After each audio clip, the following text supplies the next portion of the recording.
Chapter 624, Difference in Strength. The 7-star magic array suppressed the Bluefire Crow King. The Crow King struggled as if it were trapped inside a swamp, its mobility declining sharply. As a result, the Crow King's massive wings, which originally descended towards Kola, slowed significantly as well. Such a powerful spell. Kola took the opportunity to roll out of the way, easily dodging the Great Lord's wing attack. As the team's lead MT, if Kola could dodge the boss's attacks, it would reduce the burden on the team's healers. Moreover, the healers would not have to run the risk of attracting the boss's attention due to healing too much. Good. Everyone attack. Shifeng nodded as he ordered the team's damage dealers to begin their assault.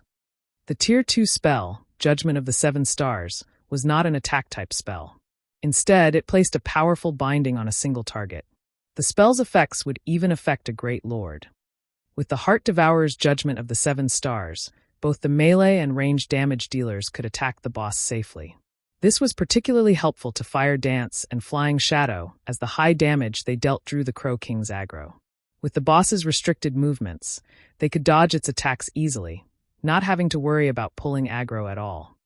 This was just like the time Blue Frost's team had used the Demon Sealing Barrier on the Great Lord Noya. However, even though the Demon Sealing Barrier's restraining effects were far more powerful than the Judgment of the 7 Stars, players could not maintain the barrier for too long due to a lack of mana.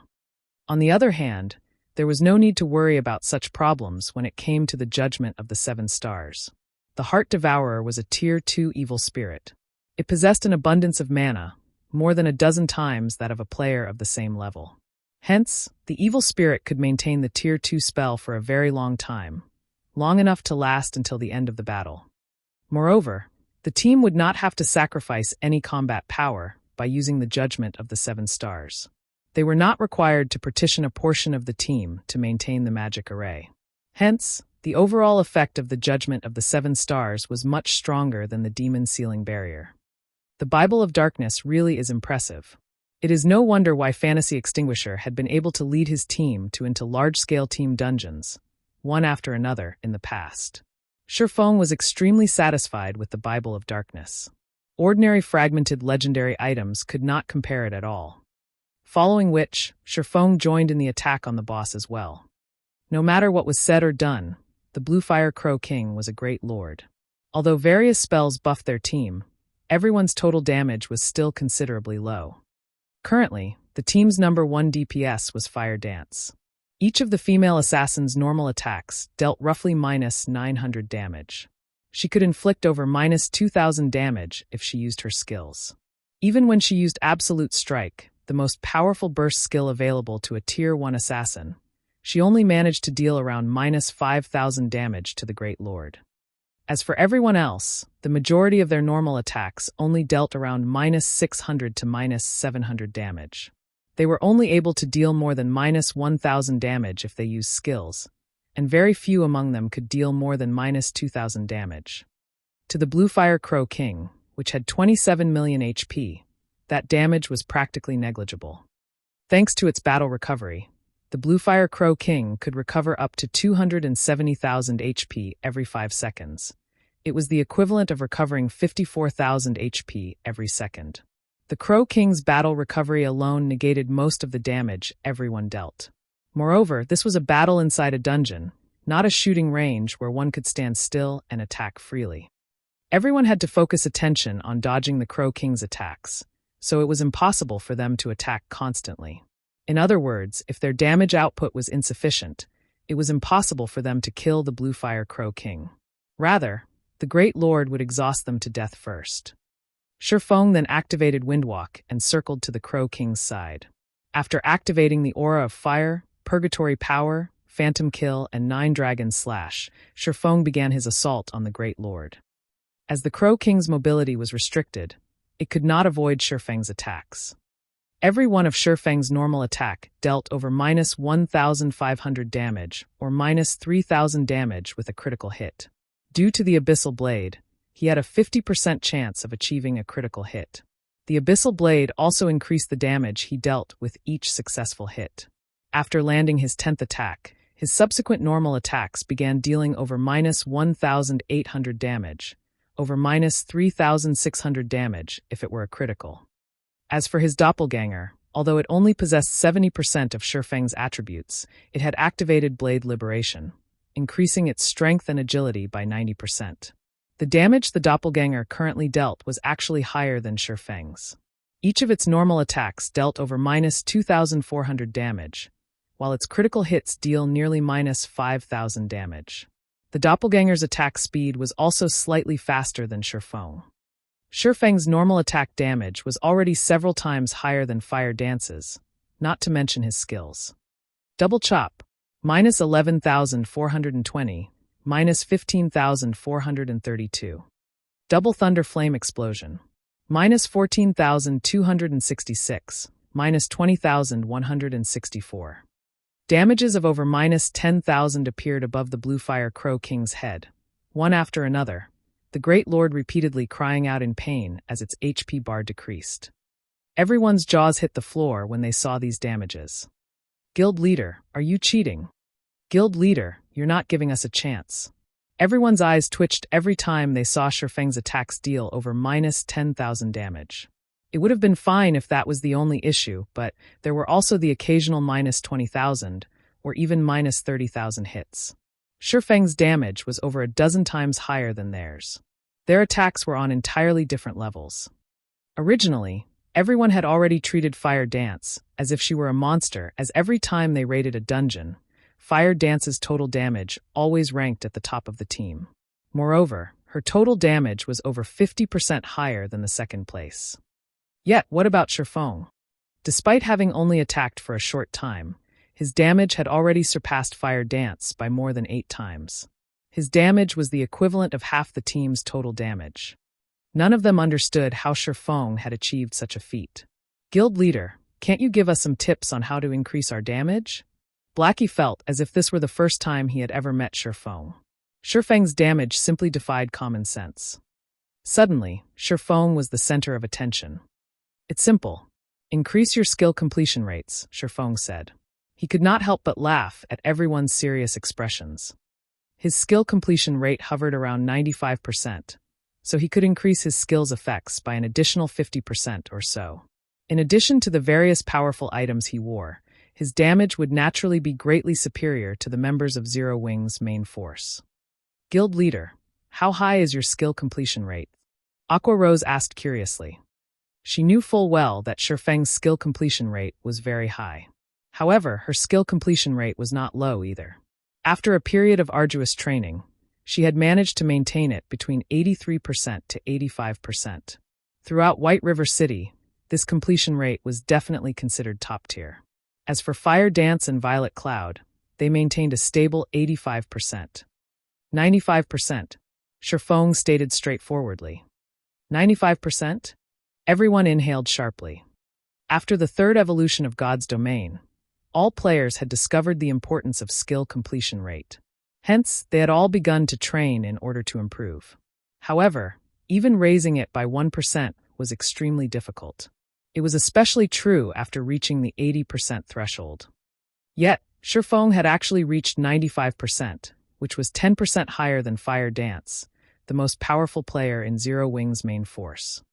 They all understood that at 85% completion rate, one would display 100% of a skill's effect. Meanwhile, every increment of 1% afterward would increase the effect significantly. It was simply inconceivable how high the skill's effect would be at 95% completion rate. Originally, none of them had any idea of Shifeng's strength. Now, however, they fully understood just how powerful their guild leader was. 95%? Fire Dance was similarly shocked. Looking at Shifeng, she inwardly swore, I will reach 95% as well. Is this the guild leader's strength? Shadow Sword's eyes glowed. This was the first time he felt that his decision to join Zero Wing had been the right one.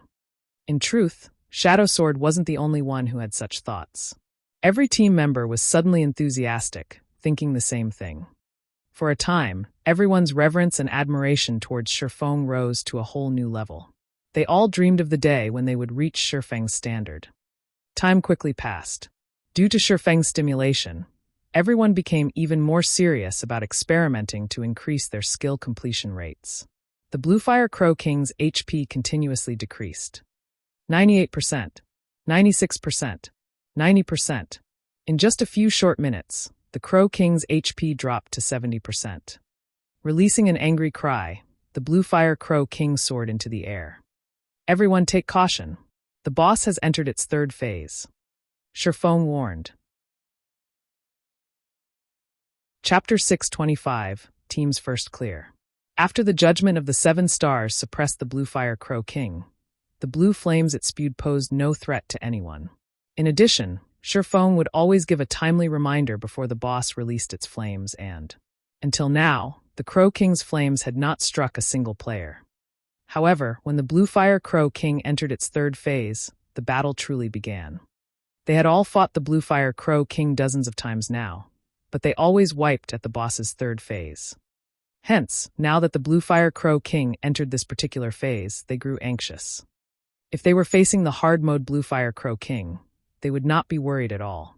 After all, their team's current combat power had reached a whole new level compared to their last attempt. It would be child's play for them to conquer hard mode. However, they were currently in the hell mode ruins of the Crow God. The Bluefire Crow King's skills would be far more powerful than before. After the Crow King released an angry cry, 18 Bluefire Crows descended from the sky. Not only had the Hell Mode Bluefire Crow King entered its third phase at 70% HP, but the Bluefire Crows it summoned also started out at Chieftain rank right off the bat. In hard mode, the Bluefire Crows only started out as special elites. Every member of the main force was capable of soloing one on their own. However, Chieftains were different. There were less than 10 players on the team capable of soloing Chieftain. Moreover, the Chieftain-ranked Bluefire Crows of Hell Mode each had 900,000 HP, 200,000 more than hard mode. This raised the burden on the team's DPS to devastating levels. The Bluefire Crows activated their growth skill once every 2 minutes. In other words, if they did not die in 2 minutes, they would become lords. At that time, they would be far more difficult to deal with. However, the 18 Chieftain-ranked Bluefire Crows had a total of 16,200,000 HP. This boss is bullshit. Blackie's expression turned grim. If this were hard mode, the Stars of Light skill he had saved would still be of some help. However, against Chieftains with 900,000 HP, even Stars of Light would not do much against them. Everyone, activate the power of darkness. Hearing Sherfeng's command, everyone did as he said, their basic attributes increasing by 30%. As the lead MT, Cola's HP instantly soared to slightly over 20,000. The shield warrior Yi Wumian's HP had also increased to more than 19,000. Both of their damages and reaction speeds had also improved. Turtledove, pull the Bluefire Crow's aggro. All mages, get ready to cast your AoE skills on my command, Sherfong said unhurriedly. Immediately, Turtledove, a guardian knight with over 17,000 HP, charged into the group of Bluefire Crows and activated Iron Will. All 18 Bluefire Crows were caught within the skill's range and were forced to focus on Turtledove. Following which, Turtledove activated Protection Blessing. The Tier 1 Protection Blessing could reduce its target's damage taken by 70%, 20% more than the Tier 0 version of the skill.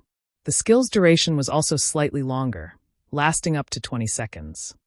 However, the Chieftain-ranked Bluefire Crows were no trivial matter. Every one of their beak attacks dealt nearly minus 500 damage to Turtledove. Fortunately, although Turtledove had aggroed all 18 chieftains, only 6 could attack her at a single time. In other words, the Guardian Knight took nearly minus 3,000 damage with each wave of attacks. To Turtledove, who had over 17,000 HP, this damage was no threat. Following which, Turtledove received one heal after another, each heal recovering 1 or 2,000 HP for the Guardian Knight. The healers could easily stabilize Turtledove's HP. However, Protection Blessing only lasted for 20 seconds. Once the buff expired, she could not endure the simultaneous attack of 6 Bluefire Crows. Good. Sherfong smiled. After finding a good location, he activated Skywheel Sword. As golden divine swords rained down from the sky, the 18 Bluefire Crows were immediately trapped within the skill's effective area. Immediately, damages of over minus 4,000 points appeared above the crows' heads. Of course, Turtledove, who stood in the center of this onslaught, received damage from Skywheel Sword as well. This was why AoE skills were not suited for dungeons. However, thanks to Protection Blessing and Iron Will, the Guardian Knight only received slightly more than -700 damage from Shifeng's attack. However, Shifeng was far from satisfied. Blackie cast Guardian of Light on Turtledove. Shifeng said, Guardian of Light was one of Mavis's guard's additional skills. When cast, the target of the skill would become immune to all magic damage. The physical damage they received would also reduce by 80%, and they would recover 5% HP every second for 20 seconds. It was definitely a super life-saving skill. When Blackie waved his staff, a golden glow wrapped around Turtledove's body.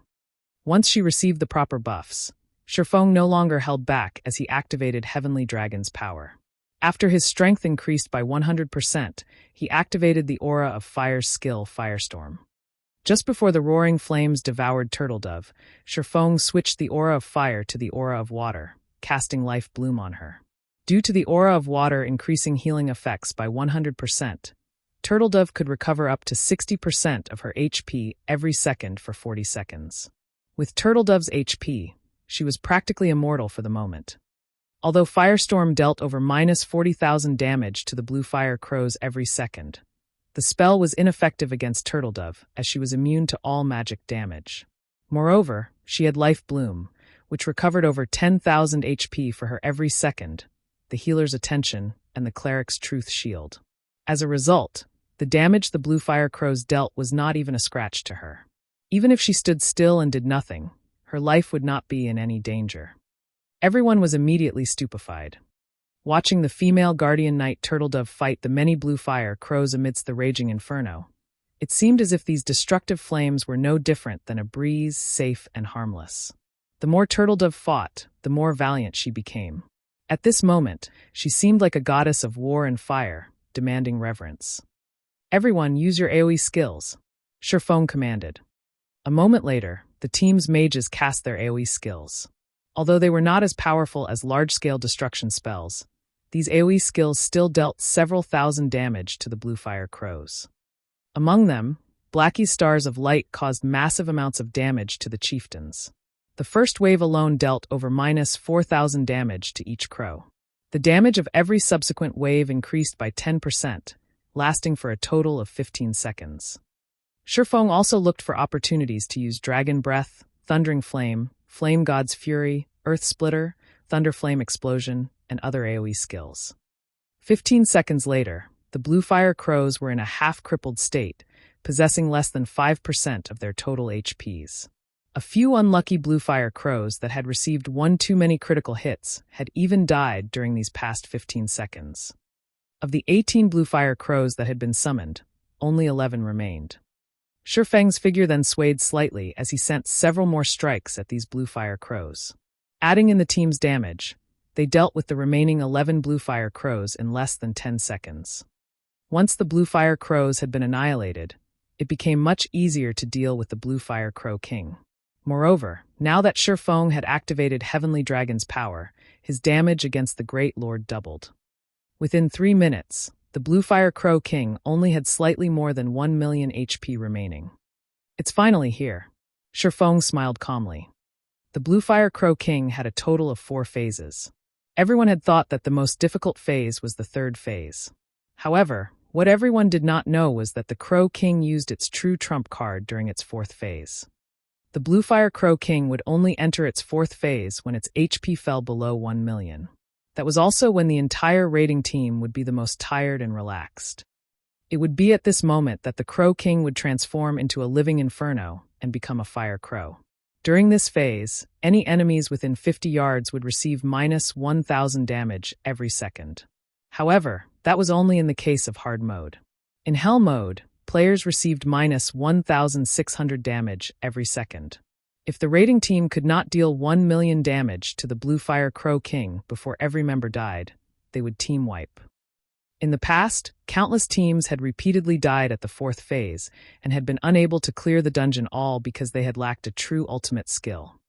Just as the Bluefire Crow King's HP was about to fall below the 1 million threshold, Shifeng activated Blade Liberation, increasing both his strength and agility by 90%. He then activated Silent Steps and appeared behind the Bluefire Crow King, and both his body and the abyssal blade began to release a brilliant glow. Divine Providence. Flame burst. Slash after slash struck the Bluefire Crow King's back. Minus 122,154. Minus 61,846. Minus 122,454. After 15 consecutive strikes, the Bluefire Crow King's HP, which had been slightly over 1 million a moment ago, bottomed out.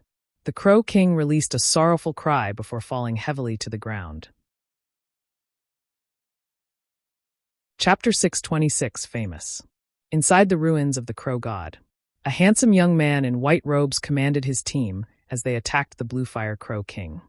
This cleric drew runes in midair without rest, using one healing spell after another. Moreover, these spells weren't ordinary spells. Rather, they were Tier 1 healing spells. Yet, his casting speed was the same as when others cast Tier 0 healing spells. All the while doing so, he wore a relaxed expression. His actions were seemingly effortless. In the blink of an eye, the team's low HP MT recovered to full health. This youth was none other than the commander of Heaven's Burial's main force, Flame Blood. Just 3% HP to go. Raise the damage output. Flame Blood shouted sternly. Currently, less than half of the original team of 50 remained, the Bluefire Crow King's flames having burned every one of them to death. Losing 1,000 HP every second was simply too much. Even Flame Blood, one of the virtual gaming world's top 10 newcomers, could only focus on keeping the team's lead MT and himself alive. At best, he could cast instantaneous healing spells on some of the team's main DPS, though the effects were very weak. After the Bluefire Crow King had entered its 4th phase, it had entered its berserk state. Not only had its attack speed increased, but its attack range had also improved. Some of the team members who could not dodge its attacks in time died instantly. Despite the Bluefire Crow King having only 3% of its HP remaining, to the surviving members of the team, it felt like an iron fortress that they could not break through no matter what they tried. Heaven's Burial wasn't the only one in such a situation. At this moment, Overwhelming Smile was also struggling. Only, Overwhelming Smile was having a slightly easier time of it. Though the Bluefire Crow King they faced still had 4% of its HP remaining, they had more than 40 members still alive. The few deaths had simply been due to bad luck, and they had failed to escape the High Lord's attack range in time. Sure enough, it's not that easy to obtain the first clear of a 50-man team dungeon. War Wolf dodged the Bluefire Crow King's attacks to the best of his ability by relying on Omnivision, the technique he was extremely proficient with. Although he could not dodge all of the High Lord's attacks, he was still capable of evading 1/3 of them. This greatly reduced the burden on the healers, leaving them with plenty of excess power to heal the other members of the team, keeping as many as possible alive. If not for a powerful lead MT like War Wolf masterfully redirecting the Crow King's attacks, it would have been impossible for so many members of the team to have survived until now. However, even so, this was the 3rd time Overwhelming Smile had challenged the hard-mode Bluefire Crow King's 4th phase. The Bluefire Crow King's HP gradually decreased. 3%, 2%, 1%. White River City Region System Announcement. Congratulations to Zero Wing for becoming the first team to conquer the Hell mode of Ruins of the Crow God. All players on the team will be rewarded with 2 million EXP, 50 silver, 80 White River City reputation points, and 20 Starmoon Kingdom reputation points. Starmoon Kingdom Region System Announcement. Congratulations to Zero Wing for becoming the first team to conquer the Hell mode of Ruins of the Crow God. All players on the team will be rewarded with 3 million EXP, 3 Tier 2 gemstones of random attributes, 100 White River City reputation points, and 50 Starmoon Kingdom reputation points.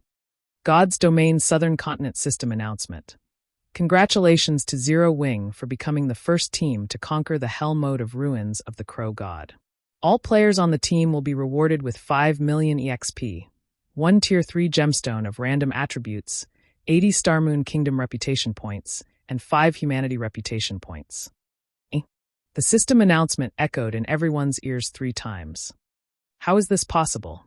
Both Overwhelming Smiles and Heaven's Burial's teams were shocked speechless. The hard mode Ruins of the Crow God had already caused them brutal headaches. Yet, Just as they were a thread away from success, Zero Wing snatched the lead and cleared the hell mode ruins of the Crow God. However, although they were shocked, none of them stopped what they were doing. Only they were no longer as motivated as they attacked the Bluefire Crow King. A moment later, the High Lord-ranked Bluefire Crow King fell at Warwolf's feet. At that moment, the system announcement rang out once more.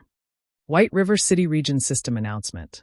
Congratulations to Overwhelming Smile for becoming the first team to conquer the hard mode of Ruins of the Crow God. All players on the team will be rewarded with 1 million EXP, 20 silver, 30 White River City reputation points, and 10 Star Moon Kingdom reputation points. Star Moon Kingdom Region System Announcement. Congratulations to Overwhelming Smile for becoming the first team to conquer the hard mode of Ruins of the Crow God. All players on the team will be rewarded with 2 million EXP, 1 Tier 2 gemstones of random attributes, 50 White River City reputation points, and 20 Star Moon Kingdom reputation points. Compared to the previous system announcement, however, this announcement was meaningless. Zero Wing had already cleared Hell mode.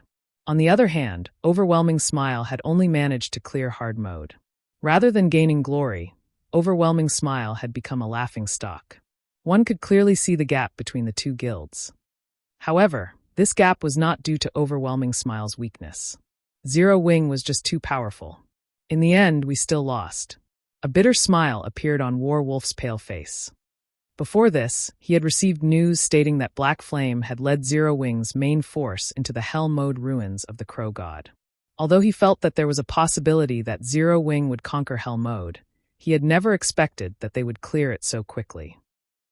On Heaven's Burial side, the guild's main force also defeated the Bluefire Crow King. Sure enough, Zero Wing is not White River City's overlord for nothing. However, Heaven's Burial will not let this rest. Sooner or later, we will catch up to them. Fighting spirit filled Flame Blood's eyes. That is only a matter of course. It has been a long time since I've encountered such an opponent. It seems that Black Flame is quite formidable. The assassin with flowing straight hair beside Flame Blood was similarly enthusiastic. However, there was an undetectable coldness hidden in his gaze. He seemed like a beast that had just found new prey. Glancing at the assassin youth beside him, Flame Blood laughed and said humorously, "It seems that Black Flame is in for a tragedy." He actually attracted the attention of the famous Ghost Shadow. Heaven's Burial's future development in White River City will progress much more smoothly. Although I wish to exchange a few moves with him, I am still too weak. Once I complete my quest, I can definitely test Black Flame's skills. Ghost Shadow shook his head in response to Flame Blood's words. He then sheathed his pair of pitch-black short swords and took out a return scroll. He was not the slightest bit interested in the Bluefire Flame King's loot. Compared to Heaven's Burial and Overwhelming Smile's shock, all of White River City, no, all of Star Moon Kingdom was in an uproar. Throughout God's domain, many teams had already obtained the first clear of a 50-man team dungeon. However, that was only limited to 50-man hard mode team dungeons. No one in the surrounding dozen or so kingdoms or several empires had managed to clear Hell mode. A newly established guild like Zero Wing stole this glory. It was simply inconceivable. For a time, Zero Wing's reputation soared to new heights. Previously, Zero Wing's success in fending off the Dragon Phoenix Pavilion's assault had attracted the attention of over a dozen kingdoms and empires. However, Zero Wing had only been protecting themselves. Moreover, they had relied on the strength of NPC guards rather than their own members. There was no need to grow wary of Zero Wing. Now, however, things had changed completely. Claiming the first clear of a 50-man Hell mode team dungeon showed that the guild's overall strength should not be underestimated. Zero Wing. Phoenix Rain could not help but smile upon hearing the system notification. It seems that I have underestimated Black Flame's abilities. Fragrance, prepare to head to White River City. Miss, why are we going to White River City? Pantheon's guild leader will arrive shortly, the pretty woman named Pure Fragrance asked, confused. We are going to meet that mysterious Black Flame, of course. Phoenix Rain laughed. Black Flame? Pure Fragrance could not help her curiosity. Who was Black Flame? Could he possibly compare to the guild leader of the Super Guild Pantheon? Chapter 627, Divine Bluefire Shield. As the outside world reacted to Zero Wing's achievement, Sherfong busied himself with arranging the Bluefire Crow King's loot. System: Hell Mode Ruins of the Crow God has been cleared for the first time. Loot increased by 100%. Divine Providence would already increase the loot from the Bluefire Crow King. Now that the loot had doubled, items covered the ground. With a single glance, one could count more than 30 items, though the majority consisted of various rare materials. Is this the loot of a large-scale Hell Mode team dungeon? Blackie's eyes shone with wonder as his jaw hit the ground. Although Sherfong had yet to appraise the dropped items, based on their majestic appearances and magical rune engravings, it was obvious that the weapons and equipment that had dropped were anything but ordinary. Secret silver items couldn't even compare to these. Moreover, the Bluefire Crow King was a level 30 Great Lord, so everything it dropped would be level 30. To the team members who still wore level 25 equipment, this was a massive haul. Zero Wing had quite a few level 30 items now. After all, as the members of the guild's main force were mostly level 29 or level 30, they could raid level 30, 6-man party dungeons, 10-man team dungeons, and even 20-man team dungeons. Only the quality and attributes of the equipment they obtained was not particularly good.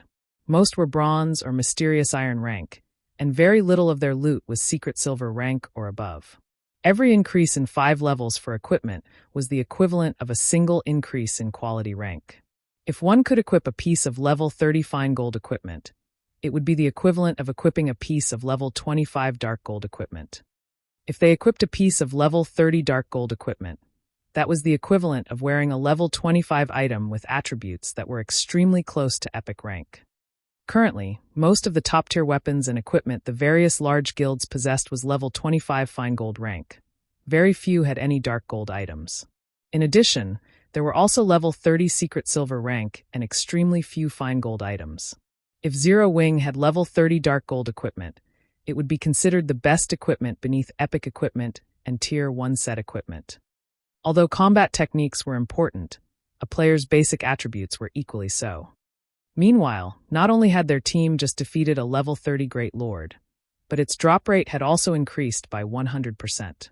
It was natural for the boss to drop a few level 30 dark gold equipment. After picking up all of the loot, Sherfong began appraising the weapons and equipment. Meanwhile, Aqua Rose began distributing the guild contribution points for successfully raiding the dungeon. All raid members would get priority to purchase the weapons and equipment from their dungeon raids with guild contribution points. If nobody wanted the items, only then would they occupy the guild warehouse with a reasonably high price tag, allowing other guild members to purchase them. After successfully raiding a Great Lord ranked boss, everyone received a bounty of guild contribution points. However, no one paid attention to the points they had just earned. Instead, their attention was focused on Sherfong. Every one of them prepared to go for broke today. Within Zero Wing's main force, aside from players such as Fire Dance, Aqua Rose, Violet Cloud, Cola, Yiwumian, Blackie, Minor Wind, and a few others, none of their items could compare to the dropped equipment from a large-scale Hell Mode team dungeon. This was because Sherfong had given Fire Dance and the others a complete Tier 1 set equipment, the best equipment available for Tier 1 classes that was only inferior to Epic set equipment. Hence, until they became a Tier 2 class, they would not need to replace their equipment unless they procured a set of Epic set equipment for themselves. A short moment later, Sherfong finished appraising the loot. A total of 33 items had dropped, and among them, 19 were materials such as magic crystals, 100 beast wood, which was required to construct stables, essence of mana, which was required to construct teleportation magic arrays, and several other super rare materials. Normally, one would not obtain these materials even if they defeated Great Lord ranked bosses. Now, however, they had actually gained 2 or 3 of each. The benefits of obtaining the first clear of Hell Mode are impressive, Sherfong stated. He could not help but smile as he gazed at the weapons and equipment inside his bag. Guild leader, what items dropped to make you this happy? Aqua Rose knew of Sherfeng's tastes. Items that could excite Sherfong would definitely be something extraordinarily good. That's right. Guild leader, share the stats. Although Blackie wielded an epic staff, he still liked seeing the attributes of excellent weapons and equipment. I won't waste your time. Here, look at this item first, then. Shifeng took out a deep red two-handed sword that emitted pale blue flames. Not only was the weapon extremely attractive, but it also felt as if it possessed extraordinary power. Bluefire double-edged sword, two-handed sword, dark gold rank. Level 30, level 35. Attack power plus 702, currently level 30. Strength plus 54, agility plus 41, endurance plus 44. Attack speed plus 2. Ignore levels plus 10. Attacks have 30% chance to trigger Bluefire attack, causing an additional 120% flame damage to the target and reducing the target's defense by 30% for 7 seconds. 20% chance to cause 200% damage. 10% chance to trigger Bluefire dance, causing 300% flame damage in a cone. Although the Bluefire double-edged sword did not have any active skills, it had plenty of passive skills. Its attack power alone was more impressive than the level 30 Abyssal Blade. It was a weapon made for violence. Everyone sucked in a breath of cold air upon seeing the Bluefire double-edged sword's attributes. Crap! Even epic weapons aren't any better than this. Blackie was stunned. He possessed an epic weapon himself, so he could tell just how excellent of a weapon the Bluefire double-edged sword was. It was of the same caliber as the True Fire Blade's fire dance wielded. If one of the team's berserkers equipped this two-handed sword, their DPS would soar by several levels. Their damage would be close to fire dance's. Moreover, the Bluefire double-edged sword could be upgraded to level 35. It could rank at the top even amongst level 40 weapons. In other words, if one equipped the two-handed sword, they would not have to worry about replacing their weapon even when they reached level 40. Immediately, the berserkers within the team started drooling, staring at the Bluefire double-edged sword with burning gazes. Such powerful attributes. This sword alone could push a berserker's damage to the top of the team, Fire Dance said in awe. Don't be so shocked by this item. The Bluefire double-edged sword only ranks third out of the weapons and equipment we obtained. Shifeng shook his head as he chuckled. He then revealed a red and black buckler, saying, "This is the second best item." Hearing Shifeng's claim, everyone was surprised. Such an excellent weapon was not the best piece of equipment that dropped. The red and black buckler was only 1/3 the size of an ordinary shield. However, the image of the Bluefire Crow King had been engraved onto the shield, surrounded by many runes. With a single glance, one could tell that this buckler was extraordinary. Divine Bluefire Shield, Shield Dark Gold rank. Level 30, level 35. Defense plus 1950, currently level 30. Equipment requirement: Strength 220. Defense plus 550. Block rate, 42%. Strength plus 31. Endurance plus 47. Evasion plus 15. Attack speed plus 2. Additional passive skill dash.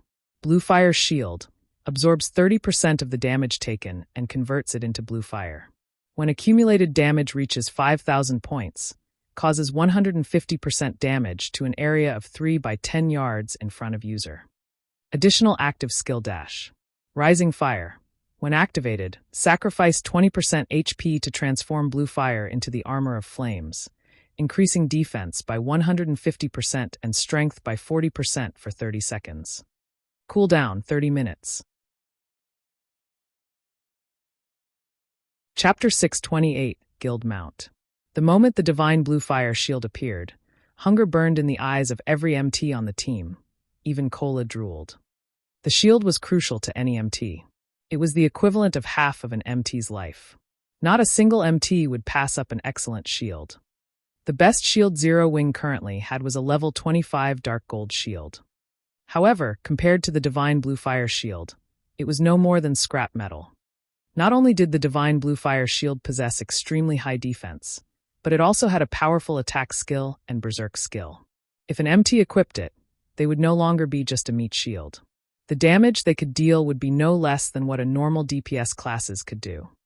This Divine Bluefire Shield's attributes are better than even the current first-ranking shield, the Blue Dawn. Aqua Rose was greatly shocked when she examined the red-black buckler. Most likely, this is the best shield currently available throughout God's domain. As the manager of a guild, Aqua Rose normally collected information on the various large guilds throughout God's domain. For example, she knew which guilds had been active recently, members of the main force of various large guilds, experts, and the latest powerful equipment. Blue Dawn was a level 30 dark gold shield. However, a super guild had obtained this shield through a quest, and it had made many other super guilds jealous. Many corporations had even offered an astronomical price of 1,000 gold for it. On the other hand, the Divine Bluefire shield was a dark gold shield that would improve to level 35. Setting aside its basic attributes, just the passive skill Bluefire shield and active skill Rising Fire were excellent skills. The Bluefire shield was clearly more valuable than the Blue Dawn. Not including epic shields, it would not be an exaggeration to call it the most powerful shield currently available in God's domain. However, Aqua Rose very quickly realized something. If the Divine Bluefire shield, something that was so important to a guild, only ranked second among the loot they had obtained, what kind of item ranked first? Very quickly, the rest of the team reached the same conclusion. Their gazes darted back to Sherfong, expectation written all over their faces. All right then, I'll unveil the first ranking item. Sherfong laughed.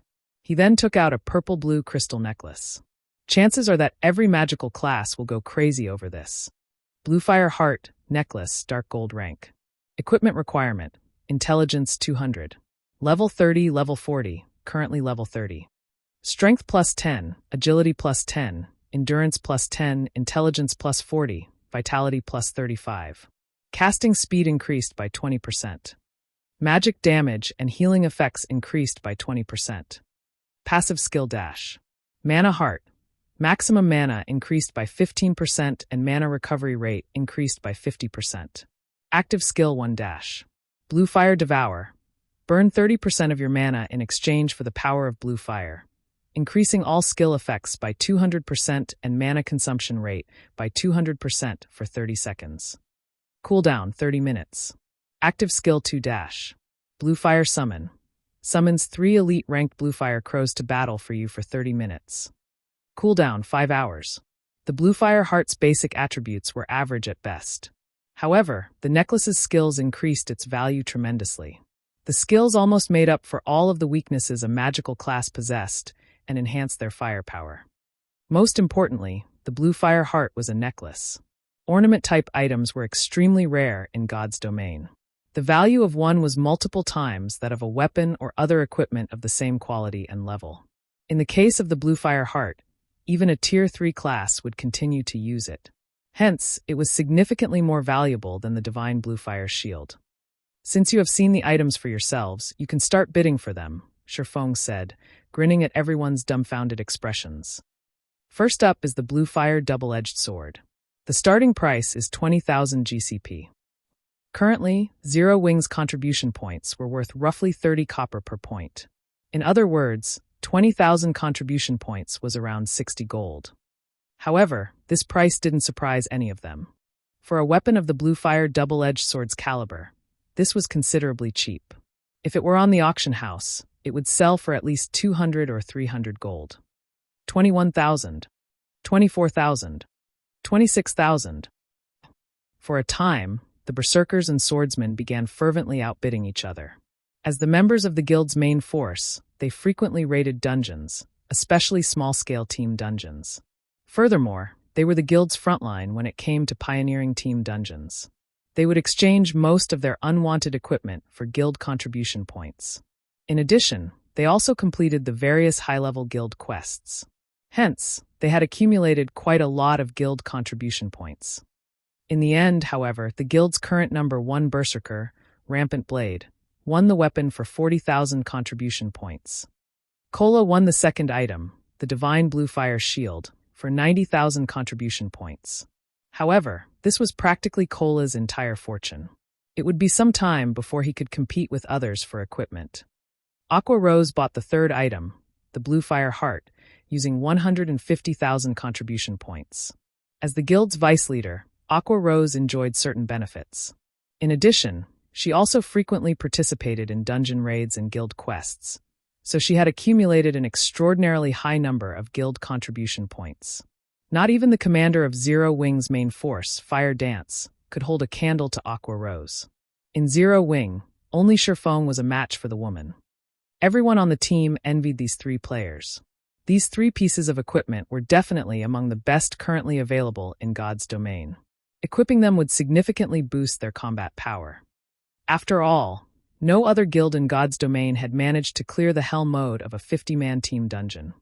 Following which, various members of the team purchased other dark gold and fine gold equipment, increasing the overall strength of the entire team significantly.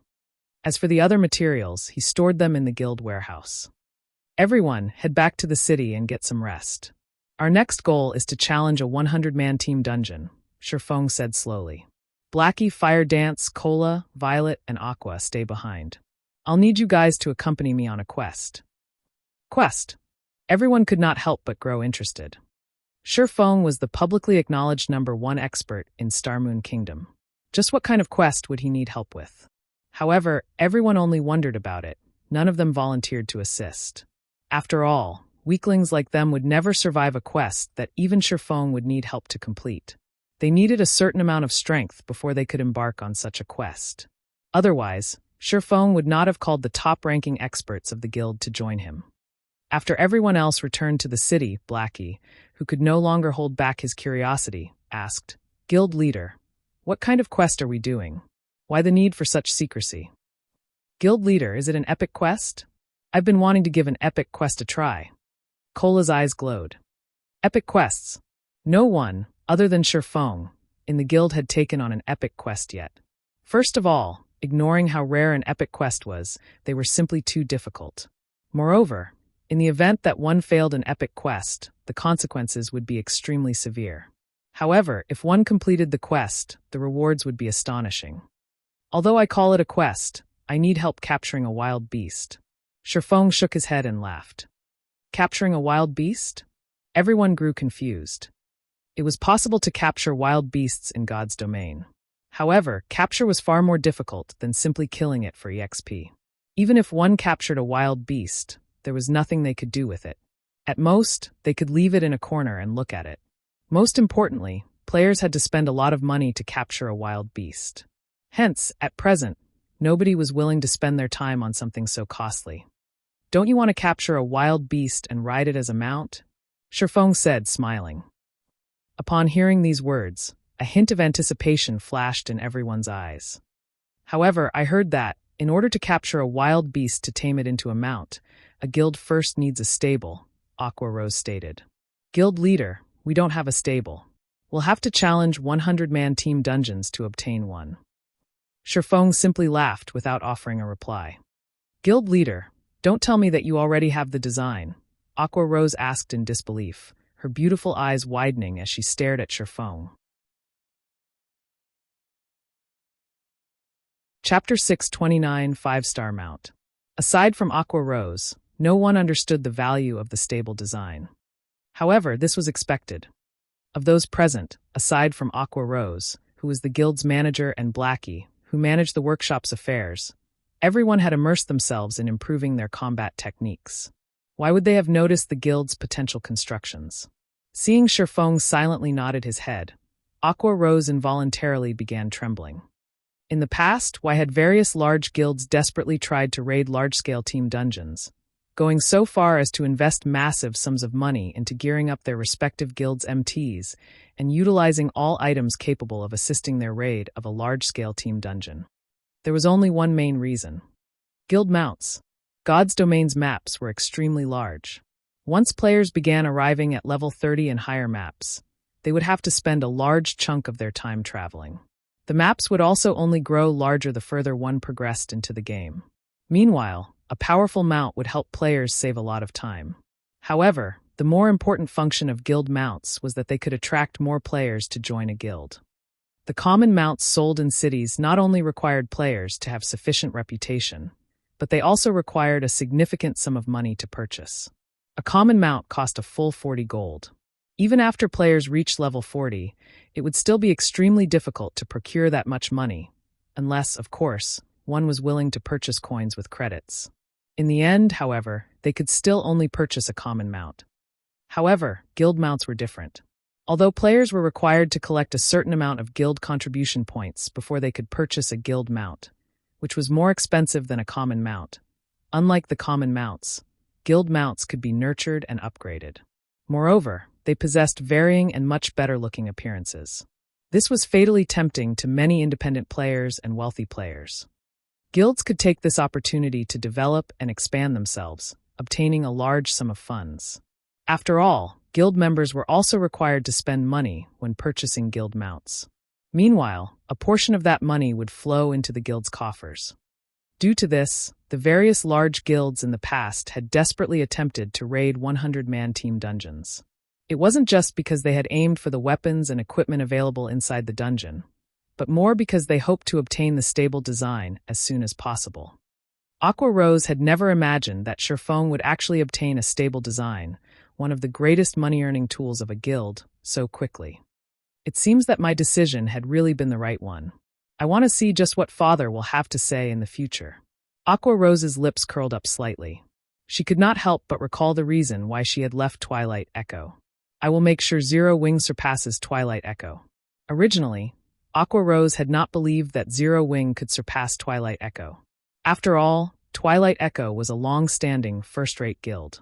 Whether it was in terms of background, funding, contacts, or human resources, Twilight Echo was far superior to Zero Wing. Although Zero Wing was currently far ahead of the other guilds, the guild's weaknesses were glaring. The guild simply had no background. Even though Zero Wing was so far ahead of the other guilds right now, it would still have to accumulate power for a relatively long time in order to fully operate this machine known as a guild. However, the situation had changed. Since they could build a stable, one of the core components of a guild, so soon they could accumulate power several times faster.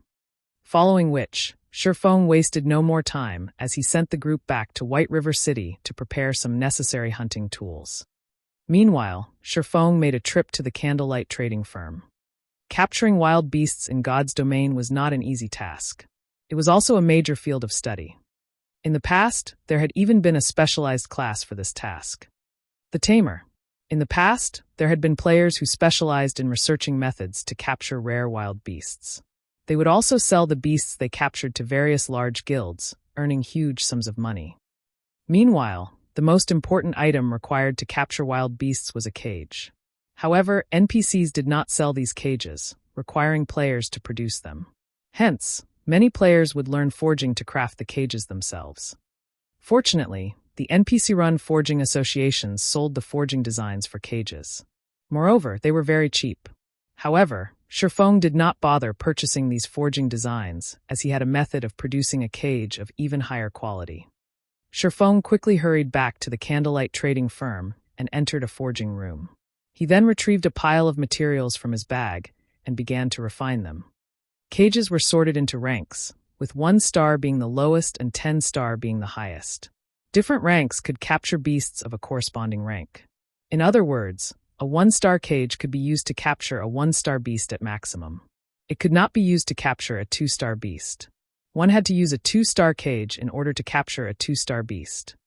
The wild beast Sherfong planned to capture was at the highest rank he could capture currently, a 5-star beast.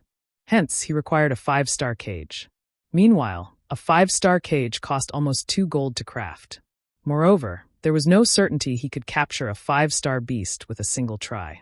This was also one of the reasons why capturing wild beasts was a costly endeavor. Sherfong was currently a basic forger, so he had almost a 30% success rate of producing a 5-star cage.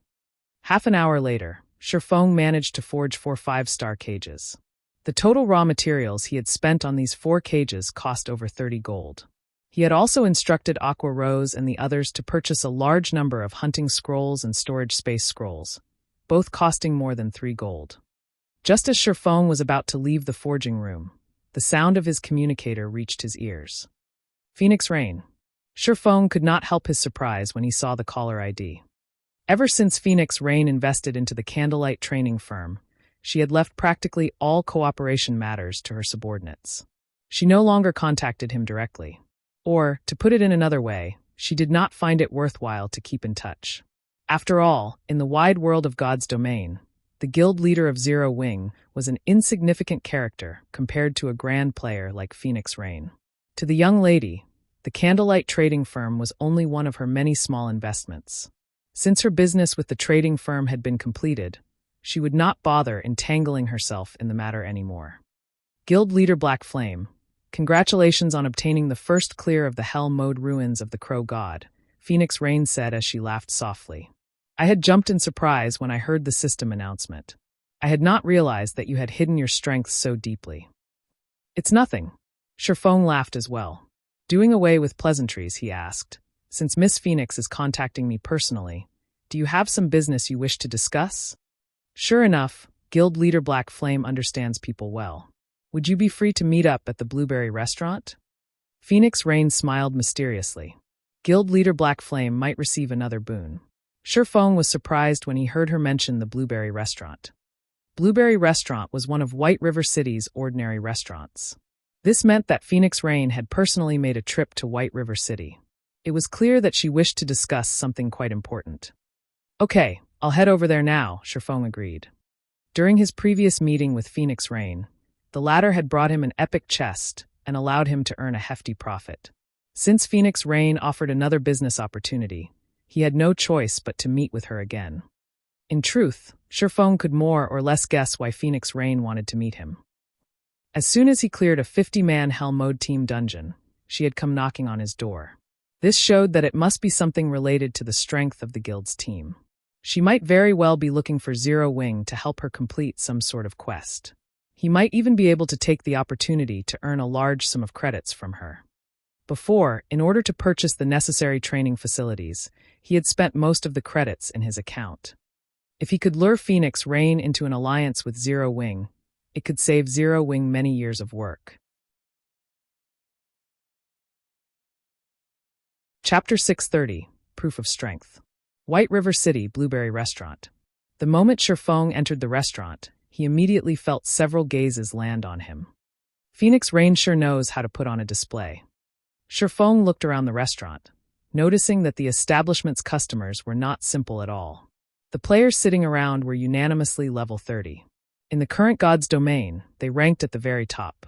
Moreover, judging by the feeling these people gave off, it was obvious that they were not virtual gaming experts.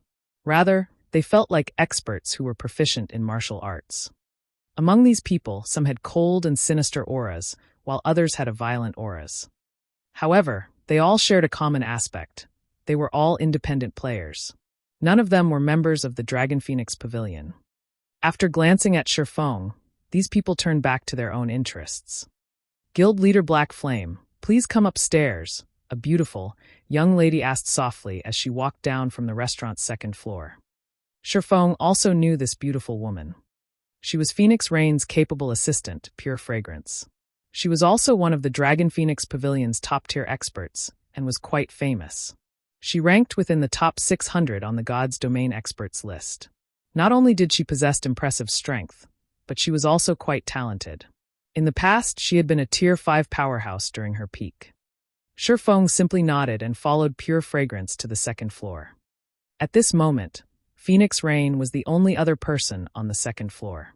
She sat at a table near the window, quietly overlooking the street outside as she toyed with a black leather book.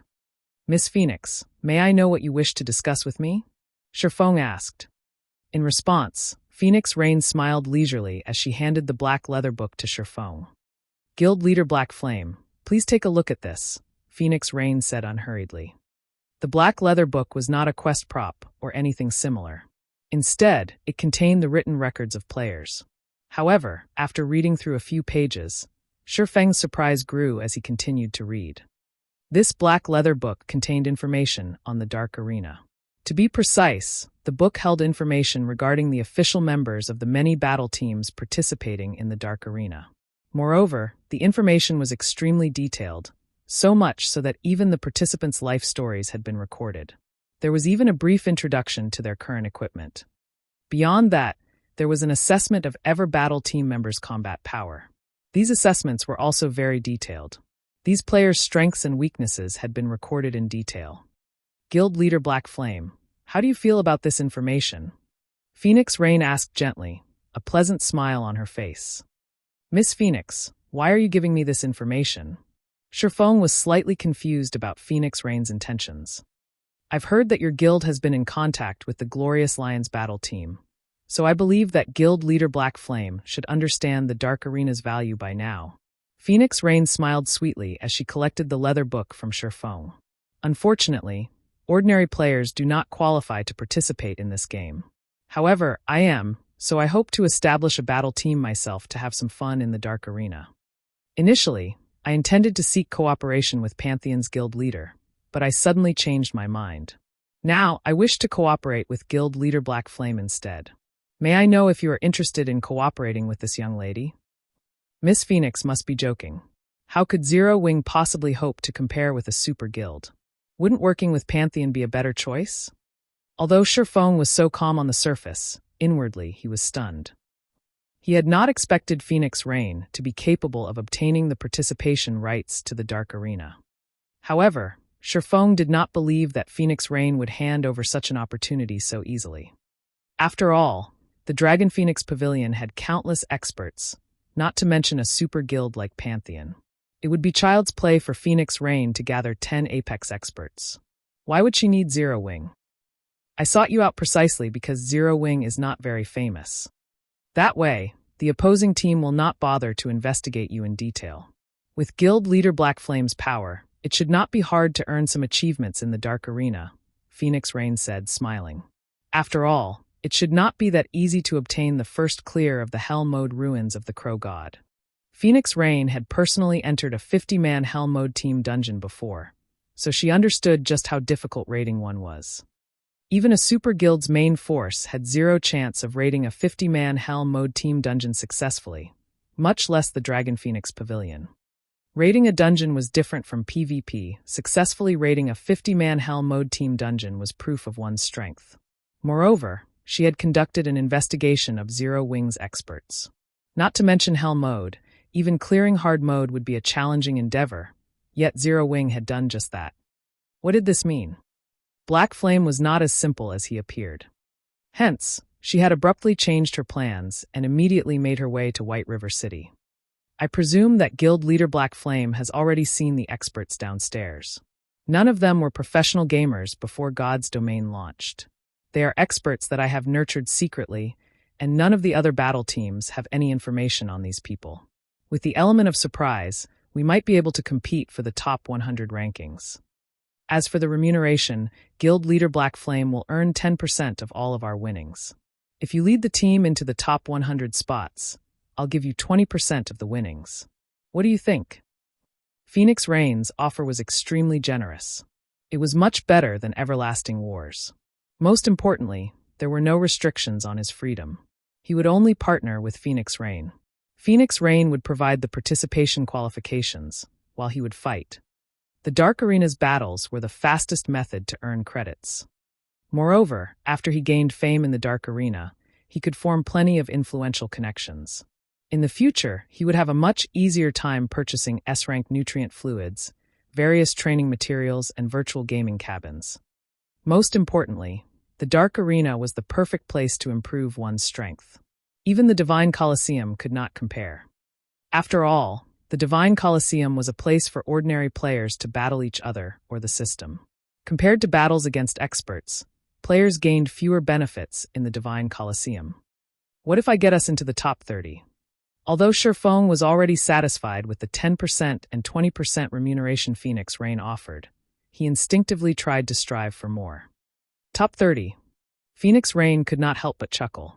If guild leader Black Flame really manages to get the battle team into the Dark Arena's top 30, then I'll increase the remuneration to 40%. In Phoenix Rain's opinion, entering the top 100 would be extremely difficult, not to mention the top 30. After all, this was a competition between the battle teams that various major international corporations had formed. None of those teams could be underestimated. Okay, let's see a contract then. Sherfong grinned. Although he, too, doubted that they could achieve such a feat, he had not accepted the epic guild quest, Ancient Battlefield.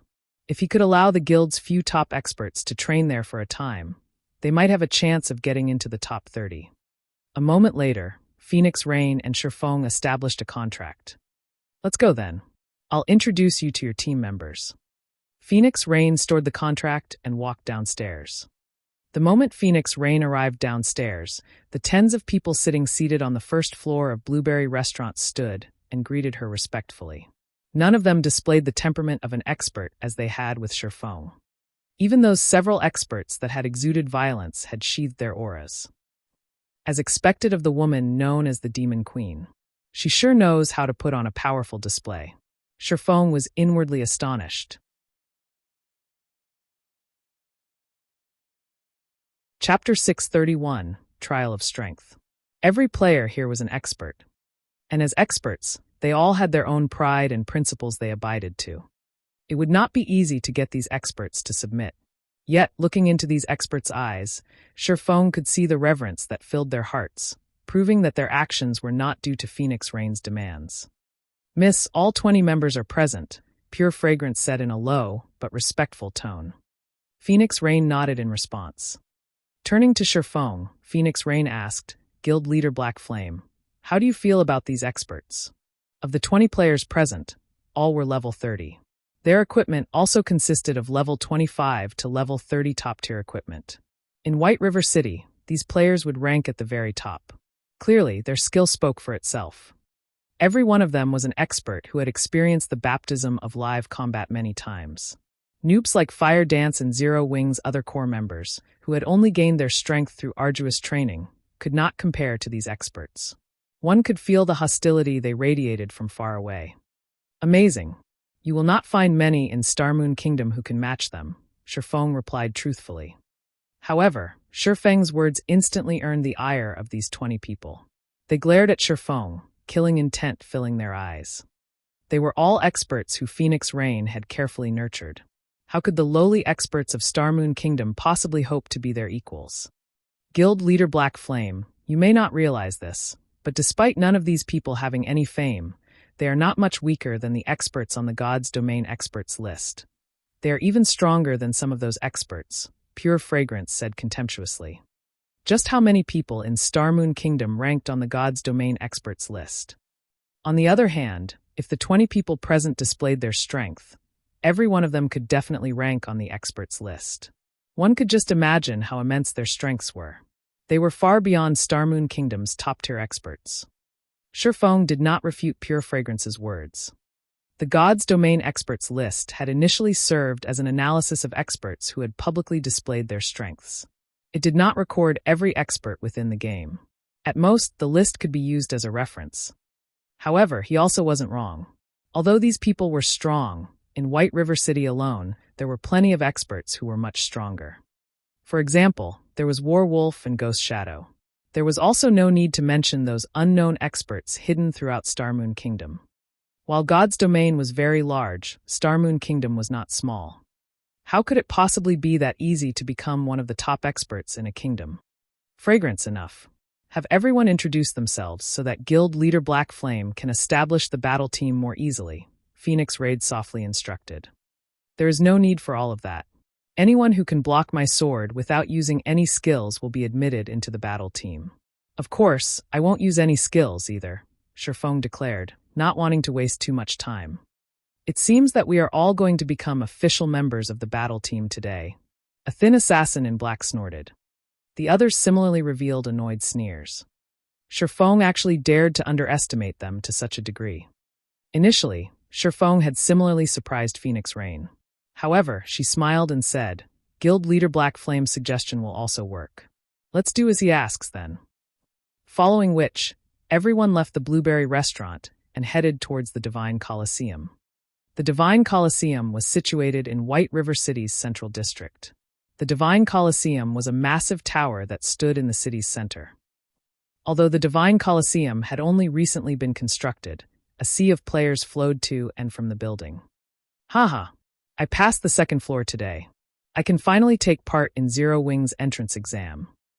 Recruiting members for a level 25 team dungeon. Must have skill completion rate of 70% and above. Equipment must be at least Mysterious Iron rank. Heaven's Burial is recruiting guild members. Our guild has already cleared the hard mode ruins of the Crow God. If you wish to join, you must be able to clear the Divine Coliseum's first floor before you can take the entrance exam. In the Divine Coliseum's first floor hall, many independent teams shouted, recruiting members. In the past, these players usually recruited at the teleportation hall. Now, however, they had all come to the Divine Colosseum because they could determine a player's strength here. That way, they could be more at ease when they raided dungeons. Similarly, ever since the Divine Colosseum had emerged, guilds no longer looked at a player's level and equipment when allowing players to take part in their entrance exams.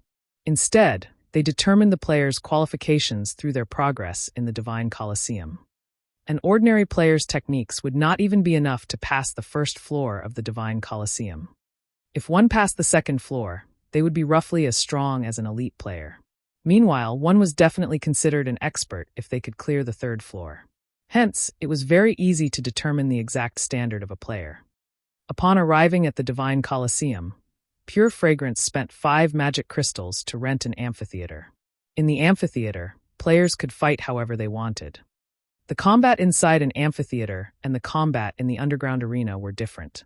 In an amphitheater, players could set the rules of combat to their liking. For example, they could allow only melee combat, prohibiting the use of skills or tools. This would make fights much more realistic. On the other hand, such privileges were not available in the underground arena. After setting the rules, Shifeng and the 20 reserve members entered the amphitheater. Miss Black Flame is simply too arrogant. I'm going to enjoy watching him embarrass himself, Pure Fragrance gloated as she smirked at Shifeng.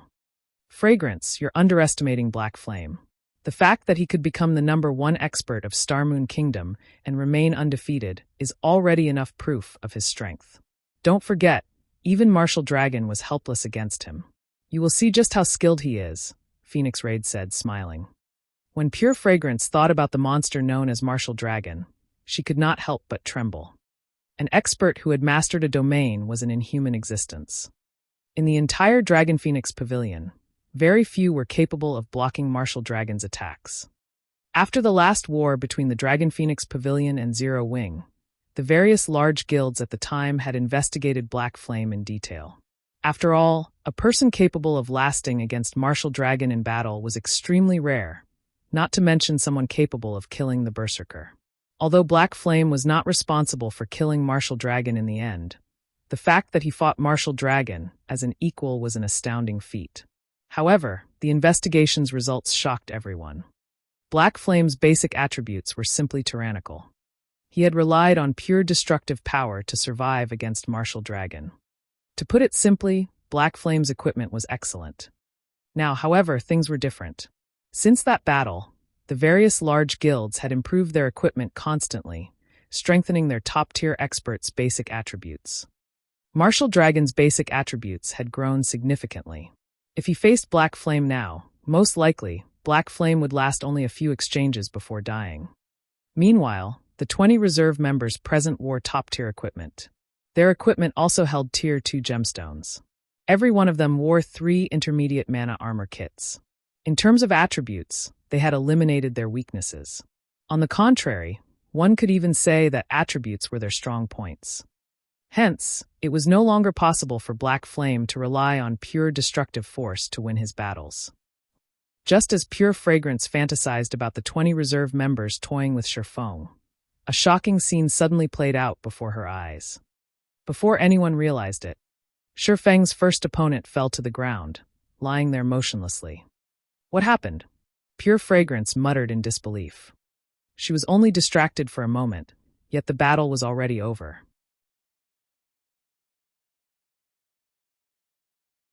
Chapter 632, Grey Eagle. Above the wide and spacious stone platform, Shifeng slowly sheathed the abyssal blade, not even bothering to look at the level 30 berserker who had fallen to the ground. Next, Shifeng said calmly, "The rules of the amphitheater were set so that when a vital point was struck, death and defeat were certain. Even a shield warrior with high HP and defense was no exception to this rule, not to mention a berserker." Seeing Shifeng's calm expression, everyone who had felt insulted immediately shut their mouths, a hint of fear appearing in their eyes. Although the berserker class was not a speed-based class, it was not easily defeated. Not to mention, the berserker that had served as Shifeng's opponent was an expert who had experienced countless live battles. Moreover, they were all companions, so they understood each other's strengths quite well. Although the Berserker Shifeng had defeated did not rank within the top 5 of their group, his combat power could still rank within the top 10. The fact that Shifeng had defeated the Berserker with a single attack, giving the Berserker no time to react, was simply inconceivable. As expected of someone chosen by the Pavilion Master, you indeed possess some ability. Let me, Grey Eagle, learn something from you then. A middle-aged man with a lean body and eyes as sharp as an eagle's stepped out from the crowd.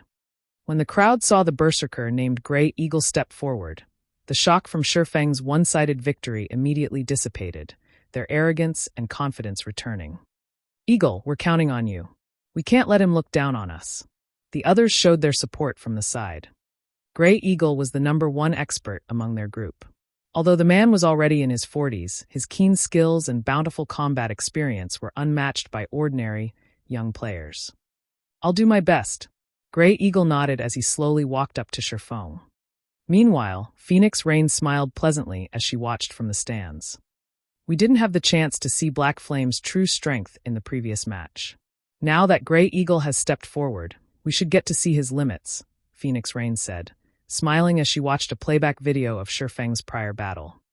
Miss, even in the Dragon Phoenix Pavilion, Grey Eagle is an expert who ranks at the very top. He has a good chance of defeating anyone among the younger generation, other than Martial Dragon. How could he not be a match for Black Flame? Pure Fragrance could not help her surprise when she heard Phoenix Rain's words. Pure Fragrance believed that Phoenix Rain overestimated Shifeng's strength. She had not been paying attention, so she had not seen the moment when Shifeng had drawn his sword. However, after watching the battle's recording, she could tell that his attack was not so fast that it was unblockable. Only, Shifeng's attack was crafty, suddenly changing its trajectory to target his opponent's blind spot. As a result, the Berserker was unable to react in time and received a hit to his vital point, dying. However, Grey Eagle was different. The combat experience he possessed was several times greater compared to the other reserve members. Even if Shifeng abruptly changed the trajectory of his attack once more, it would be no threat to Grey Eagle. We'll know once the battle begins. Naturally, Phoenix Rain knew how powerful Grey Eagle was. She had initially wanted Grey Eagle to lead the battle team. If Black Flame had not succeeded in conquering the hell-mode ruins of the Crow God, she would not be here today. The moment Phoenix Rain finished speaking, the countdown timer above the stone platform also ended. Let me see just how strong you are. Grey Eagle retrieved his two-handed saber. Suddenly, his eyes grew cold. Even the surrounding temperature dropped. It seemed as if nothing could escape his frosty gaze. Before Shifeng could move, Grey Eagle sent his saber slashing at Shifeng's shoulder. Grey Eagle's attack was not fast. On the contrary, it was very slow. Even an ordinary player could react to and block the attack. It was as if Grey Eagle's attack were tempting his opponent to block it. In addition, Grey Eagle's saber targeted a vital point.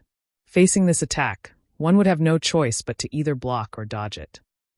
If Shifeng did not defend against this attack, choosing to attack Grey Eagle's vital point instead, the battle would end in mutual destruction.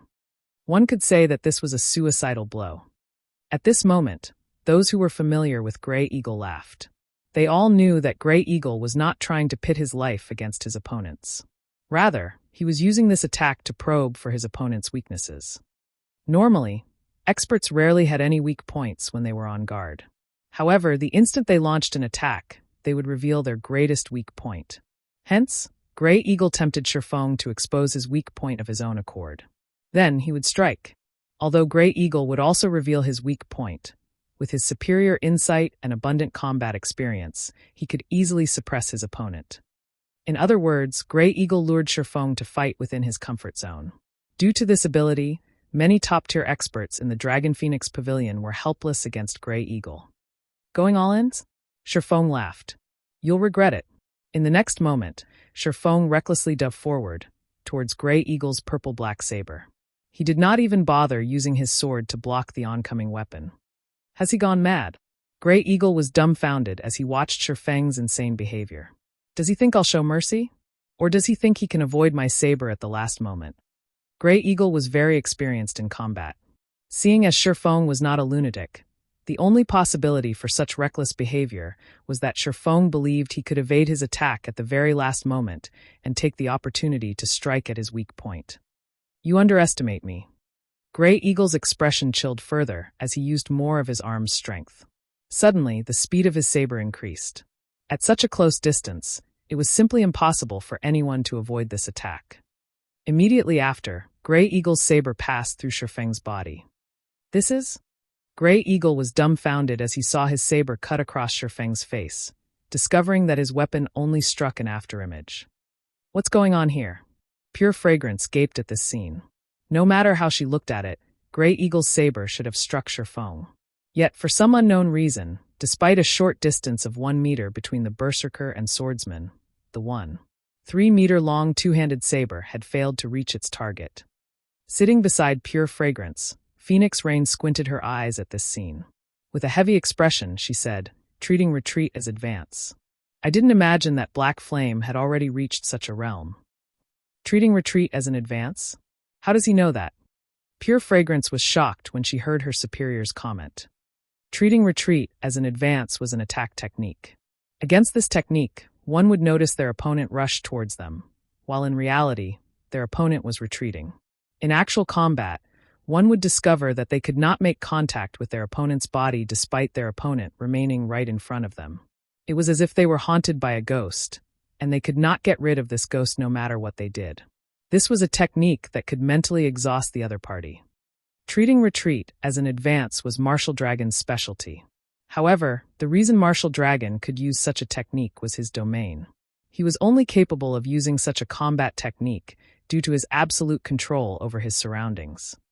Could he have learned it after his fight with Martial Dragon? How can that be?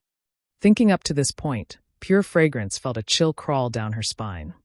Following which, Grey Eagle brandished his sword over a dozen times at Shifeng. Every attack was swift and precise. Ordinary players could not defend against these attacks at all. Yet, no matter how hard the berserker swung his saber, his weapon never struck the swordsman before him. His attacks would always be off by a small thread. However, he could not stop his desperate and suicidal attacks. With such a short distance between them, if Shifeng attacked, he would not have enough time to react. No wonder the Dragon Phoenix Pavilion's men were so confident when Grey Eagle stepped up. He's an expert who has entered the refinement realm. If I had not gained some enlightenment from the Darkness Shrine, fighting him would have really been troublesome. At this moment, Shifeng already had a general grasp of Grey Eagle's standard. Time to end things.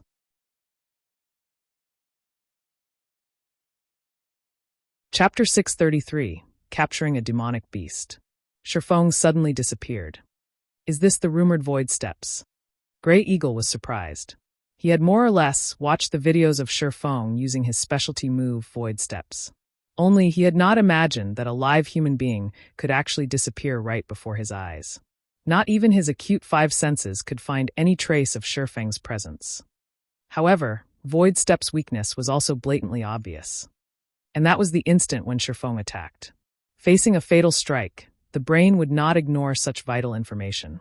However, it was also very difficult to block such an attack as the distance between them was simply too short. The most common method to counter Void Steps was to adapt to it gradually, allowing one's brain to stop ignoring the transmission of information. That way, Shifeng's Void Steps would be rendered useless. However, it was extremely difficult to achieve this.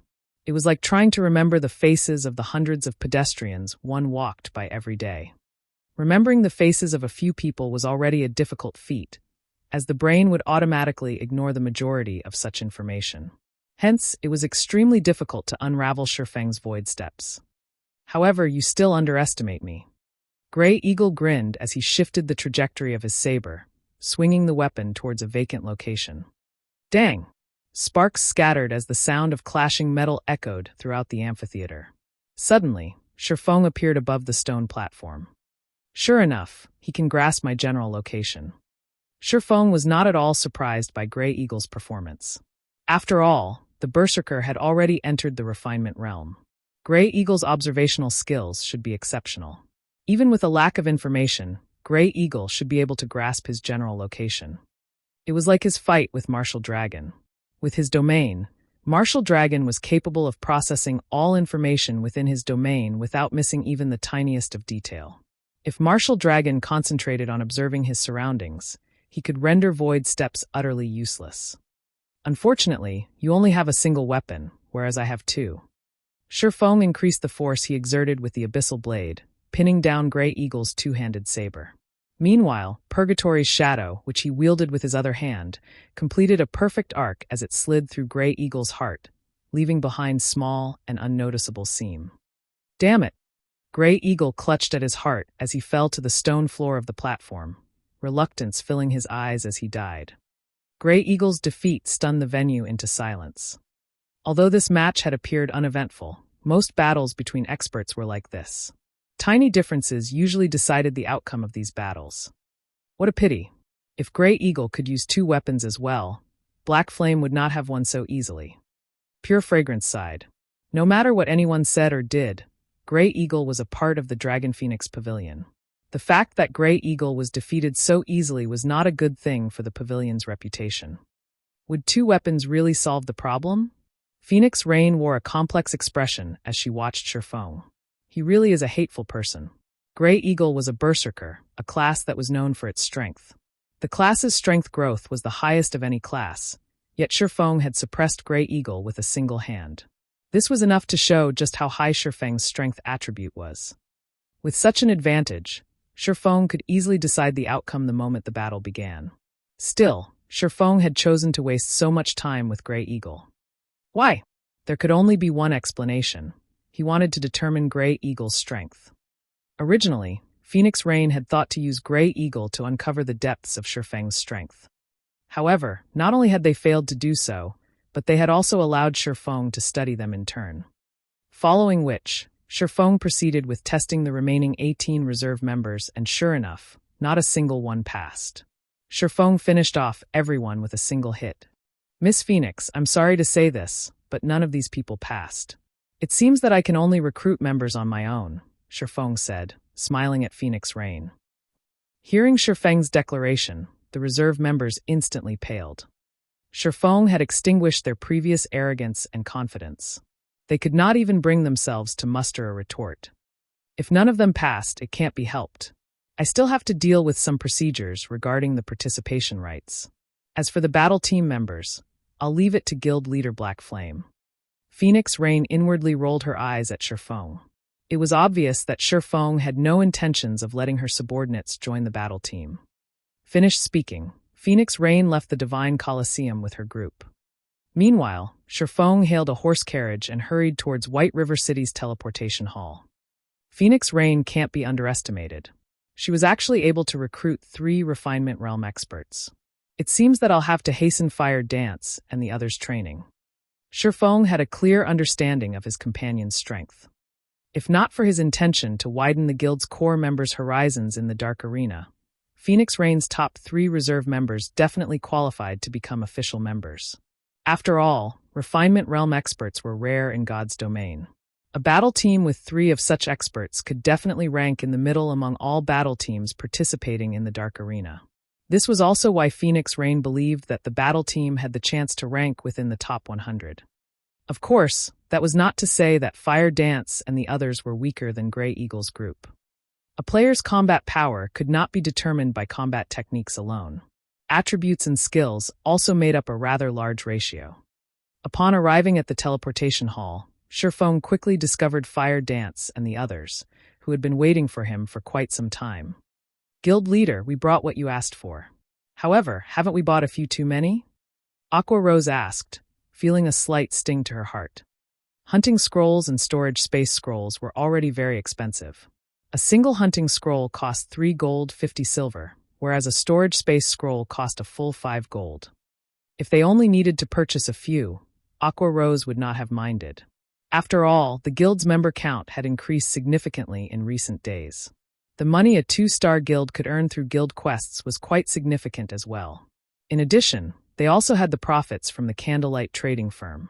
Hence, spending 100 or 200 gold wouldn't be an issue. However, Shifeng had requested 100 hunting scrolls and 50 storage space scrolls. Furthermore, hunting required other items as well. In total, they had spent more than 800 gold to prepare for this hunting trip. Not even a bronze mount cost that much. You'll understand when the time comes. This amount is nothing considerable. Shifeng laughed. In the past, to obtain a slightly better guild mount, various large guilds had spent astronomical sums of money. In comparison, they had only spent around 800 gold.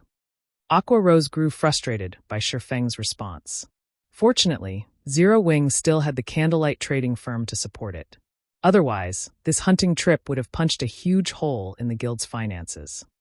Let's head to the Great Forest of Soria. Saying so, Shifeng approached the teleportation magic array. Upon discovering their destination, everyone involuntarily trembled. The Great Forest of Soria. Anyone who researched high-level maps knew that the Great Forest of Soria was a level 50 map. To current players, it was a death trap. Furthermore, the Great Forest of Soria was different from ordinary leveling maps. It was a forbidden land for the human race.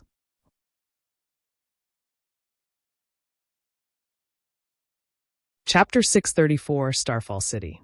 Very quickly, Shifeng paid the party's teleportation fees. Each person cost 80 silver for a total of 4 gold, 80 silver for the whole party. An ordinary party could not afford to spend that much money even if they bankrupted themselves. The Great Forest of Soria was a neutral area situated between the Black Dragon Empire and the Star Moon Kingdom. Current players were not nearly strong enough to survive the area. Players also knew the Great Forest of Soria as the Forest of Death. It was a level 50 to level 70 leveling map, and it was 3 to 4 times larger than ordinary leveling maps of the same level. However, the map's high level wasn't the greatest threat. The reason behind the Forest of Death nickname was the utter lack of fortresses or safe gathering locations for humans. Instead, the map was a haven for demonic beasts and half-orcs. The Great Forest of Soria was a kingdom of half-orcs, and it posed a great threat to players as the half-orc race was highly prejudiced against outsiders. Players could encounter the half-orc patrol squads at any time inside the Great Forest. Not only were these patrol squads extremely powerful, but they would also call for their other companions to ambush players. Hence, survival within the Great Forest was, to say the least, challenging. Through the teleportation array, Shifeng's party quickly arrived at Starfall City, a city near Star Moon Kingdom's border. Starfall City was the second largest city in Star Moon Kingdom's northern region. Although the city was near the kingdom's border, it was the most prosperous of all the cities in the northern region. Starfall City was of similar rank to White River City.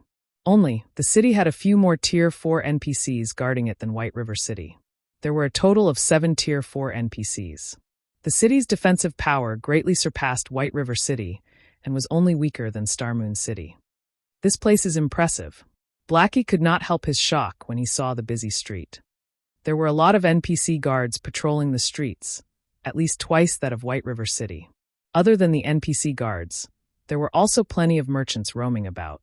One could also see many horse carriages carrying cargo coming and going. Moreover, these merchants were not limited to NPCs. There were also plenty of player merchants. These player merchants similarly rode horse carriages around the city. There were also plenty of player merchants who had parked their carriages in one place and hawked and bought various items. What are they doing? Kola noticed that these player merchants were frantically purchasing various materials and equipment from other players.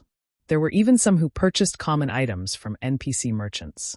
Moreover, these player merchants purchased these common items in large quantities, costing up to dozens, or even more than 100 gold.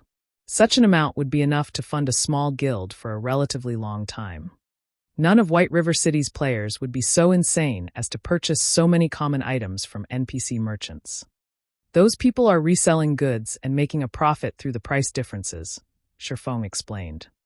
Making a profit through the price differences? Blackie was confused. But the NPC's prices are the same throughout Star Moon Kingdom. Only some unique items can be resold for a profit. Even so, there aren't usually many of those items available for sale, and normally, when the NPCs restock, large guilds usually buy everything, keeping them for their own use. Who are they planning to sell these common items to? To players, of course, Shifeng said, laughing.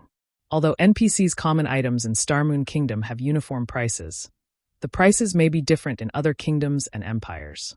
Some items sold in Star Moon Kingdom might be more expensive in the Black Dragon Empire, while some items might be cheaper. Meanwhile, these people are trying to make a profit through the difference in prices. Then, aren't there teleportation arrays? Wouldn't it be easier just to deliver their products using teleportation arrays? Blackie asked curiously. Why must they use horse carriages? Very simple. The transportation fees would be too high if they used the teleportation arrays. Moreover, only the capital city has an array that enables teleportation between other kingdoms and empires, and each teleportation would cost more than 1 gold. Their profit margin is not high. Moreover, a player can't carry enough items. They might even incur losses if they use teleportation arrays to conduct their trades. Meanwhile, a horse carriage can carry more than a dozen times that of players. Some good horse carriages can even carry up to 20 or 30 times. Although one may waste some time and encounter some dangers if they travel to the Black Dragon Empire via a horse carriage, in general, they can earn a lot of money with a single trip. These player merchants earn even more money than our guild's elite players. Shifeng had some knowledge regarding the merchant subclass. In the past, his guild had frequently organized caravans to conduct cross-border trade, earning significant funds for the guild. Meanwhile, Starfall City offered a natural advantage for cross-border trade. This was also why many merchants throughout Starmoon Kingdom specifically traveled all the way to Starfall City to develop themselves. Everyone came to a realization upon hearing Shifeng's explanation. They had never imagined that the cross-border trade was such a profitable business. The wages Zero Wing offered were among the highest of all guilds in Starmoon Kingdom. The money its elite members earned each day was several times more than the elite members of other guilds. The money they earned could even rival that of ordinary experts. Yet, these merchant players actually made more money than Zero Wing's elite members. In other words, these merchant players made more money than even the ordinary experts in God's domain. All right, split up and look for any caravans that are about to depart, Shifeng ordered. There was a great distance between Starfall City and the Great Forest of Soria. If a player relied on their own 2 feet to travel, it would take over 10 hours to reach the Great Forest. If Shifeng were traveling alone, he could simply teleport to the Great Forest with the aid of the 7 Luminaries ring, saving him a lot of hassle. Unfortunately, none of his other party members possessed the 7 Luminaries ring. Hence, they would have no choice but to travel to the Great Forest on foot. Meanwhile, if a caravan were about to embark from Starfall City to the Black Dragon Empire, they would have to pass through the outermost region of the Great Forest of Soria. If one traveled via horse carriage, the journey to the Great Forest would only take 3 or 4 hours. It was much faster than even common mounts. However, the road to the Black Dragon Empire was not easy for a caravan. A caravan normally required an escort of guards. Meanwhile, powerful players would often accept such escort quests as they were extremely profitable. The money one could earn from these quests was several times higher than ordinary high-level quests. Only one would have to invest a lot of time to complete the quest. A dozen minutes or so later, Aqua Rose located a caravan that was about to depart for the Black Dragon Empire. This caravan was not particularly large. In total, there were only a dozen or so horse carriages. Moreover, it was a caravan that consisted entirely of players. It was far less safe than NPC caravans. After leaving the city, caravans could encounter all sorts of trouble such as monster attacks and player robberies. In the past, Shifeng had even tragically been mugged by a Tier 4 Sword Emperor NPC. Meanwhile, in an NPC-organized caravan, there would usually be some NPC guards escorting the caravan. Ordinary players would not dare consider robbing such caravans. Monsters offered the greatest danger these caravans. Player-organized caravans, on the other hand, were often the targets of players who had joined the dark forces. Of course, with risk comes opportunity. If player merchants joined an NPC-organized caravan, their profits would decrease sharply. The maximum amount of money they could earn from a single trade was only 1/3 of the money they could make if they joined a player-organized caravan. Of course, even this was still a significant amount of money to an ordinary player. In other words, a player-organized caravan's profits were 3 times that of an NPC-organized caravan. Naturally, courageous or strong players would take this risk. Our Red Rain caravan is not some weak caravan. We don't welcome weaklings here. Not to mention, you guys are only planning to join us to the Great Forest of Soria. You will occupy our guard slots for nothing. A female ranger with a charming and flirtatious look sneered. This female ranger had black, shoulder-length hair and wore a black and red tight-fitting leather jacket.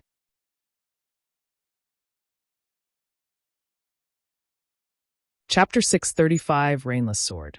Just as the female ranger had said, the Red Rain Caravan's strength could not be underestimated. Although the Red Rain Caravan was slightly weaker than the other caravans that consisted of over 30 horse carriages, their horse carriages were of higher quality. 2 horses pulled the Red Rain Caravan's carriages, unlike the normal horse carriages that other caravans used, which were only pulled by 1 horse. Not only were the Red Rain Caravan's carriages faster, but they could also hold considerably more cargo, with each carriage holding up to 24 times that of an ordinary player's bag space. Moreover, due to the horse carriages being of a higher rank, they could hire 2 more guards than ordinary carriages.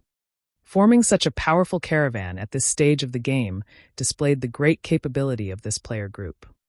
Guild Leader, although there are several other caravans that are about to leave, will have to wait for another 3 to 4 hours for them to resupply before they set out. However, this caravan doesn't want guards that will quit halfway through the journey, Aqua Rose reported. Although there were many caravans in Starfall City, that did not mean that a caravan was available to set off at any time. It's their loss for not picking powerful guards like us, Cola snorted. He had just replaced his old shield with the divine Bluefire shield, his strength increasing significantly, so he felt somewhat irritated by the fact that the Red Rain Caravan had ignored him. Shifeng swept a glance over the Red Rain Caravan that was recruiting guards some distance away. The Red Rain Caravan consisted of a total of 16 bronze carriages, each holding a maximum of 5 people. That was 2 more than common carriages. In other words, the Red Rain Caravan could carry a total of 80 people. After including the caravan's merchants, they could recruit up to a maximum of 50 guards. If the caravan allowed Shifeng's party of 6 to take up 1/8 of the remaining slots, it would greatly strengthen the caravan. Currently, Shifeng's group wore black cloaks to hide their identities. Outsiders could not discern their appearances at all, not to mention their guild. With Zero Wing's influence in Star Moon Kingdom, the Red Rain Caravan would definitely show some deference and allow their party to join. However, Shifeng did not wish to expose their tracks. Every large guild had their own investigation team that was responsible for collecting information on and tracking the important members of other large guilds, taking the opportunity to investigate their movements or seek opportunities to assassinate these members. Everyone in Star Moon Kingdom knew of Zero Wing. Naturally, their actions would attract the attention of many parties. Not to mention, Zero Wing had plenty of enemies. If someone discovered their tracks, some of these enemies might go out of their way to deal with them. Although Shifeng was not afraid of his enemies, he did not wish to risk exposing the location of a rare guild mount and the method of capturing it. That would be a huge loss for him. Therefore, Shifeng had everyone in his party hide their identities. "I'll negotiate with them." Shifeng shook his head and smiled. He then walked towards the lead female ranger. "Why are you here again? Haven't I said that our guard slots are precious, and that we can't afford to hire people that will quit halfway through the trip?" The female ranger named Red Rain said. "We don't want any remunerations. I'll even give you 1 gold as a traveling expense. How about it?" Shifeng took out a shining gold coin from his bag. Although the Red Rain Caravan transported a lot of goods, they could not earn much. To the caravan, 1 gold was a significant amount of money. Hearing Shifeng's offer, Red Rain hesitated. Although the Great Forest of Soria is only halfway, most of the dangers on the way to the Empire come from the Great Forest itself. As long as you get through the Great Forest, you shouldn't encounter any problems on the remaining journey. We'll part ways only after we exit the Great Forest. How about that? Shifeng offered another suggestion. This, Red Rain was clearly tempted. Indeed, just as Shifeng had stated, the truly dangerous area from Starfall City to the Black Dragon Empire was the Great Forest of Soria.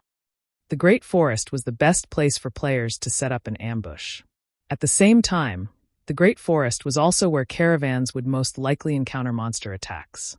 As long as they passed through the Great Forest, their trip to the Black Dragon Empire could basically be considered a success.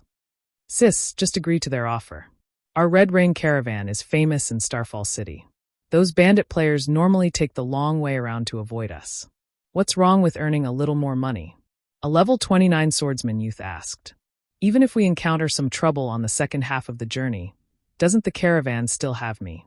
While the swordsman youth was speaking, Shifeng activated omniscient eyes to size up the young man. The swordsman's name was displayed as Rainless Path. The majority of his equipment was level 25 fine gold rank, with a few pieces of level 30 secret silver equipment. There was even a piece of level 25 dark gold equipment. Rainless Path? When Shifeng saw this name, he suddenly recalled something about this swordsman. In the past, Rainless Path had been a famous swordsman in Star Moon Kingdom. At his peak, he had ranked within the top 30 swordsmen in Star Moon Kingdom. Back then, he had also been known as Rainless Sword.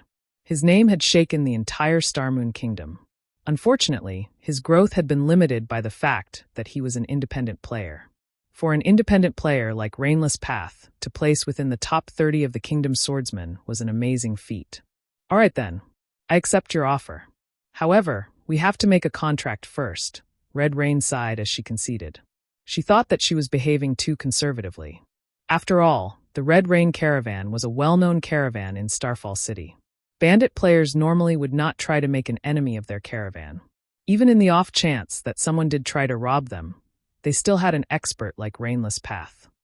Okay, Shifeng did not object to signing a contract. With a contract, both sides could feel at ease. Afterward, Shifeng and his party entered into a contract with the Red Rain Caravan. The contract required Shifeng's party to pay a remuneration of 1 gold to the Red Rain Caravan. In return, the Red Rain Caravan would transport his party to the Great Forest of Soria. The two groups would part ways once they exited the Great Forest. After another dozen or so minutes, the Red Rain Caravan recruited enough players to fill the remaining guard spots. Shortly after, the caravan departed from Starfall City. The bronze carriages were very fast. Moving along the highway, it took only 2 hours for the Red Rain Caravan to reach the Great Forest of Soria. Level 50 monsters roamed the Great Forest's outermost region. However, due to the Star Moon Kingdom and the Black Dragon Empire armies often clearing the monsters around the highway, the Great Forest's monsters did not dare approach the highway casually. This allowed players to organize their own caravans to travel between these two countries.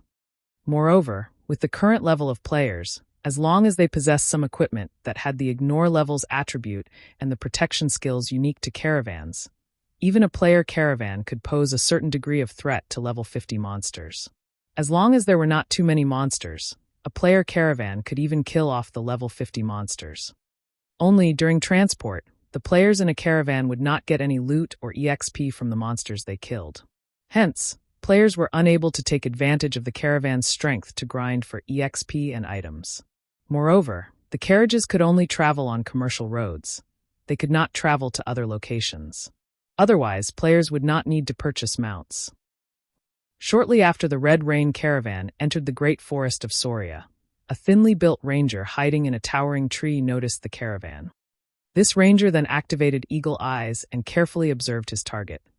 "Boss, another caravan has arrived," the ranger said through the team chat. "Which caravan is it?" A rough and barbaric voice came from the other side. Looking at the symbol, it seems to be the Red Rain Caravan, the thinly built ranger said, licking his lips. Red Rain Caravan. Excellent.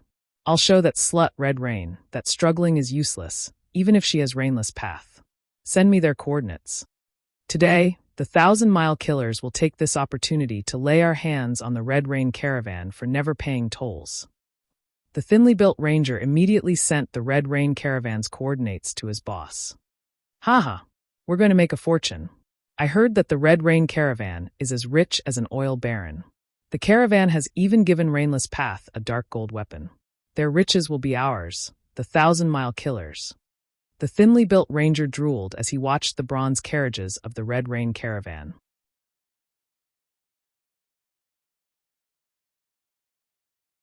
Chapter 636, Dark Guild. The Red Rain Caravan did not have an easy journey through the Great Forest of Soria. They oftentimes encountered attacks from 1 or 2 level 50 wind leopards, forcing the caravan to halt their advance and face these demonic beasts. Wind leopard, demonic beast, common rank. Level 50. HP 50000/50000. Although the wind leopard was only a common monster, and its HP was very low, its speed and damage could rival even that of a level 30 chieftain. Ordinary players would not survive more than 3 hits from this monster. If an ordinary player encountered a wind leopard, only death awaited them. They would not even have a chance to escape.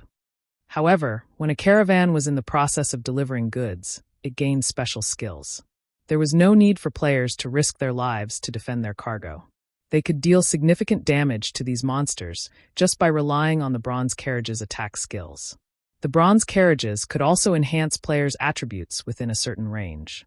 A level 30 player could receive such a massive buff that it gave them the attributes of a level 40 player.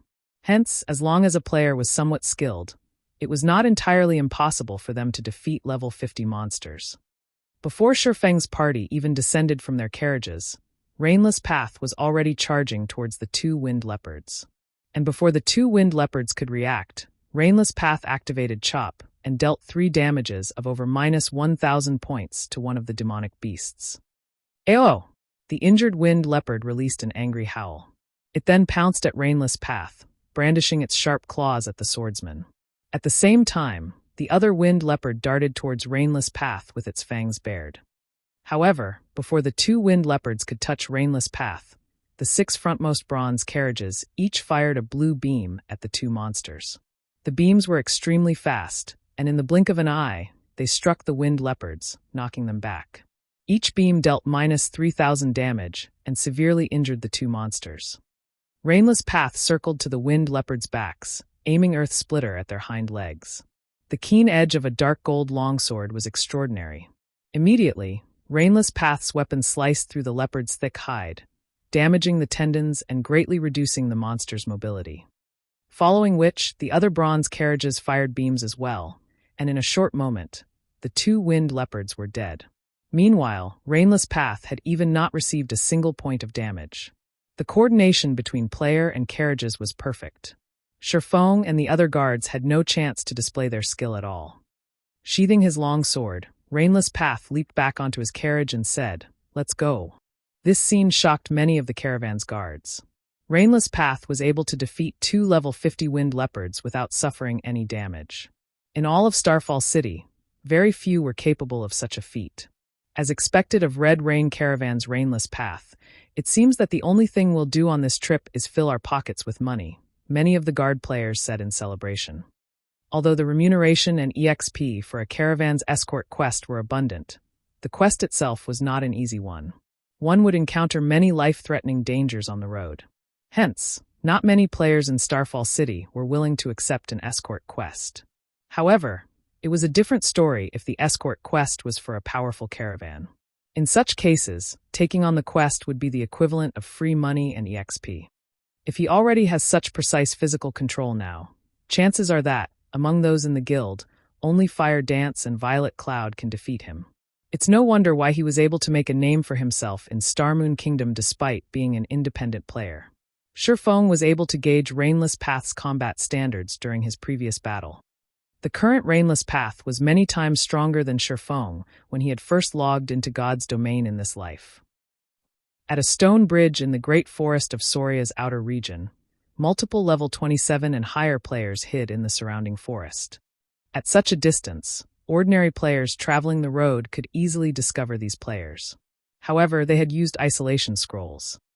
Although they were not invisible, the scrolls blurred their bodies, making it very difficult to notice them by sight alone while they hid in the forest. The person leading this team was a level 29 berserker wearing black scale armor and wielding a silver greatsword. Watching the quickly approaching caravan, he sneered as he said, "They're finally here. Get into position." Upon receiving this man's command, every team member took out an earthy yellow magic scroll from their bags. The moment the Red Rain Caravan's carriages entered their encirclement, the leading berserker shouted, "Go!" The members of Thousand Mile Killers immediately activated the yellow magic scrolls. In the next moment, thick walls rose from the road, sealing off the path ahead and behind the Red Rain Caravan, preventing the carriages from advancing or retreating. The ambush took the Red Rain Caravan's players by surprise. Before anyone could react, nearly 100 players burst from the forest on both sides of the road. Normally, when attempting to plunder a caravan, one could not have too many players because if too many players joined the fight, the caravan's special skills would grow stronger, making the caravan far more difficult to deal with. When attacking a caravan consisting of a dozen or so carriages, a small army of 100 players offered the best results. Thousand-Mile Bear. Red Rain's expression sank, her beautiful eyes glaring at the berserker amidst the crowd. We have never interfered with each other's business. What is the meaning of this? The Thousand-Mile Killers was a red name team that had already plundered countless caravans. Thousand-Mile Bear was their leader. However, the Thousand-Mile Killers had never attempted to rob Starfall City's famous caravans. Hence, the various famous caravans had never bothered to join hands to deal with the Thousand-Mile Killers. Red Rain had never thought that Thousand-Mile Bear would break the unwritten rule after all this time and target their Red Rain caravan. Red Rain, do you really think that I don't normally target you guys because I am afraid of you? Thousand-Mile Bear grinned. Coldly, he said, hand over 1 piece of dark gold equipment and 5 pieces of fine gold equipment. Oh, and leave your carriages behind. Otherwise, none of you will leave here alive. Thousand-Mile Bear, do you think that our Red Rain caravan is that easy to bully? If you're strong enough, take it yourself. Red Rain unslung the dark blue longbow from her back and fired multiple arrows consecutively at the level 29 berserker. Although an arrow was not as powerful as a spell, it was much faster. Rainless Path also unsheathed his longsword and swiftly charged towards Thousand-Mile Bear. In order to round up bandits, one must first catch their ringleader. If Thousand-Mile Bear died, the other members of his team would fall into disarray. Since you don't know when to give up, don't blame me for not showing mercy. Thousand-Mile Bear swung his great sword, deflecting the incoming arrows. He then called out to the 12 black-robed players behind him, saying, "It's up to you guys now." All 12 black-robed players hid their identities. Their appearances were also indiscernible. However, all 12 radiated a bone-chilling aura. The 12 players nodded silently before splitting up and charging towards the caravan. They did not bother dealing with Rainless Path as a group. I heard that you are a swordsman expert. I want to see just how strong you are. One of the robed players, a swordsman, unsheathed his pair of swords as he approached Rainless Path, wearing a playful expression. The black-robed swordsman activated Wind Blade, arriving before and brandishing his swords at Rainless Path. As if they were venomous snakes, the black-robed swordsman's 2 swords struck at Rainless Path's heart and neck with deadly precision. The attacks were so fast that Rainless Path barely saw the weapon's afterimages. "Who are you?" Rainless Path was shocked. Hurriedly, he swung his longsword to block the attack. Throughout Starfall City, only a few players were capable of such speed and accuracy, and Rainless Path knew practically every swordsman in the city who could achieve such a feat. However, he could not remember anyone who matched the size and aura of the black-robed swordsman. Dang! Dang! 2 rings of metal clashing resounded. Although Rainless Path blocked the black-robed swordsman's attacks, he had been forced to retreat by 2 steps. The black-robed swordsman was slightly stronger than Rainless Path. However, Rainless Path did not lack speed as he slashed at his opponent's black cloak, revealing the mysterious swordsman's true identity. The mysterious swordsman was actually a severely emaciated youth. However, the youth's character ID was as crimson as a deep pool of blood. A black skull also graced the boy's silver armor, and his entire body radiated a faint bloody glow. What is the Dark Guild, the Million Ghosts, doing here? Rainless Path could not help his shock when he saw the skull-shaped guild emblem. You really are powerful. However, what do you think of this? The swordsman youth laughed. In the next moment, he swung his swords and sent 10 sword images towards Rainless Path. All 10 sword images appeared before Rainless Path's body simultaneously, making them impossible to block or dodge.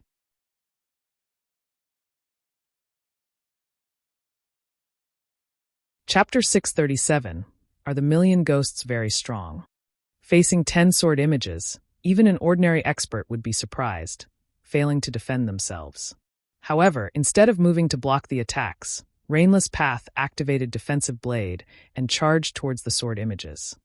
Rainless Path then used the Tier 1 Swordsman skill, 5 consecutive slashes, on the swordsman youth. 5 consecutive slashes was not a particularly powerful skill among Tier 1 Swordsman skills. However, this skill increased his attack speed more than any other in his arsenal. When executing the skill, the user would send out a total of 5 slashes, with each subsequent slash receiving a 20% attack speed and damage increase. Hence, each subsequent slash was faster and more powerful than the prior one, making it extremely difficult to counter. Both Rainless Path and the mysterious youth were swordsmen, and both parties were level 29. Although they had extraordinary attack power, their defenses were average. However, in terms of attributes, the youth was stronger. The boy had over 7,300 HP, whereas Rainless Path only had over 6,800 HP. If either swordsman failed to defend his opponent's attack, even if they did not die instantly, they would not have much HP remaining. Facing Rainless Path's suicidal attack, the swordsman youth had no choice but to activate Defensive Blade. Pung, pung, pung. After sparks scattered, both swordsmen pulled away from each other. Though neither received any damage, their defensive blades had been exhausted. For a short time, neither swordsman could use the life-saving skill again. After a series of exchanges, neither side managed to grasp an advantage over each other. Although the swordsman youth had the advantage in attributes, Rainless Path's combat techniques were superior. For a time, the swordsmen were helpless against each other. However, the same could not be said for the battles happening elsewhere. Arrows and spells flew through the air. The bronze carriages added their own magic attacks into the mix as well. At the rear line, the healers of both sides concentrated on keeping their allies alive. The bridge had transformed into a miniature battlefield. Players could die at any time. When the Red Rain Caravan's guards were killed by red names, they would lose 1 level and drop 2 or 3 pieces of equipment. On the other hand, the ambushing red names suffered a more severe fate.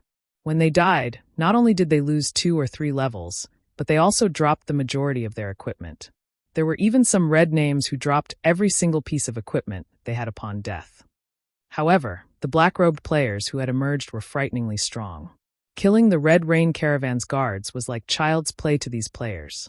In a short moment, these black-robed players had killed 8 guards. How could this be? Red Rain suddenly felt a wave of despair.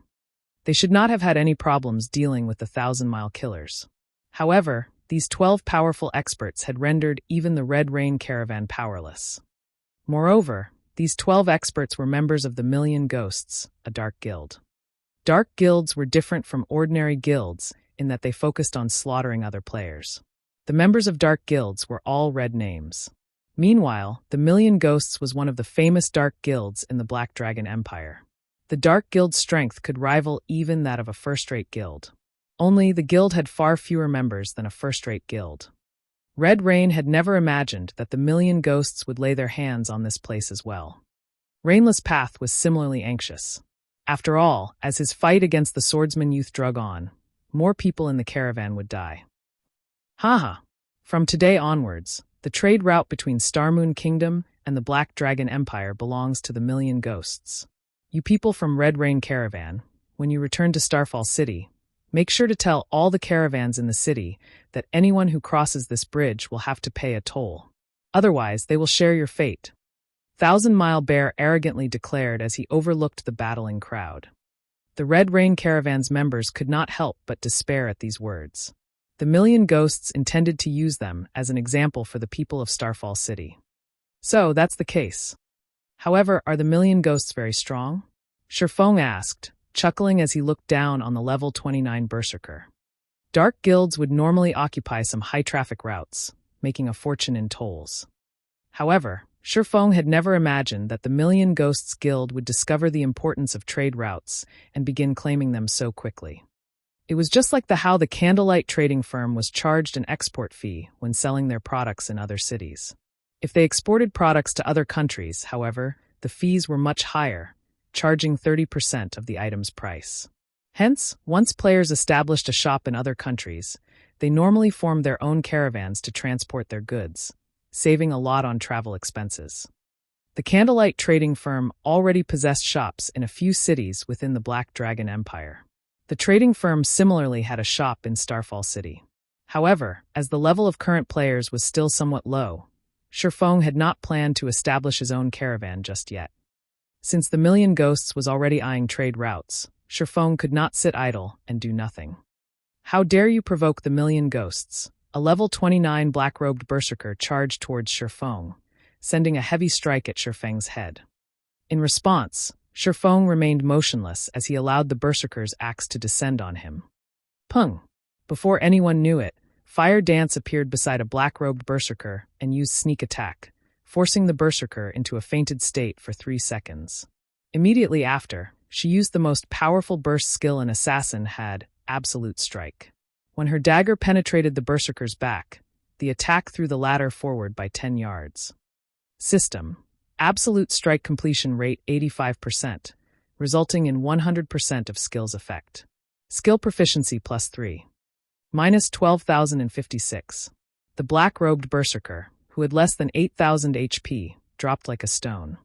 As the berserker slammed heavily into the ground, he dropped 3 pieces of equipment.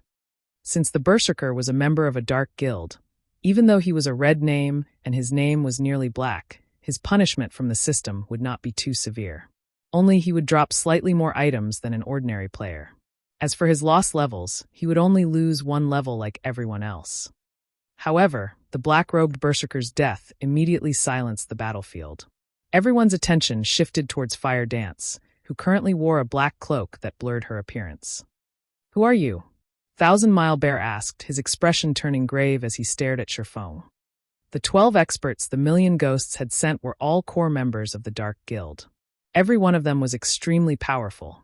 Meanwhile, the berserker that Fire Dance had killed ranked 5th out of the 12 experts. If such a person died from a single hit, even an idiot could tell that Sherfeng's group was not ordinary. Red Rain, who had begun to despair, also stared at Sherfeng's party in disbelief. So strong. Rainless Path could not help but shiver when he recalled Fire Dance killing the black-robed berserker instantly. When he placed himself in the berserker's shoes, he felt that he would not have even had time to activate Defensive Blade, dying instantly. With such strength, Fire Dance could definitely rank at the very top of Starfall City. She was not someone that he could hope to contend with. At this moment, Sherfong waved his hand and said, "Get rid of them. Teach the Million Ghosts that there are some things that they are not allowed to touch." Fire Dance and the others nodded as they dashed towards the Million Ghosts experts. Although there was not much of a level difference between them, in terms of equipment, Fire Dance and the others were leaps and bounds above the Million Ghosts experts. Not to mention the Dark Guild's core members, even the Million Ghosts Guild leader would not have equipment that could compare with a Tier 1 set equipment. Kola charged at a level 29 black-robed assassin and used Divine Shield Strike. The Divine Bluefire shield transformed into a blue meteor that struck the assassin and dealt minus 2,748 damage. In response, the assassin hurriedly spun to Kola's back and used Backstab on the Guardian Knight. However, shifting his feet slightly, Kola easily blocked the attack with the Bluefire shield, receiving no damage. Immediately after, Kola followed up with a hammer of sanctions and punishment, finishing off the black-robed assassin. The entire battle was over in a flash. If even an MT like Kola could defeat his opponent so swiftly, there was no need to mention the rest of Sherfeng's party. With a wave of her staff, Aqua Rose cast Flame Explosion and finished off one of the bandits instantly. As for Fire Dance, she activated Wind Steps, and like Death's Scythe, she harvested her enemy's head easily. After a short moment, only a few of the 1,000-mile killers remained. As for the Million Ghosts members, only 4 of the black-robed experts still stood. Nobody would have thought that a party of players could actually render these red name experts utterly powerless. "You guys are digging your own graves." Thousand Mile Bear's eyes bulged from his anger. "The Million Ghosts will not let you off the hook. We're retreating." Saying so, Thousand Mile Bear turned and fled. However, activating Silent Steps, Sherfong immediately appeared behind Thousand Mile Bear and sent a chop at the berserker. Sherfeng's sword-drawing speed was astonishing, and all everyone saw was a silver flash. In the next moment, Thousand Mile Bear's body fell to the ground. The berserker could not believe that someone could actually execute such a fast attack. It was so fast that he had no chance to react. The only thing he could do was watch as his HP descend until it reached 0.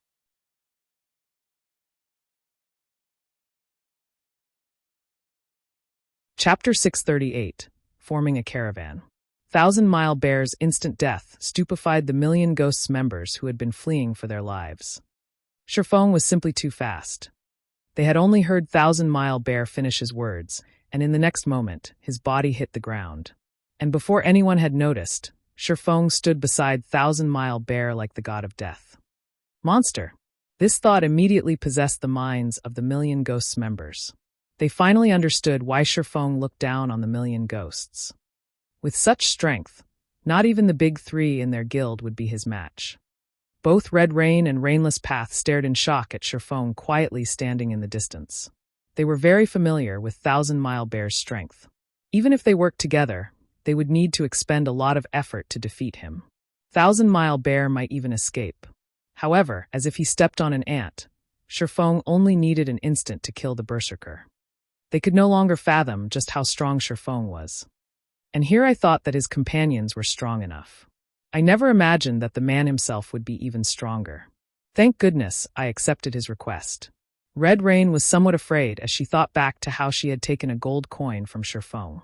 Fortunately, she had not offended Shifeng with her words or actions. Otherwise, the consequences would be unimaginable. So that's what a real expert looks like. An indescribable excitement rose in Rainless Path's heart when he recalled Shifeng's attack, which had been as quick as lightning. In Starfall City, he was already considered one of the city's peak experts. There were not many worthy opponents for him in the city. However, upon seeing Shifeng's stunning performance, he finally understood what a real expert was. A real expert was someone who could exert their body and techniques to their limits, someone who could utilize their strength with maximum efficiency, and someone who was more than just slightly stronger than an ordinary player. After Thousand Mile Bear died, Fire Dance and the others swiftly dispatched the remaining the Million Ghosts members and collected some excellent equipment. Although these level 25 dark gold and fine gold items were of no use to Fire Dance and the others, there were a bunch of people in the guild who would fight over for them.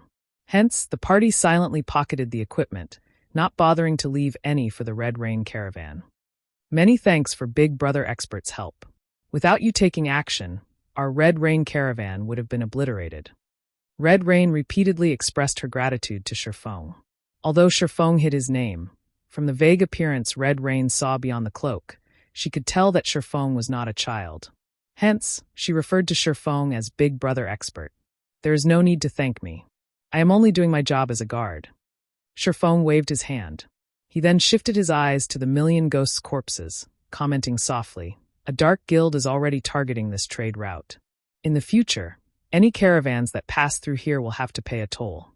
I wonder what plans Miss Red has for the future?" Compared to ordinary guilds, dark guilds were far more overbearing.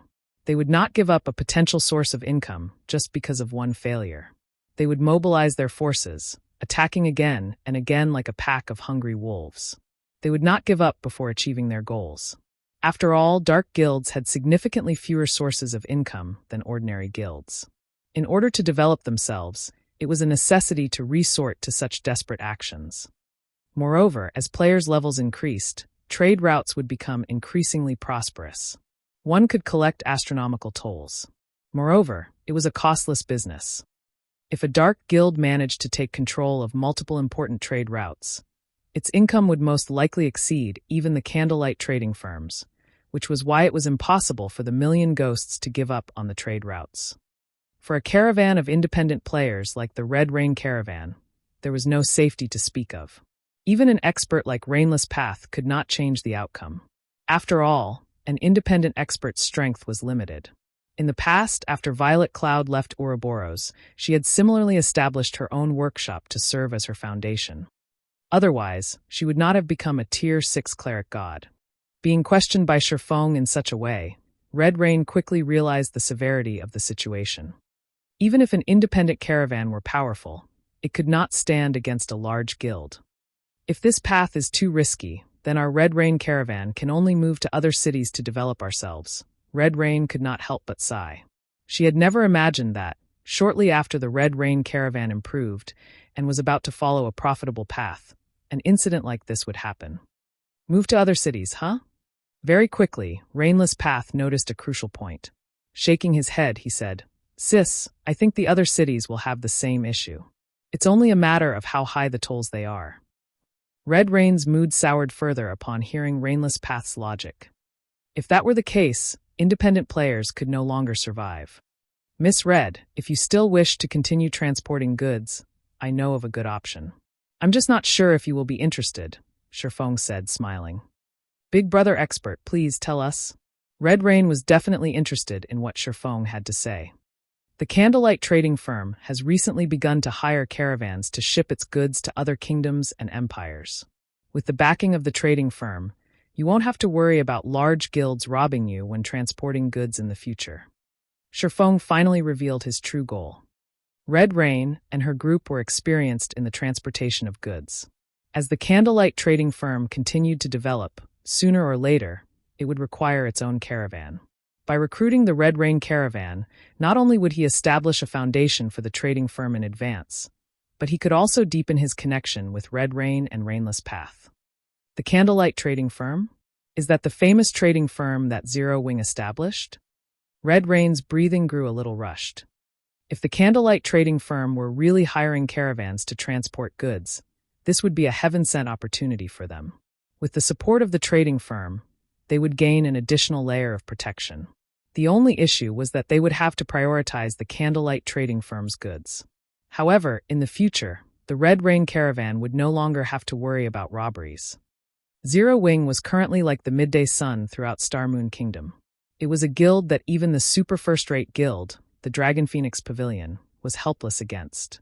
There was no need to mention the other guilds in Star Moon Kingdom. Thank you for the advice.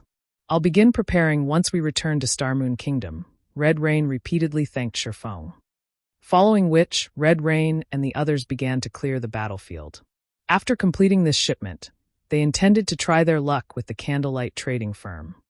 Standing beside Shifeng, Aqua Rose asked curiously, "Guild leader, since when did Candlelight begin recruiting caravans? Why didn't you tell me about this before?" It was not an easy task for a caravan to transport goods. The previous battle made this obvious. There were many problems involved in such an operation, and they were extremely troublesome to deal with. "I just decided it," Shifeng laughed. Aqua Rose was speechless. She could not help but shift her gaze towards Red Rain, before returning her gaze to Shifeng, a meaningful smile appearing on her face. She looked at Shifeng as if saying, "I see." Half an hour later, the Red Rain caravan arrived at the exit of the Great Forest of Soria. Reaching this point, Shifeng and the others had fulfilled their agreement. After parting with Red Rain and the others, the party advanced into the inner regions of the Great Forest. Roughly 4 hours later, Shifeng's party arrived at a small lake in the forest. "Guild leader, aren't we trying to capture a guild mount? Why aren't there any monsters here?" Blackie glanced at his surroundings, failing to find a single monster around the lake. No matter how he looked at it, this was not an area for capturing mounts.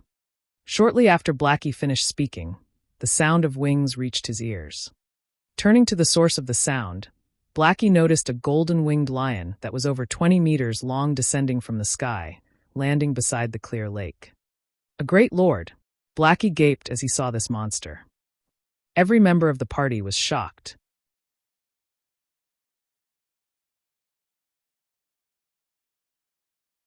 Chapter 639, Rare Mount. "Guild leader, don't tell me we're going to capture that?" Blackie inquired. He gulped audibly as he stared at the massive figure in the distance. The golden-winged Lion King before him was a bona fide Great Lord. Moreover, it was no ordinary Great Lord. It was a level 60 Great Lord. It was definitely part of the ruling class of monsters. It could obliterate them with a sneeze. Golden-winged Lion King, demonic beast Great Lord. Level 60. HP 30.00000/30.0000000. Capture it. Shifeng rolled his eyes at Blackie, saying, "You must be crazy." Although the golden-winged Lion King could be captured, it was a level 60 Great Lord. He wasn't that good.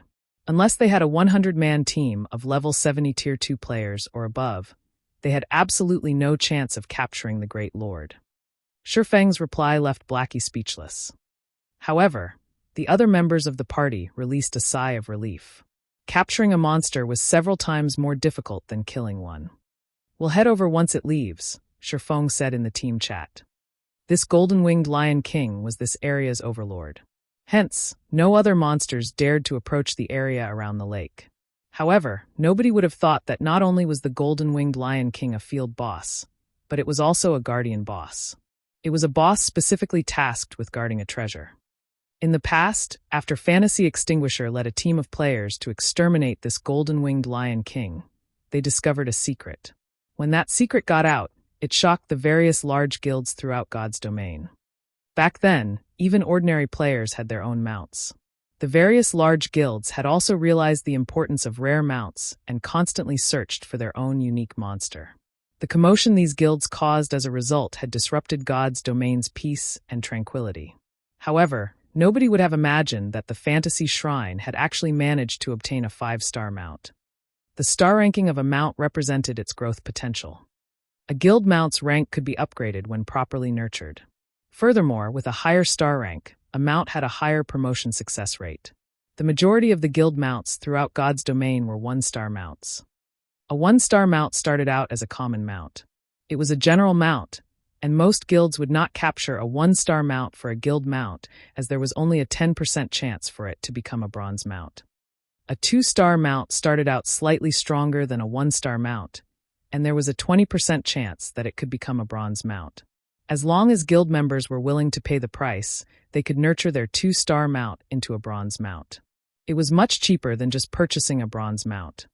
As for 3-star mounts, they were rarely seen. Not only could the additional movement speed they provided initially reach 110%, but there was also a 30% chance that they could nurture them to become bronze mounts. However, few guilds were capable of obtaining 3-star mounts. A 4-star mount was a rare mount. Not only could its initial movement speed reach 115%, but there was also a 50% chance for it to become a bronze mount. Impressively, there was a 15% chance for it to become a mysterious iron mount. This was a potential that 1-star to 3-star mounts did not possess. Hence, 4-star mounts and above were considered rare mounts. Various large guilds throughout God's domain drooled over the idea of their own 4-star mount. Although there was only a difference of 1 rank between a bronze mount and a mysterious iron mount, the latter possessed storage capabilities. Moreover, unlike bronze mounts, mysterious iron mounts' combat capabilities allowed them to make a difference in a battle. 5-star mounts were even more powerful. The additional movement speed they provided initially could reach 120%. Its speed was practically equivalent to an ordinary bronze mount. Only, it did not possess any combat capabilities. However, 5-star mounts had a 70% chance to become bronze mounts. Not only could they be upgraded within a short amount of time, but they also had a 30% chance to become mysterious iron mounts and a 3% chance to become secret silver mounts. The most powerful guild mount Sherfong had seen in the past was a 6-star mount. Its rarity could even rival that of a legendary item.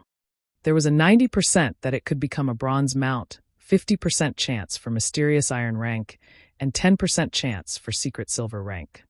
Just the thought of a guild outfitting its members with secret silver mounts was frightening. After all, unlike mysterious iron mounts or below, secret silver mounts possess skills that could assist players in battle, increasing their combat power significantly. This was also why so many guilds had been so desperate to collect rare mounts in the past.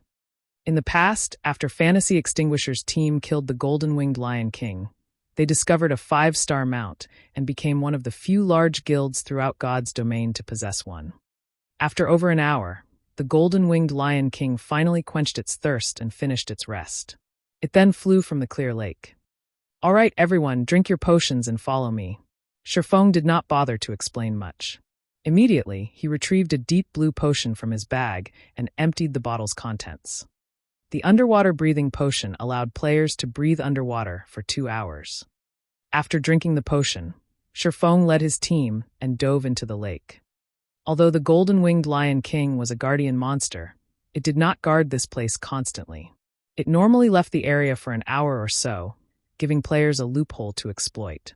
Otherwise, Sherfong would not have been confident of capturing 5-star mount that hid behind a great lord.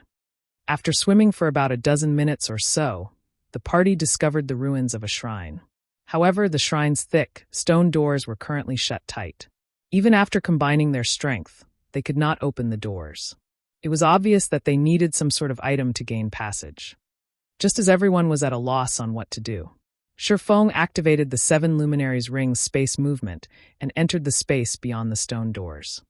A minute later, the stone doors slowly opened. Everyone was amazed by this scene. They had not thought that the doors could be opened like this. "I wish I had an item with space movement. I could easily teleport into any shrine I find without wasting effort looking for a way to open the doors," Blackie said enviously. This method is only viable for shrines that are not magically sealed. You wouldn't be able to teleport into shrines with magic seals or their own spaces. Shifeng wished the same, but there were very few non-magically sealed shrines throughout God's domain. There were even fewer items with skills similar to space movement. Normally, in order to enter this shrine beneath the lake, players were required to obtain the key by killing the golden-winged Lion King. All right, we don't have much time left. We have around 40 minutes before the Lion King returns. We need to finish the job within these 40 minutes. Shifeng no longer bothered to explain. Immediately, he swam further into the shrine. The shrine was not large, being only 3 stories tall. The first floor was completely flooded. There was nothing special about the second floor beyond the various idols that cluttered the space. However, upon reaching the 3rd floor of the shrine, the party felt as if they had entered a different space entirely. The 3rd floor was actually a forest. Various wild beasts and demonic beasts lived here, and the monsters were all level 50. However, the beasts living here would not actively attack players. Meanwhile, slumbering in this forest's heart was a blue wolf that stood over 3 meters tall. Despite being asleep, blue arcs of electricity flashed around the wolf's body, preventing others from approaching it. Thunder Wolf, Demonic Beast Lord. Level 50. HP 9000/90000000. Such a handsome wolf. Kola was immediately mesmerized by the Thunder Wolf. In comparison, the horses of the Red Rain Caravan's bronze carriages looked like ugly toads. The Thunder Wolf was twice as large as a horse. If he could ride the beast through the city, he would become the envy of all. We only have 30 minutes left. Get into position as I taught you. If we fail, we'll have to spend a long time running back to this place, Shifeng hurriedly commanded. Quickly, everyone stealthily approached the Thunder Wolf under Shifeng's command.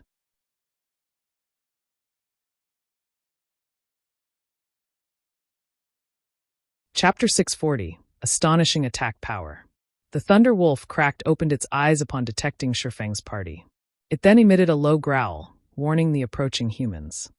Although the demonic beasts on the 3rd floor would not actively attack players, they would give warnings when players got too close. If the players refused to heed their warning, they would attack. Kola, make sure you're ready to aggro the wolf. Blackie, focus on using Guardian of Light. Violet, focus on healing. Everyone else, use the hunting scroll when the time arrives. Shifeng hurriedly commanded his team when he noticed the Thunder Wolf beginning to stand. Normally, it was practically impossible for them to capture a level 50 lord. However, the Thunder Wolf was slightly special. One could use a special method to capture it. The first condition for capturing a wild beast or demonic beast was to lower the monster's HP to exactly 10%. If its HP were above or below 10%, one could not capture the monster. It was a stringent condition, and it was one of the reasons why killing a monster was much easier than capturing one. Kola was currently level 30 and wore a complete Tier 1 set equipment. He also had the Divine Bluefire shield. Even so, he could not hope to tank a level 50 lord. Finished with his commands, Shifeng revealed the Bible of Darkness and began activating demon summoning. Emerge Demon. When Shifeng finished chanting the incantation's final verse, the demon gate slowly opened. From behind the gates, a human-shaped demon, an evil blade spirit, stepped out. Sharp spikes and black scales covered the demon's body. This demon was a pure attack type and would not possess any support spells like the Heart Devourer. Evil Blade Spirit, Evil Spirit. Level 36. HP 300000/30000000. Not bad. At least it's a Tier 2 demon. Shifeng smiled at the Evil Blade Spirit in satisfaction. Although it was not as strong as the Thunder Wolf, it would still be of significant help. It was fully capable of pinning down the Thunder Wolf for a long period. Everyone, assist the Evil Blade Spirit and attack the Thunder Wolf. Make sure you dodge the wolf's lightning attacks. Shifeng then commanded the Evil Blade Spirit to charge at the Thunder Wolf. The Evil Blade Spirit fought like a berserker. Activating Shadow Charge, it appeared before the Thunder Wolf like a ghost. The Blade Spirit's sword-like arms then sliced fiercely at the Thunder Wolf's body. Minus 17,519. Minus 16,749. Two damages that were over minus 10,000 points appeared above the Lord's head, shocking the team. Such a high attack power. Shifeng was also surprised. We lucked out this time. A level 36 Lord had no chance against a level 50 Lord. The latter's defense was many times higher. The Thunderwolf's defense was even greater than an ordinary level 35 Great Lord. For Shifeng, he would have to enter his twofold berserk state to inflict more than minus 10,000 damage to the Thunderwolf. Yet, the similarly Lord-ranked Evil Blade Spirit could easily deal more than minus 10,000 damage. The demon's attack power was stronger than even a high Lord of the same level. Awah! The Thunderwolf howled. Countless blue arcs of electricity suddenly appeared and surrounded its body, significantly increasing its speed. It then swung its claws at the Evil Blade Spirit. The Tier 2 Evil Spirit had no opportunity to block or evade before the attack struck and sent it flying backward by more than 10 yards. As it crashed to the ground, the resulting impact formed a large crater. The Thunderwolf's claws easily sliced through the Evil Blade Spirit's scale armor, leaving multiple scorched scratch marks. The Evil Blade Spirit's HP instantly fell by 41,864. The difference in strength between them was instantly obvious. Isn't its attack a little too powerful? If I don't activate life-saving skills, I'll most likely die with a single hit. Standing a short distance away, Kola gulped when he saw the Thunderwolf's damage. He no longer dared underestimate the demonic beast. The Thunderwolf's attack power was many times stronger than even the Great Lord-ranked Bluefire Crow King. Just how were they supposed to lower this monster's HP to 10%? Violet, heal the Evil Blade Spirit. Everyone else, attack from a distance. Shifeng was not particularly surprised by this result. Level 50 was another great divide of levels. At level 50, players could become Tier 2 classes. Hence, monsters would become a lot more powerful after reaching level 50 as well. Moreover, the Thunderwolf was a super attack-type demonic beast. Naturally, its attack power was dismaying. However, this astonishing attack power was the key factor in capturing the Thunderwolf.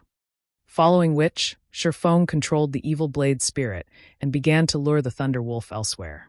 At the same time, Violet Cloud continuously healed the Evil Blade Spirit. Although each of her heals could only recover several thousand HP for the Tier 2 Evil Spirit, they added up. As long as the Evil Blade Spirit fought while it fled, it will soon recover to full HP. Meanwhile, Blackie and Aqua Rose were the party's main damage dealers. Unfortunately, when Aqua Rose used the Tier 1 spell, Fire Dragon's Dance, she only caused a little over minus 1,500 damage. As for Blackie, who wielded an epic staff, he only dealt over minus 2,000 damage with the Tier 1 spell Darkness Ball. Against the Thunderwolf's 9 million HP, their attacks were practically negligible. Only after including the Evil Blade Spirit's attacks did their damage surpass the Lord's battle recovery. After Shifeng lured the Thunderwolf to a low-lying area, he stopped actively controlling the Evil Blade Spirit and allowed it to attack on its own. This should be the place. Shifeng observed his surroundings. After confirming that there were no problems, he recovered a dark blue Tier 2 magic scroll from his bag. Everyone, distance yourselves 50 yards from the Thunderwolf. Hearing Shifeng's command, although Blackie and Aqua Rose wondered why he wanted them to stop attacking, they had no choice but to back away from the Thunderwolf. After seeing Blackie and Aqua Rose retreat, Shifeng unfurled the magic scroll and began chanting the incantation recorded within. At this moment, the Evil Blade Spirit, which confronted the Thunderwolf head-on, lost HP rapidly.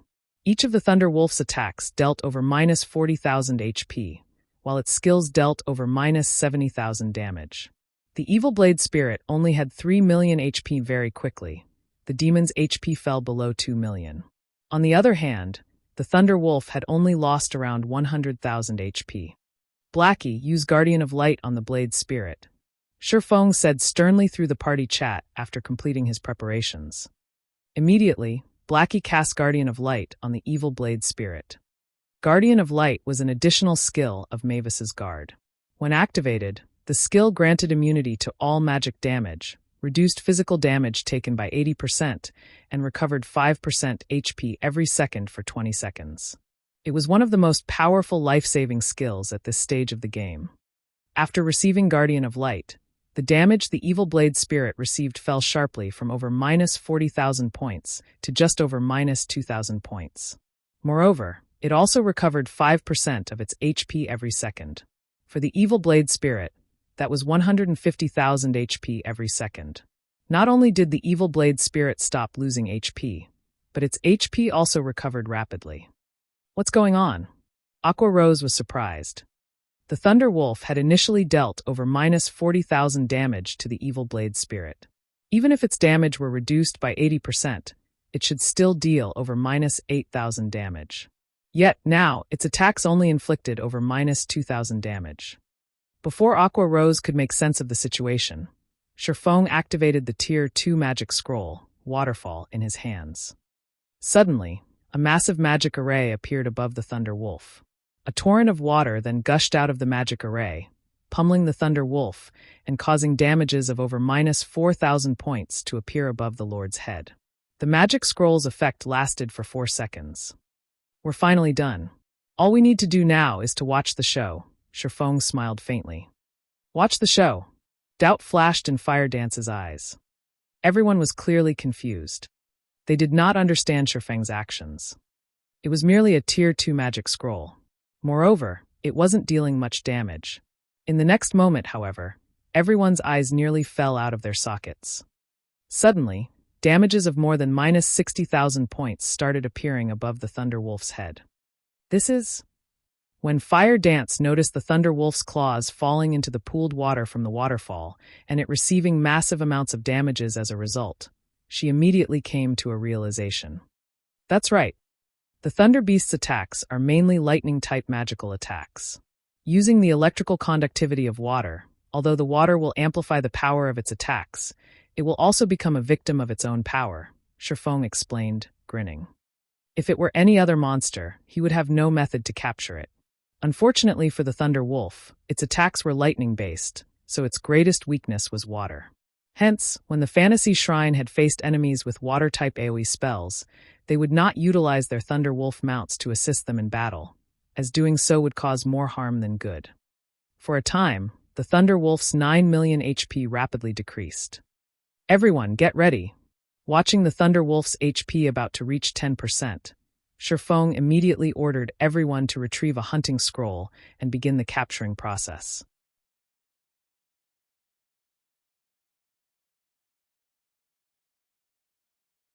Chapter 641 Battle Demon. Black Dragon Empire, Sandstone Town.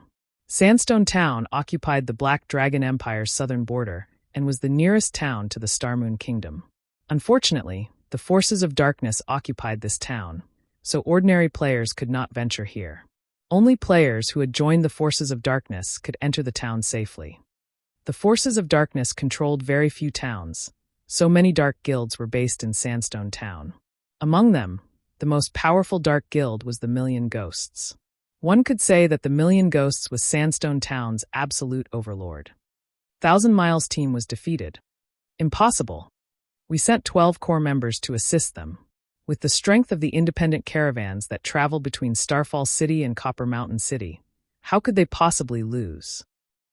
Inside the conference hall of the Million Ghosts, the Dark Guild's upper echelons were flabbergasted when they received news of Thunder Mile Bear's defeat. Dark Guilds were different from ordinary guilds. Their members relied on strength to raise their positions within the guild. Meanwhile, every person who became a core member was an expert who had fought hundreds and thousands of guild members to get to there. There were only slightly more than 100 core members in the Million Ghosts. If these core members were members of any of the ordinary large guilds, everyone would easily become one of the top few experts within the guild. Yet, of the 12 core members they dispatched, not a single one managed to return alive. It was simply inconceivable. What did the 12 that died have to say? The middle-aged man, who occupied the guild leader's seat, asked. This middle-aged man had dark eyes, a stalwart body, bronze skin, and a chiseled face. When this man spoke, the conference hall immediately fell silent. Nobody dared to act presumptuously before this man. This man was the Million Ghosts guild leader, Lifestealer. He was also an intimidating character who the various large guilds in Black Dragon Emperor had nicknamed Battle Demon. In an ordinary guild, the position of guild leader was only a symbol of status, not a symbol of strength. This held true for most guilds in God's domain. However, for dark guilds, the position of guild leader was the symbol of both status and strength. The fact that Lifestealer had become the Million Ghosts guild leader proved that his strength ranked number 1 in the entire guild. Due to Lifestealer's presence in the Million Ghosts, the various large guilds in the several nearby cities avoided provoking the Million Ghosts at all. Even the guild ruling over Bronze Mountain City, the Holy Church of War, deferred to the Million Ghosts. The Holy Church of War was a second-rate guild with control over 5 cities. It was a top-tier second-rate guild that had over 300,000 members. The guild also had 2 experts who ranked on the God's Domain experts list. Yet, such a guild still allowed the Million Ghosts to manage the trade route to Starmoon Kingdom freely. This was all due to the battle demon Lifestealer. Their opponents wore cloaks, so they did not see who they were fighting. However, judging by the enemy's tone, it seems that they looked down on the Million Ghosts. They even warned us not to touch the trade routes. They're taking us too lightly. Guild leader, let me lead some men and hunt down those bastards. If we don't do anything about this, the reputation our guild has built will be ruined. Guild leader, I'll go as well. The nearby large guilds should have learned of this by now. The Holy Church will also be watching. If we show them what the consequences are for messing with us, the Holy Church won't dare consider vying for dominance. The elders in the conference hall began stepping up, one after another, all wanting to teach those who dared provoke the Million Ghosts a lesson. It seems that our guild's reputation isn't as well known as it should be, to think that even the people from Starmoon Kingdom dare provoke us. However, there is no need to be anxious. Since they have done such a thing, it shows that they possess certain confidence and background. Have our members stationed in Starfall City investigate this matter. Once we know who we're dealing with, we'll give them a taste of hell. Lifestealer revealed a malicious grin. Seeing the smile on Lifestealer's face, everyone involuntarily shuddered. Back when the third-rate guild Divine Flurry had provoked their guild leader had revealed this exact smile. For days after the initial incident, every core member of Divine Flurry died over a dozen times, and the guild disbanded as a result. Now that Lifestealer wore this smile once more, Starfall City would most likely fall into chaos. Meanwhile, inside the shrine in the Great Forest of Soria, watching the Thunderwolf's HP rapidly approach 10%, tension grew in the party. This was the crucial moment to capture the Thunderwolf, and any mistakes could waste all of their previous efforts. Suddenly, Sherfone controlled the Evil Blade Spirit to leave the flooded area. Meanwhile, Fire Dance and the others dashed towards the Thunderwolf, each holding a hunting scroll. 12%, 11%, 10%. Start! Sherfone immediately lured the Thunderwolf out of the flooded area, the Lord's HP stopping at precisely 10%. Upon reaching her position, Fire Dance chanted the last verse of the incantation and activated the hunting scroll. Show! A pitch-black chain emerged from the hunting scroll and bound one of the Thunderwolf's hind legs. Meanwhile, Fire Dance affixed the scroll on the ground. The hunting scroll's purpose was to trap the targeted beast. However, its effect only lasted 1 short minute. At the same time, everyone else in the party also activated their hunting scrolls, binding all 4 of the Thunderwolf's limbs and preventing the demonic beast from moving. Awooh! The Thunderwolf howled in anger. Suddenly, dense dark clouds condensed above the fight, releasing blue strikes of lightning towards the affixed hunting scrolls. Reacting quickly, Fire Dance activated Wind Steps, utilizing the skill's nearly 1-second invulnerability to block the oncoming lightning strike. However, though she was unscathed from the attack, the hunting scroll was obliterated. Continue using hunting scrolls. Do not let it go no matter what. Sherfone also retrieved a 5-star cage from his bag and charged at the Thunderwolf. The second key aspect when capturing a beast was timing. Cages required time to activate. During this period, the target must not escape the cage's range. Otherwise, the capture will fail, rendering the cage useless. Fire Dance and the others understood what they needed to do. They retrieved more hunting scrolls from their bags and activated them. Meanwhile, the Thunderwolf continuously destroyed the affixed hunting scrolls in a fit of rage. At this moment, Sherfone found an opportunity as he abruptly leaped into the air, jumping above the Thunderwolf and activating the cage. Fixing the cage to a specific location required approximately 2 full seconds. However, the 5-star cage's enclosure was not large. Awooh! The Thunder Wolf released an angry howl.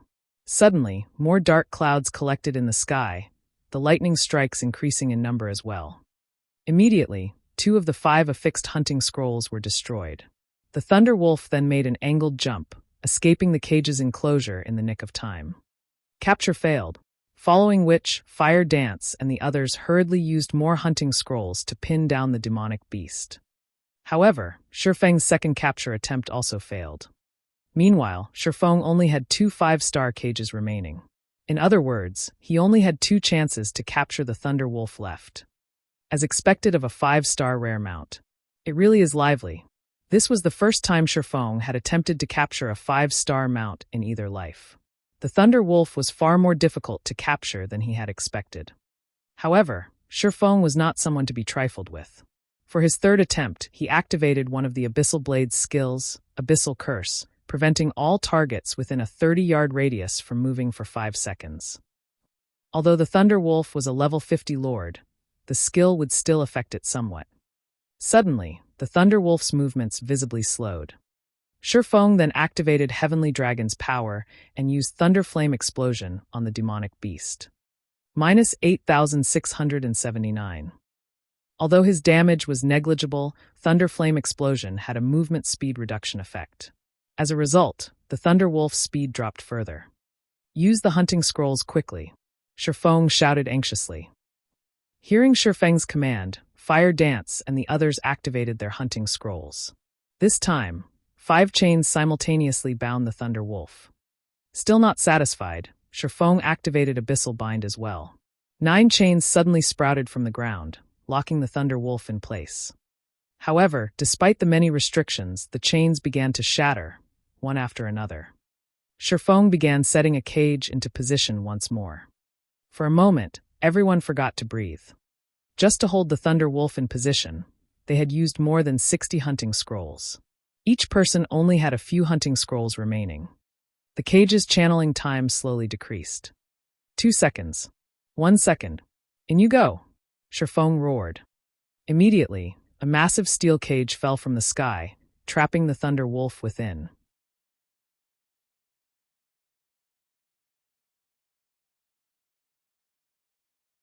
Chapter 642, Formation of the Dark God's Legion. The Thunder Wolf struggled desperately inside the cage, repeatedly slamming its body against its steel bars. The 5-star prison even began showing signs of strain. Seeing this scene, Shifeng hurriedly chanted an incantation. In the next moment, the magic runes carved into the cage glowed. The cage itself then proceeded to shrink, only stopping when it was squeezing the Thunder Wolf. At this point, the Thunder Wolf no longer had space to generate enough momentum for a powerful charge. It sure is difficult to capture a demonic beast. Aqua Rose swept a glance at the numerous little craters around her, the aftermath of the Thunder Wolf's attacks on the anchors of the chains binding it.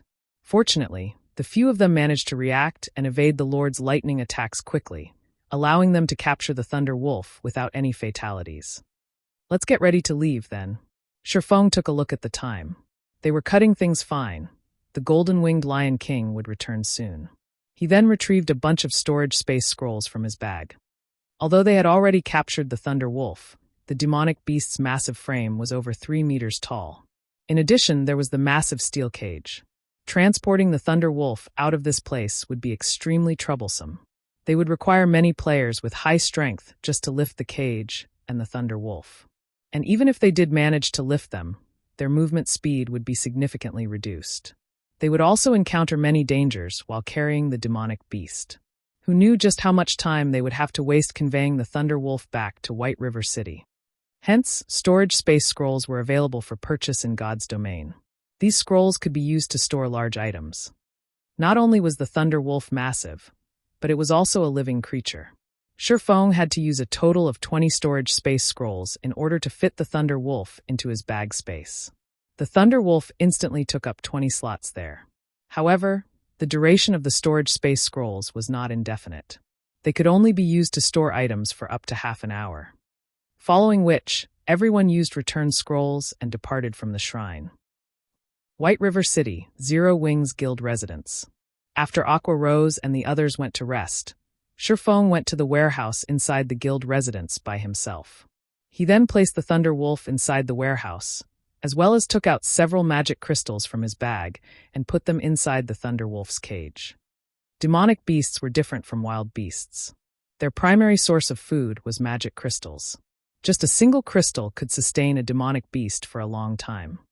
Now that I've obtained a rare mount, next up will be constructing a stable. When Shifeng looked at the ferocious Thunder Wolf, he grew eager to construct a stable as soon as possible. Only after he had a stable could he begin taming the Thunder Wolf. Demonic beasts were much more difficult to tame than wild beasts. Moreover, the higher the star ranking of a creature, the longer the time required to gentle it. Complete taming of the Thunder Wolf would need at least 10 to 15 days. If he could finish the stable even a day sooner, he might be able to have the Thunder Wolf trained by the time the guild's core members reach level 40. If he could pair every core member with a Thunder Beast, their combat power would soar through the roof. Only too many materials were required to construct a stable. The stable was different from the other structures inside the guild residence, which needed only money to build. Moreover, many of the materials required for a stable were obtainable only from large-scale team dungeons. I need to speed things up a little bit. Shifeng then thought about forming the Dark Gods Legion. Whether it was the collection of the materials for the stable or for the candlelight trading firm's future development, he needed to form a powerful Dark Gods Legion right away. Shifeng had already experienced the development process of God's domain before, so he knew full well that as players reached higher levels, battles between players would occur more frequently. Guild wars would also grow increasingly intense. If a guild did not possess a formidable legion that could serve as a deterrence, said guild would get embroiled in many wars in the future. Following which, Shifeng instructed Aqua Rose to pick roughly 300 elites to form the Dark Gods Legion. Meanwhile, the equipment provided to the members of the Legion would be inferior only to that of Zero Wing's main force. Shortly after Shifeng began establishing the Dark Gods Legion, news of this matter spread like wildfire throughout the entire White River City. The development immediately attracted the attention of the many guilds in the city. However, the ones paying the most attention to this matter were still the independent players. At this point, Zero Wing was no longer the small guild it was in the past. Not only did it have over 100,000 members, but it also had the strength to clear the hell-mode ruins of the Crow God. Whether it was grinding monsters or questing out in the fields, not a single guild dared to do anything to the members of Zero Wing within the region of White River City. This situation had made many independent players envious of the members of Zero Wing. At this stage of the game, large guilds already occupied all available high-resource maps. As independent players, even when they were out doing a high-level quest, there was a chance that guild players would target and kill them. As a result, leveling up and upgrading equipment became extremely difficult for them. Hence, many independent players were considering joining a powerful guild. Meanwhile, Zero Wing was currently forming a Dark Gods Legion. Moreover, the members of the Legion received treatment that was inferior only to the guild's main force. It should be known that, while every guild had plenty of ordinary teams in its midst, there would be only one main force. Zero Wing's formation of a legion was equivalent to establishing a second main force. This situation tempted many independent players to join Zero Wing. For a time, the number of players trying to enter Zero Wing surged once more. Shifeng spent 2 whole days carefully choosing the members of the Dark Gods Legion. After all, the number of people he could use Light of Darkness on was limited. Even though he could take back the power of darkness he bestowed, he still preferred not to flaunt it.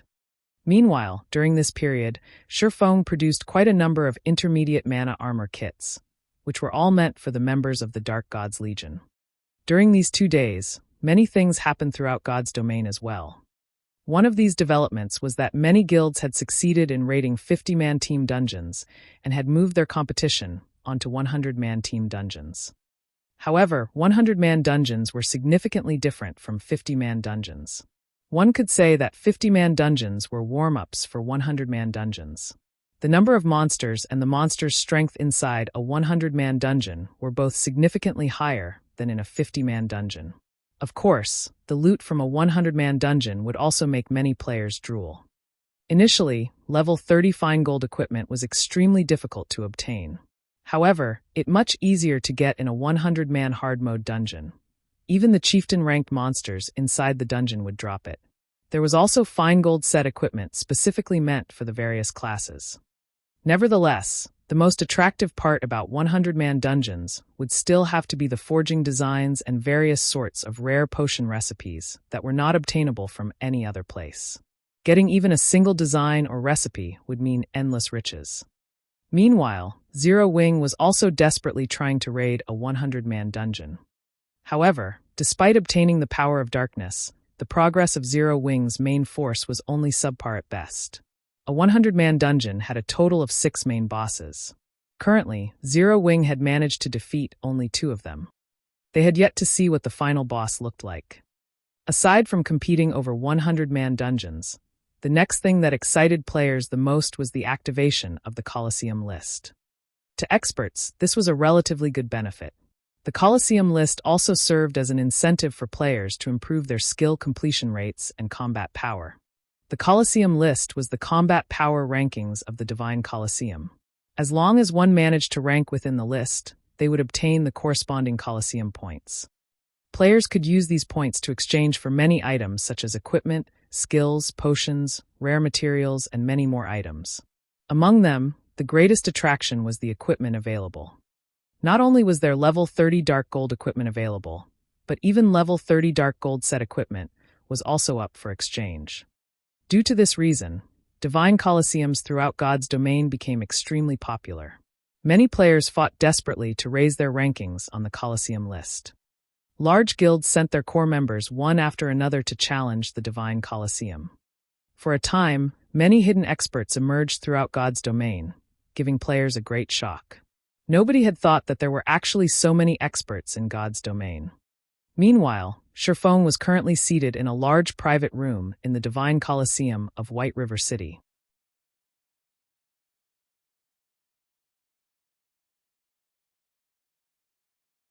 Chapter 643: Astonishing Financial Resources. Inside the towering Divine Colosseum. Dozens of large screens hung inside the main hall of the Divine Colosseum were currently displaying the battle videos of experts who had managed to reach the 4th floor of the Colosseum. The challenges inside the Divine Colosseum were purely meant to test how much combat power a player could exert. The quality of a player's equipment was irrelevant in these challenges. Even a player wearing only bronze equipment could get past the 4th floor. However, ordinary players would have a difficult time just getting through the 1st floor of the Divine Colosseum, not to mention the 4th. In White River City, experts capable of breaking through the 4th floor were as rare as a phoenix's feather. As for players who did not have any magic crystals to challenge the Divine Colosseum, they could also watch the battle videos of experts at the main hall. Of course, these videos were only released with the consent of the players involved. Players could also use this opportunity to make a name for themselves. Look, Heaven's Burial is here again. Everyone in the hall quickly noticed the arrival of a group of players. These players were uniformly level 30, and they were members of Heaven's Burial's current main force.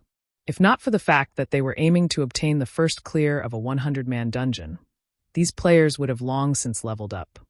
Even so, their levels were currently far ahead of ordinary players. Besides their levels, the equipment of Heaven's Burial's members was also extremely eye-catching. Most of them boasted level 30 fine gold and dark gold equipment, with the most inferior being level 25 dark gold equipment. In contrast, the typical equipment of current ordinary players was only level 25 mysterious iron equipment. Only elite players possessed several pieces of level 25 secret silver equipment.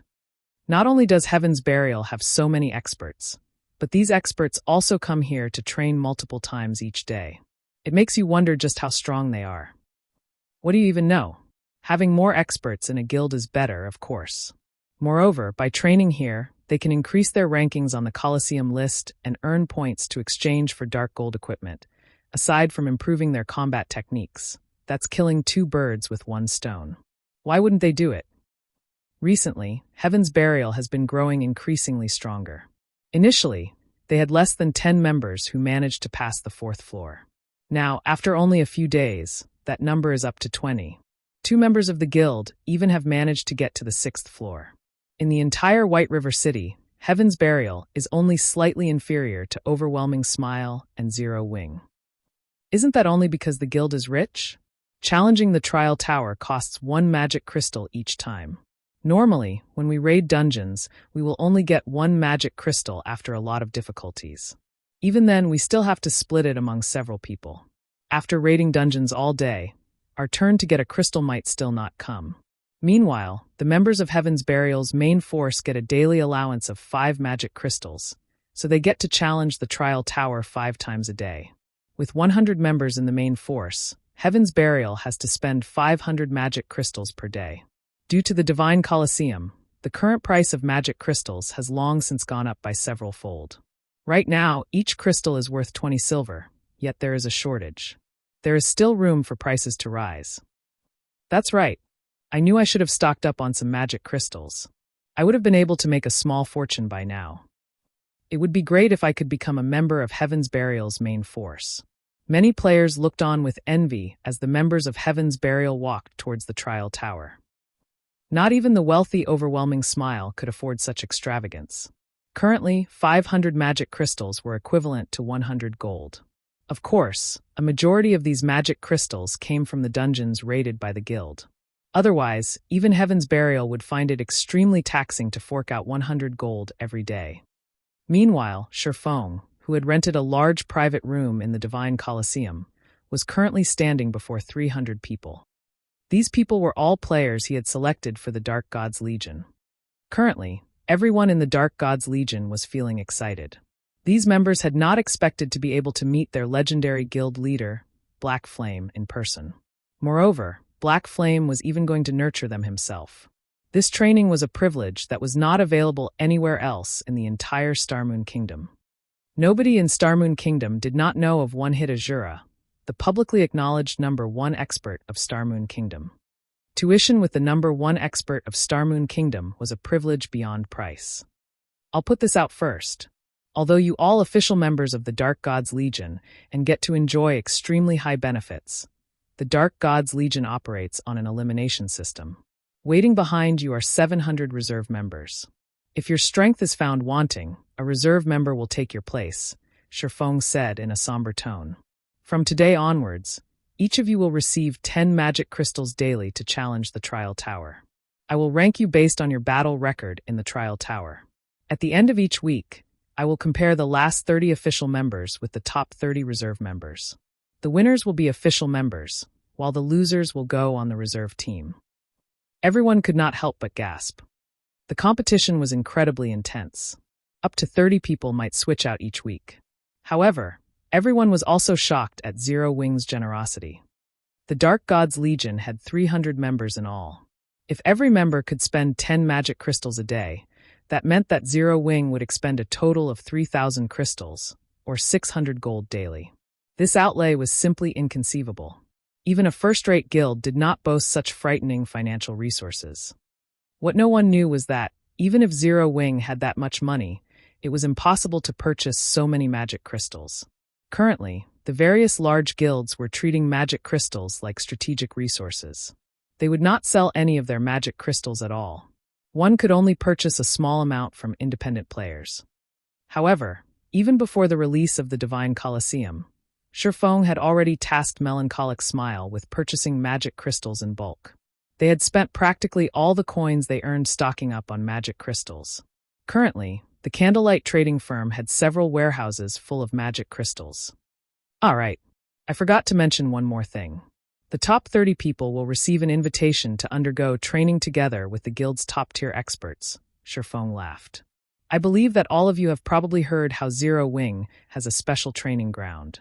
Whether you will be able to go there and train will depend on your efforts. Guild leader, you're not tricking us, right? Can we really go to that place? Many Dark Gods members asked in anticipation. They had indeed heard that Zero Wing possessed a specialized training facility in the real world.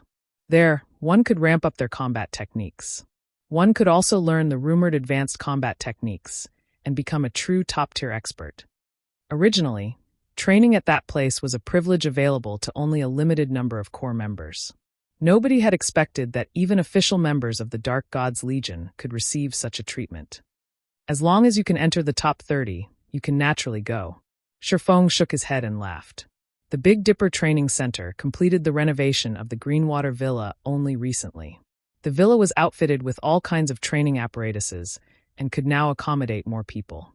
Otherwise, he really would not be able to extend its use to the members of the Dark God's Legion. When Shifeng was done speaking, the atmosphere inside the private room instantly changed. Everyone there was flushed with fighting spirit, and they could not help but want to dash to the trial tower right this instant to raise their rankings. After Shifeng distributed the magic crystals and concluded the meeting, everyone promptly rushed out of the private room and ran as fast as they could towards the trial tower. This scene stupefied the players inside the main hall, Chapter 643, Astonishing Financial Resources.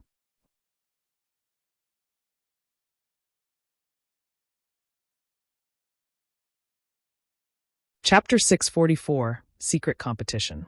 How rich is Zero Wing? They're actually sending so many people to the trial tower all at once. They should be members of the newly formed Dark God's Legion. I heard that the benefits they receive are only beneath what Zero Wing's main force enjoys. Being a guild's core member must be great. They get to enter the trial tower every day. On the other hand, independent players like us can only enter once in a long while. I know, right? Magic Crystal's drop rate is simply too low in party dungeons. It's only higher in team dungeons. As expected of the number 1 guild of White River City, even Overwhelming Smile can only send 200 members each day, while Heaven's Burial only sends 100 members. On the other hand, Zero Wing is sending 300 people in one go. Moreover, they are only members of the Dark God's Legion. Everyone was incredibly jealous. Only the members of large guilds had access to such a large supply of magic crystals each day. Independent players had to struggle just to obtain a single crystal. As for small guilds, although they could also afford to supply their members with magic crystals, they could not afford to offer a large amount every day. One could gauge a guild's financial strength in White River City by the number of members that entered the trial tower. What's so amazing about Zero Wing? Can its financial strength compare to Overwhelming Smile? The level 30 Guardian Knight, Lone Tyrant, sneered as he entered the Divine Colosseum. Ever since the Dark Star's disbandment, Lone Tyrant held firm to his hatred of Zero Wing. If not for Zero Wing, Dark Star would have been White River City's ruler, and he would have stood as its emperor. Due to Zero Wing's constant rise, he was now only one of Overwhelming Smile's core members. He was not even the guild's chief MT. He was nothing more than cannon fodder. However, it was also because of this that he was able to experience just how frightening Underworld was. Particularly, after the third evolution of God's Domain, Underworld had increased its investment in God's Domain by several folds, pouring a massive sum of money into the game. Not only did the organization begin recruiting a large number of experts, but it had also collected a large stock of magic crystals, which were extremely important to current players. Even a first-rate guild could not compete with Underworld's financial resources. Underworld's influence covered a vast expanse of God's Domain. It could purchase magic crystals through several avenues. This was an advantage that many first-rate guilds did not possess.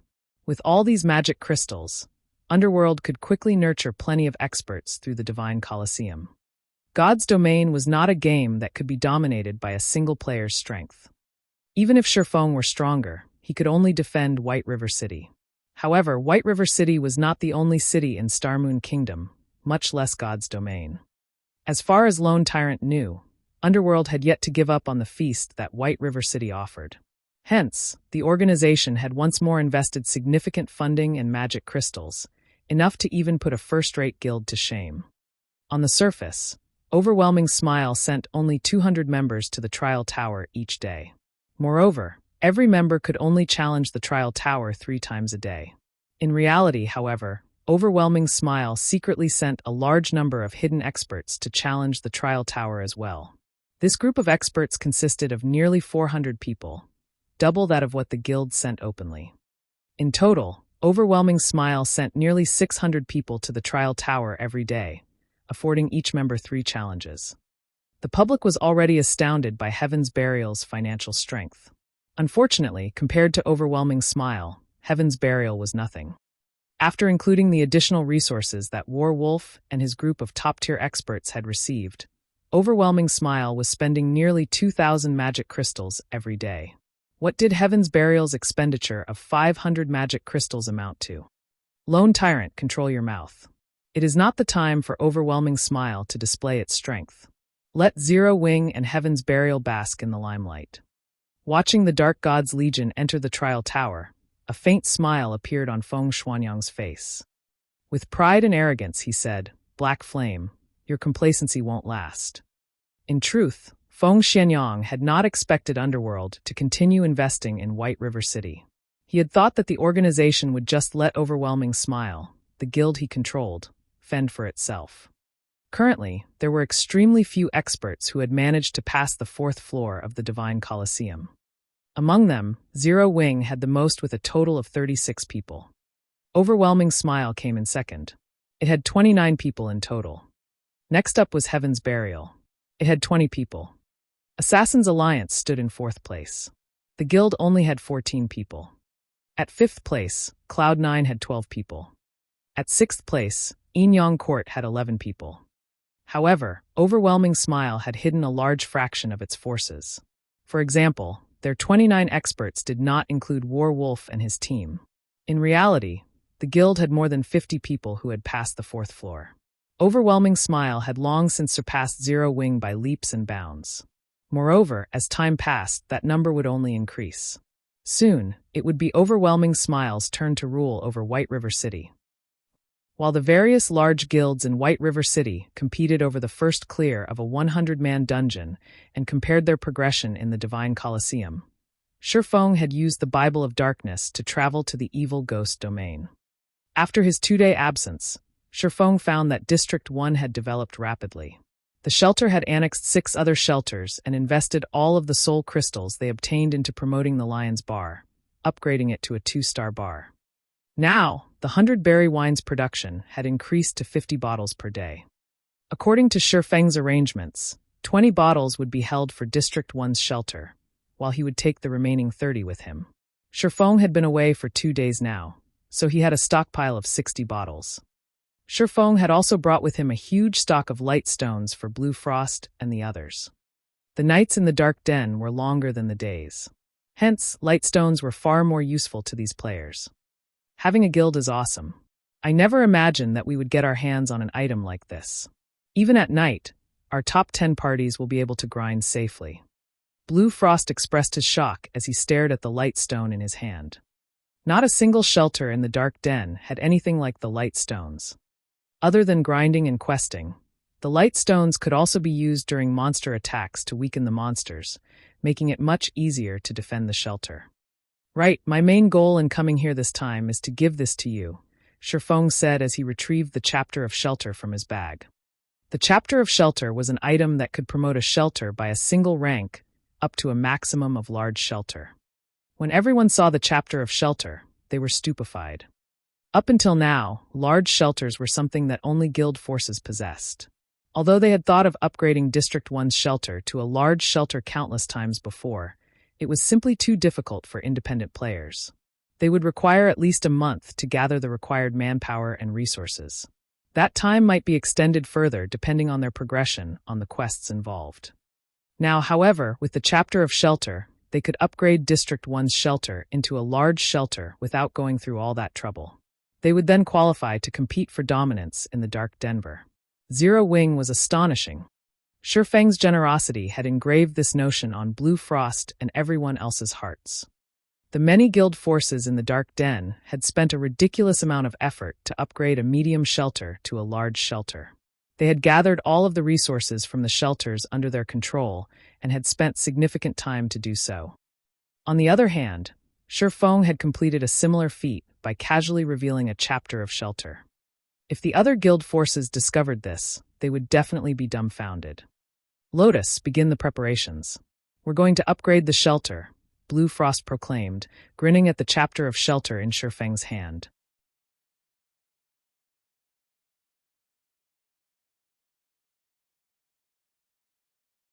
Chapter 645, Administrator. The Evil Ghost domain was vast. It was roughly the 1/5 the size of Starmoon Kingdom. There were also several shelters within the domain. Among these shelters, some were under the control of large guilds. However, not a single shelter within the Evil Ghost domain had been promoted to a large shelter until today. One could just imagine how difficult it was to promote a medium shelter to a large shelter. When a medium shelter became a large shelter, its player capacity increased from 30,000 to 100,000.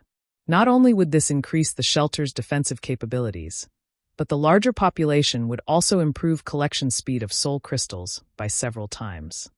Most importantly, upon becoming a large shelter, a shelter could have 3 specialties, which was 2 more than a medium shelter. Moreover, these specialties' production volumes would increase significantly. Originally, the 1-star Lion's Bar only produced 20 bottles of 100-berry wine per day. After becoming a large shelter, the Lion's Bar's production of 50 bottles a day doubled. In other words, the 2-star Lion's Bar could produce 100 bottles of 100-berry wine each day. The 100-berry wine was a rare tool that could increase a player's compatibility rate with their weapons for a short time, allowing players to grasp the feeling and subtlety of improved compatibility rates. It was the best item for cultivating experts. The 100-berry wine was far more effective than the Trial Tower of the Divine Colosseum. Otherwise, with no Divine Colosseums inside the Dark Den, these players would stagnate and fall far behind players elsewhere. Half an hour later, the heavenly crystal pillar inside District 1's shelter released a dazzling red light that shot into the sky. A faint red barrier then began to form around the shelter. For a time, aside from Shi Feng and the others who were currently inside the heavenly crystal pillar, every player was teleported out of the shelter. In the next moment, the shelter began to expand. At the same time, new buildings began appearing, one after another. A short while later, the medium shelter's size had increased by 10-fold. When the shelter stopped expanding, a system announcement reached out to every player inside the Evil Ghost domain. Evil Ghost Domain System Announcement. Congratulations to the shelter of District 1 for becoming the first in the Evil Ghost domain to become a large shelter. Rewarding 1,000 soul crystals to the shelter. All players of District 1 will receive a 2-day protected buff that increases all attributes by 10%. Production volume of the shelter's specialties will be increased by 100% for 7 days. The system announcement excited District 1's stunned players. Our District 1 is too amazing. We actually became a large shelter. We won't have to worry about getting mounts once we reach level 40. Everyone celebrated the new achievement. Currently, the shelter's players were nearing level 40. It wouldn't be long before they reached that milestone. However, upgrading a medium shelter to a large shelter was not achievable in a short amount of time. If they wanted to obtain mounts, they would have no choice but to travel to other large shelters and pay an exorbitant fee to purchase one. Moreover, they had to obtain permission from the ruling parties of said shelters beforehand. Otherwise, they would not be able to purchase a mount even if they could afford one. Now, however, they no longer had to worry about such problems. They could just buy a mount at cost price from their own shelter. Meanwhile, the various other shelters in the Evil Ghost domain were stupefied. Normally, to promote a medium shelter to a large shelter, one had to pool the majority of the resources available within a domain and invest a lot of time. Although District 1 was one of the strongest shelters in the Evil Ghost domain and had annexed several competitors, it should still require a long time before becoming a large shelter. Yet, after only a few days since District 1 began annexing other shelters, it had successfully upgraded to a large shelter. It was simply inconceivable. Contact the leader of District 1's first party, Blue Frost, immediately. Tell him that our District 9 is willing to submit. How did they manage this so quickly? Wouldn't it be more beneficial to join District 1, rather than joining a guild force now? We need to head to District 1 and discuss an alliance. Shortly after the system announcement, the top 10 parties of many shelters discussed currying favor with District 1. When a medium shelter became a large shelter, it could hold 70,000 more players than before. It could easily fit the population of 2 or 3 medium shelters. If they could obtain a slot for themselves, they would not have to worry about obtaining mounts in the future. They could also enjoy the various benefits only available in a large shelter. Meanwhile, inside District 1's heavenly crystal pillar, Blue Frost and the others were similarly surprised. Although they had expected the shelter's promotion, They had never expected their hold over the shelter to become more powerful. All along, the shelter belonged to all of its residents. Meanwhile, they, the shelter's top 10 parties, only acted as managers. They were not the owners. The managers were determined through contribution shares. If another party possessed more contribution shares than they did, they would be replaced immediately. Normally, this rule held fast even after a shelter was upgraded.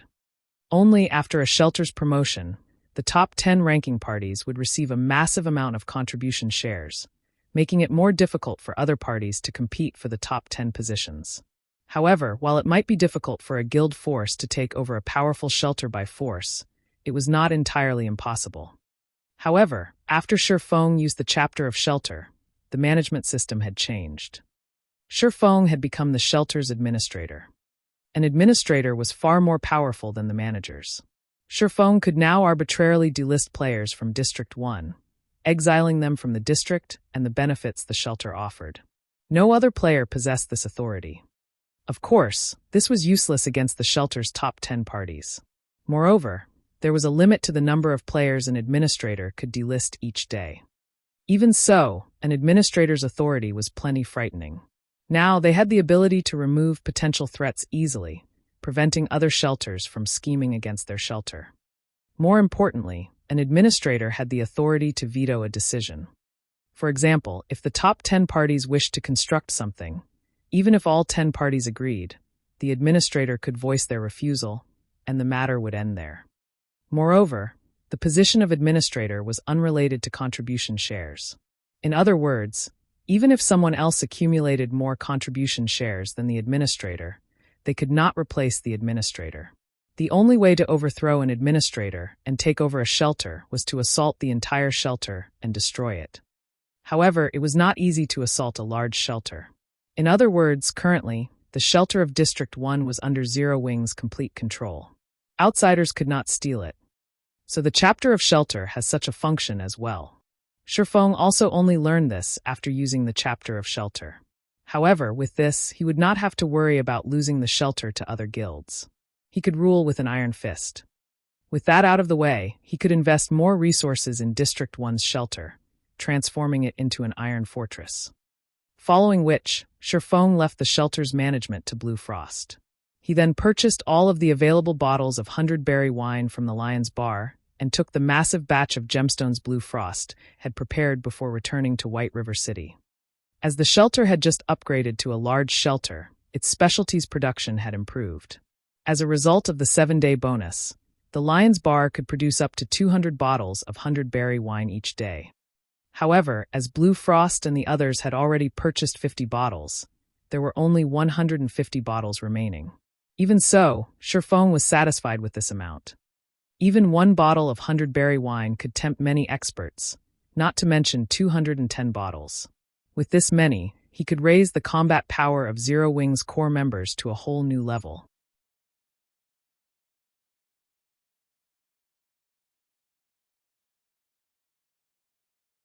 Chapter 646, Killing Multiple Birds with One Stone. Shortly after Shifeng used a return scroll and returned to White River City, the shelter of District 1 hummed with activity. Now that the shelter's population potential had increased so drastically, many players in the Evil Ghost domain planned to migrate to District 1 to enjoy the benefits of a large shelter. Hence, reviewing the invitations demanded a considerable amount of work. In addition, the promotion to a large shelter did not mean that players could purchase mounts immediately. There was a need to construct a taming facility first, and the construction of a taming facility required a massive amount of soul crystals. Meanwhile, after District 1's shelter became a large shelter, many guild forces based in the Evil Ghost domain began to consider it a target. They all wished to conquer the large shelter.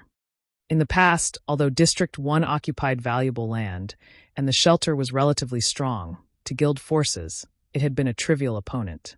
After all, independent players ran District 1. It was of no threat to guild forces. Now, however, things had changed. District 1 had become the first district to own a large shelter in the Evil Ghost domain. This would greatly affect the situation in the Evil Ghost domain. The medium shelters under their control held no advantage against a large shelter. If they could take control of District 1, Not only could they extinguish any looming threats, but they could also increase their own strength. They also wouldn't have to waste effort collecting and pooling their guild's resources to obtain a large shelter for themselves. Most importantly, District 1's large shelter had not been promoted by a guild force. As far as they were concerned, District 1 was like a heap of loose sand. Its residents were not united. They could take advantage of this and take the shelter by storm. With this, they could kill 2 birds with 1 stone. Why wouldn't they do it? For a time, the many guild forces in the evil ghost domain secretly plotted to insert their own men into District 1's shelter. Meanwhile, although Blue Frost and the others had predicted these guild forces' intentions, not only did they not attempt to stop them, but they also actively encouraged it. After all, they were not afraid of anyone trying to replace them. They earnestly wished the various guild forces would come and offer them more resources. The matter of District 1 joining Zero Wing was only known by a few of District 1's upper echelons.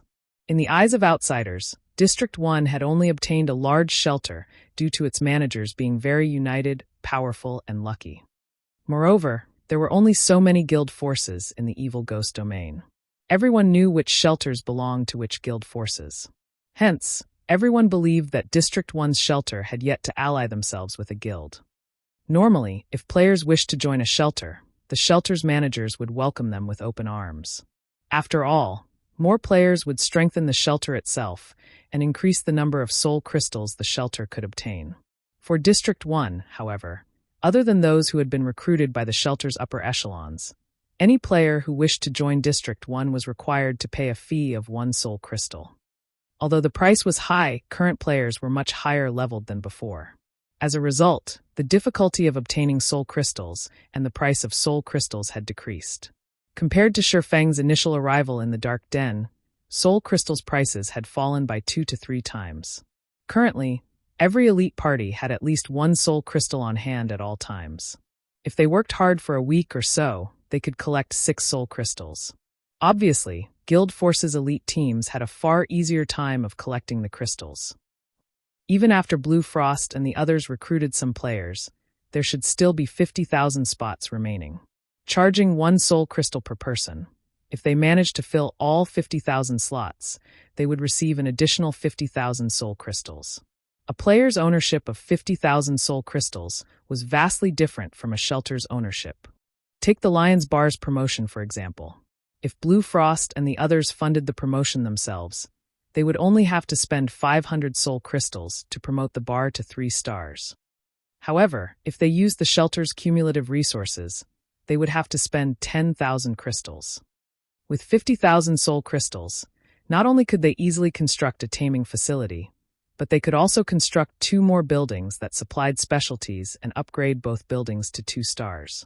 In addition, they would have enough leftovers to upgrade the Lion's Bar to 3 stars, increasing the production volume of the 100-berry wine once more. Meanwhile, Shifeng had returned with a large stock of gemstones and 100-berry wine to White River City. Gemstones were extremely rare. Ordinary players would be reluctant to embed the gemstones they had obtained into their equipment. If the item were destroyed, the gemstones would similarly be destroyed. Players would generally only embed gemstones in top-tier equipment, as it was a safer option. When the need arose, they could simply remove the gemstones and reuse them with other top-tier equipment. Currently, Tier 1 gemstones were very cheap in the Evil Ghost domain. Each crystal only cost 3 silver. In Starmoon Kingdom, however, each Tier 1 gemstone sold for 9 silver. As for Tier 2 gemstones, each sold for 30 silver in the Evil Ghost domain, while prices in Starmoon Kingdom fluctuated around 1 gold. Starmoon Kingdom's prices were at least 3 times higher. Shifeng had obtained 30,000 Tier 1 gemstones from Blue Frost. These gemstones had either been secretly purchased from the various shelters in the Evil Ghost domain or traded for light stones. A single stack contained 20 gemstones. Shifeng had returned with a total of 1,500 stacks of Tier 1 gemstones, valued at a total of 900 gold, which practically filled his entire bag. As for Tier 2 gemstones, he had not bothered taking any as he had the Philosopher's Stone. Through alchemy synthesis, he could produce Tier 2 gemstones from Tier 1 gemstones. After returning to White River City, Shifeng first headed towards the Candlelight trading firm. At this point, the Candlelight Trading Firm was the most lively location in White River City. It could be considered the business center of all of Starmoon Kingdom. The trading firm was the organization with the highest number of forgers and other lifestyle classes in the entire kingdom. There were all sorts of player-made advanced products for sale on its shelves. If it were available in Starmoon Kingdom, the Candlelight Trading Firm would almost certainly have it. Only certain exclusive items, such as the overwhelming trading firm's Fire Dragon Potion, were not available, as not even Zero Wing could obtain the designs and recipes for these items. Even so, the wide variety of products they offered was enough to overwhelm players. Other than Starmoon Kingdom, thanks to Phoenix Rain's help, the Candlelight Trading Firm had also set up branch shops in the major cities of neighboring kingdoms and empires. The trading firm's daily profits reached several thousand gold. However, this placed a heavy burden on the firm's manager, Melancholic Smile. The Candlelight Trading Firm's ability to earn money far surpassed even first-rate guilds. Only super first-rate guilds and super guilds could rival the trading firm now. However, as time progressed, super first-rate guilds and super guilds would definitely surpass the Candlelight Trading Firm due to their massive range of influence in God's domain. The resources and contacts they possess far surpassed the Candlelight Trading Firm. Although the Candlelight Trading Firm could continue to expand, Zero Wing simply did not possess the required strength and manpower to keep up with it. Fortunately, Shifeng had long since prepared for this situation. He had not been the guild leader of a second-rate guild in the past for nothing. Since the first day he logged into God's domain in this life, he had been thinking of ways to improve his guild's background and had come up with a series of plans. At this point, his plans had finally produced some results. Shifeng retrieved the Philosopher's Stone from his personal warehouse and arrived at his exclusive advanced forging room in the Candlelight Trading Firm. He then began to synthesize the Tier 2 gemstones. If he sought out the aid of NPC alchemists to synthesize high-tiered gemstones, not only would he have to foot an exorbitant labor fee, but the success rate was also not particularly high. For Tier 2 gemstones, NPCs only had a 30% success rate. Synthesizing a Tier 2 gemstone required 4 Tier 1 gemstones. With acceptable luck, he might obtain 1 Tier 2 gemstone for every 12 Tier 1 gemstones. However, the Tier 2 gemstones was only 10 times more valuable than Tier 1 gemstones. Hence, it was not profitable to synthesize high-tiered gemstones. On the other hand, the Philosopher's Stone in Shifeng's possession had a 100% success rate for synthesizing Tier 2 gemstones. If he synthesized Tier 2 gemstones using the Philosopher's Stone, he could easily multiply his profit. Naturally, Shifeng could not let this opportunity escape him. Only, Shifeng's goal was not to earn money. Tier 2 gemstones have already become a mainstream item among large guilds. If I want Zero Wing's main force to clear a 100-man dungeon even a day sooner, I will have to set Tier 3 gemstones as the standard. Shifeng took out his Tier 1 gemstones and began the alchemy synthesis.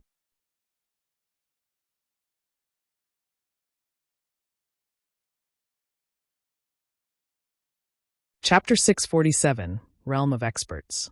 Currently, the highest tiered gemstone one could obtain from monsters in God's domain was a Tier 2. As for Tier 3 gemstones, they only dropped from level 30 and above large-scale dungeons. Meanwhile, NPC alchemists only had a 20% success rate to synthesize Tier 3 gemstones. The cost involved was massive. Currently, Tier 2 gemstones sold for 1 gold.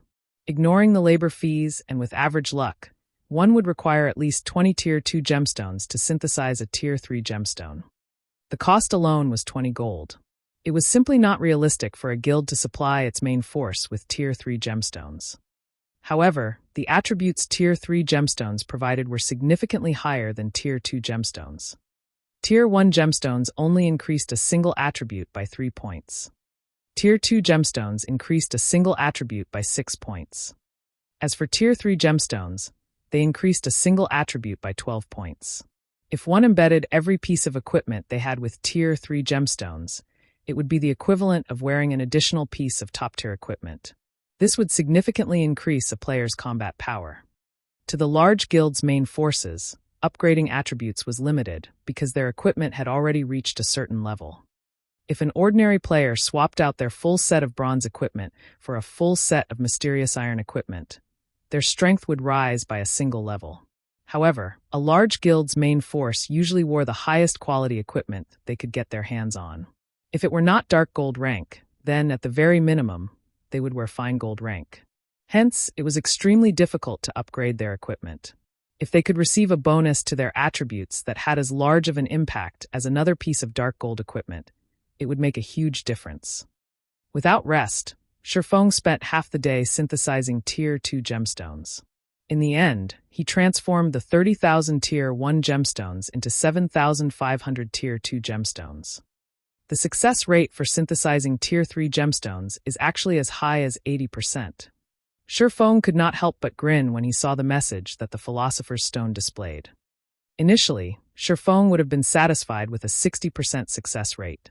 After all, NPC Alchemist's success rate was only 20%. Furthermore, Shifeng's luck attribute was also relatively high. That would most likely lower his expenditure even further. 4 hours later, Shifeng had a total of 1,674 Tier 3 gemstones, 174 more than his initial estimation. If I sold all these Tier 3 gemstones, just how many more plots of land could I buy for the candlelight trading firm? Shifeng sighed as he stared at the Tier 3 gemstones cluttering the table. It was no wonder why the Philosopher's Stone was a treasure that could incite war between kingdoms and empires. Moreover, it was currently incomplete. Shifeng could not even begin to fathom just how powerful the complete Philosopher's Stone would be. In the past, during God's Domain's initial stages, a Tier 3 gemstone could sell for 25 gold. Its price was more than 10 times higher than Tier 2 gemstones. If Shifeng sold all 1,674 Tier 3 gemstones, he could earn over 40,000 gold. That was enough money to purchase 3 or 4 golden lands. Meanwhile, he had only spent 900 gold on the gemstones. However, Shifeng had no intentions of selling the Tier 3 gemstones. What Zero Wing lacked right now was a large group of experts. With these Tier 3 gemstones, he could elevate Zero Wing's strength to a whole new level. That way, the guild would have the power to support and stabilize the candlelight trading firm's development. Just as Shifeng was excitedly contacting Aqua Rose and preparing to replace the main force's Tier 2 gemstones with Tier 3 gemstones, the situation at White River City's Divine Coliseum had reached a boiling point. More experts from Heaven's Burial suddenly broke through the 4th floor of the trial tower. Currently, the guild had a total of 42 members who had reached the 5th floor, double that of their previous record and surpassing Zero Wing's previous record of 36 people. Although 3 more people from Zero Wing have passed through the 4th floor, Heaven's Burial is superior. Another 22 of their people have passed the 4th floor within the same time span. It really makes you wonder just how they have nurtured so many experts. It seems that Heaven's Burial has a chance of replacing Zero Wing as White River City's overlord. Overwhelming Smile isn't doing too bad either. Today, another 8 people have reached the 5th floor, pushing their total to 37. Right now, Overwhelming Smile is only behind Zero Wing by 2 people. In another 1 or 2 days, Overwhelming Smile's number of experts will probably surpass Zero Wing as well. Due to the increase of each guild's number of experts in the Divine Coliseum, many players had begun changing their opinions of Heaven's Burial and Overwhelming Smile. Although one could not tell much by the number of experts, it could indicate a guild's potential. In the God's Domain of today, due to Shifeng repeatedly shattering the concept of strength by numbers, the public no longer evaluated a guild based on how many members it possessed. Then, how could one judge a guild's strength? The first method was by examining the guild's raid progression of large-scale team dungeons. This was the best way to judge the comprehensive strength of a guild. The second method was by reviewing the number of experts a guild possessed. At present, passing the 4th floor was the commonly accepted standard for an expert. Very quickly, this matter attracted the attention of the various large guilds in White River City. Originally, Zero Wing had been White River City's sole ruler. Now, however, it would seem that 3 rulers would sit on the city's throne. Heaven's Burial, in particular, was very mysterious. The guild developed as fast as Zero Wing had in the past. Even the famous Ghost Shadow Workshop had joined Heaven's Burial. One could just imagine how powerful the guild's backing was. Previously, Zero Wing had relied on Shifeng to shoulder its success. Now, however, Heaven's Burial's potential was even greater than Zero Wing's. Not only did it possess well-known, top-tier experts, but it also had the financial strength to rival Overwhelming Smile. Heaven's Burial was definitely a powerful competitor. For a time, many players were tempted to take part in Heaven's Burial's entrance examination.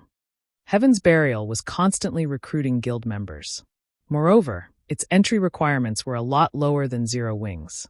If they joined Heaven's Burial now, by the time the guild grew into its power and became White River City's overlord, their statuses would rise with the tide. It was just like the Zero Wing of today. Currently, even a normal member of Zero Wing was enviable. Zero Wing's guild residence. The members of the main force had gathered in the conference hall after receiving Shifeng's summons. At this moment, they discussed events among themselves. Did guild leader summon us because of the Divine Colosseum? Probably. After all, this is a matter concerning the guild's reputation. Zero Wing is the #1 guild in White River City. Yet right now, we have fewer experts who have passed the 4th floor than the newly established Heaven's Burial.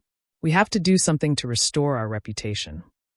How could the Trial Tower's 4th floor be so easy to break through? I am still stuck in the 4th floor's middle sector, not to mention the end. Indeed, based on what I heard from guild leader, if one cannot display 50% of their actual combat power, they will not be able to overcome the 4th floor. Everyone felt disheartened when they spoke about the Divine Colosseum's Trial Tower. They all were members of Zero Wing's main force, and were the envy of ordinary players. In reality, however, they knew that, without breaking through the Trial Tower's 4th floor, they could not be considered as true experts. Despite Zero Wing providing far better resources than Heaven's Burial or Overwhelming Smile, for some reason, only a small number of people had managed to reach the realm of experts. As everyone chatted, Shifeng entered the conference hall, leading Aqua Rose and Fire Dance. The conference hall suddenly fell silent, everyone in the room shifting their gazes towards the black-cloaked Shifeng.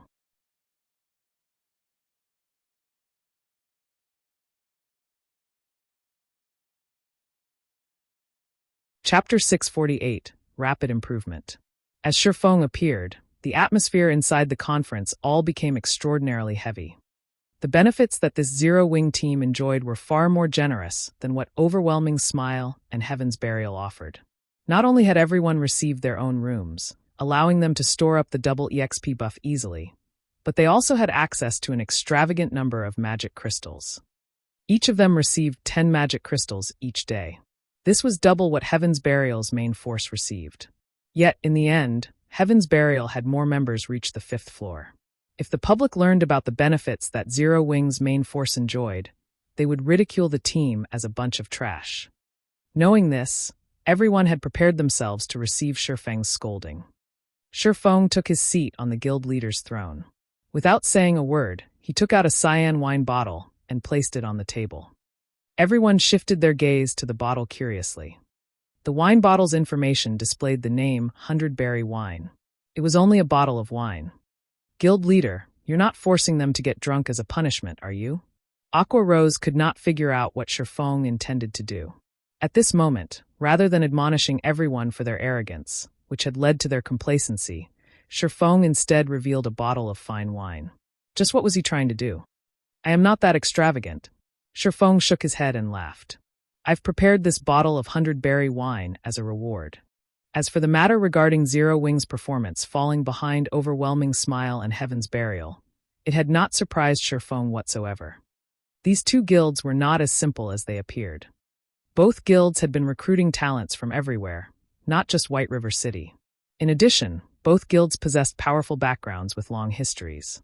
Now that these two guilds had familiarized themselves with God's domain, their advantage began to reveal itself. It would still be a while before a newly established guild like Zero Wing would catch up to these two. This was also why first-rate and second-rate guilds looked down on upstart guilds like Zero Wing.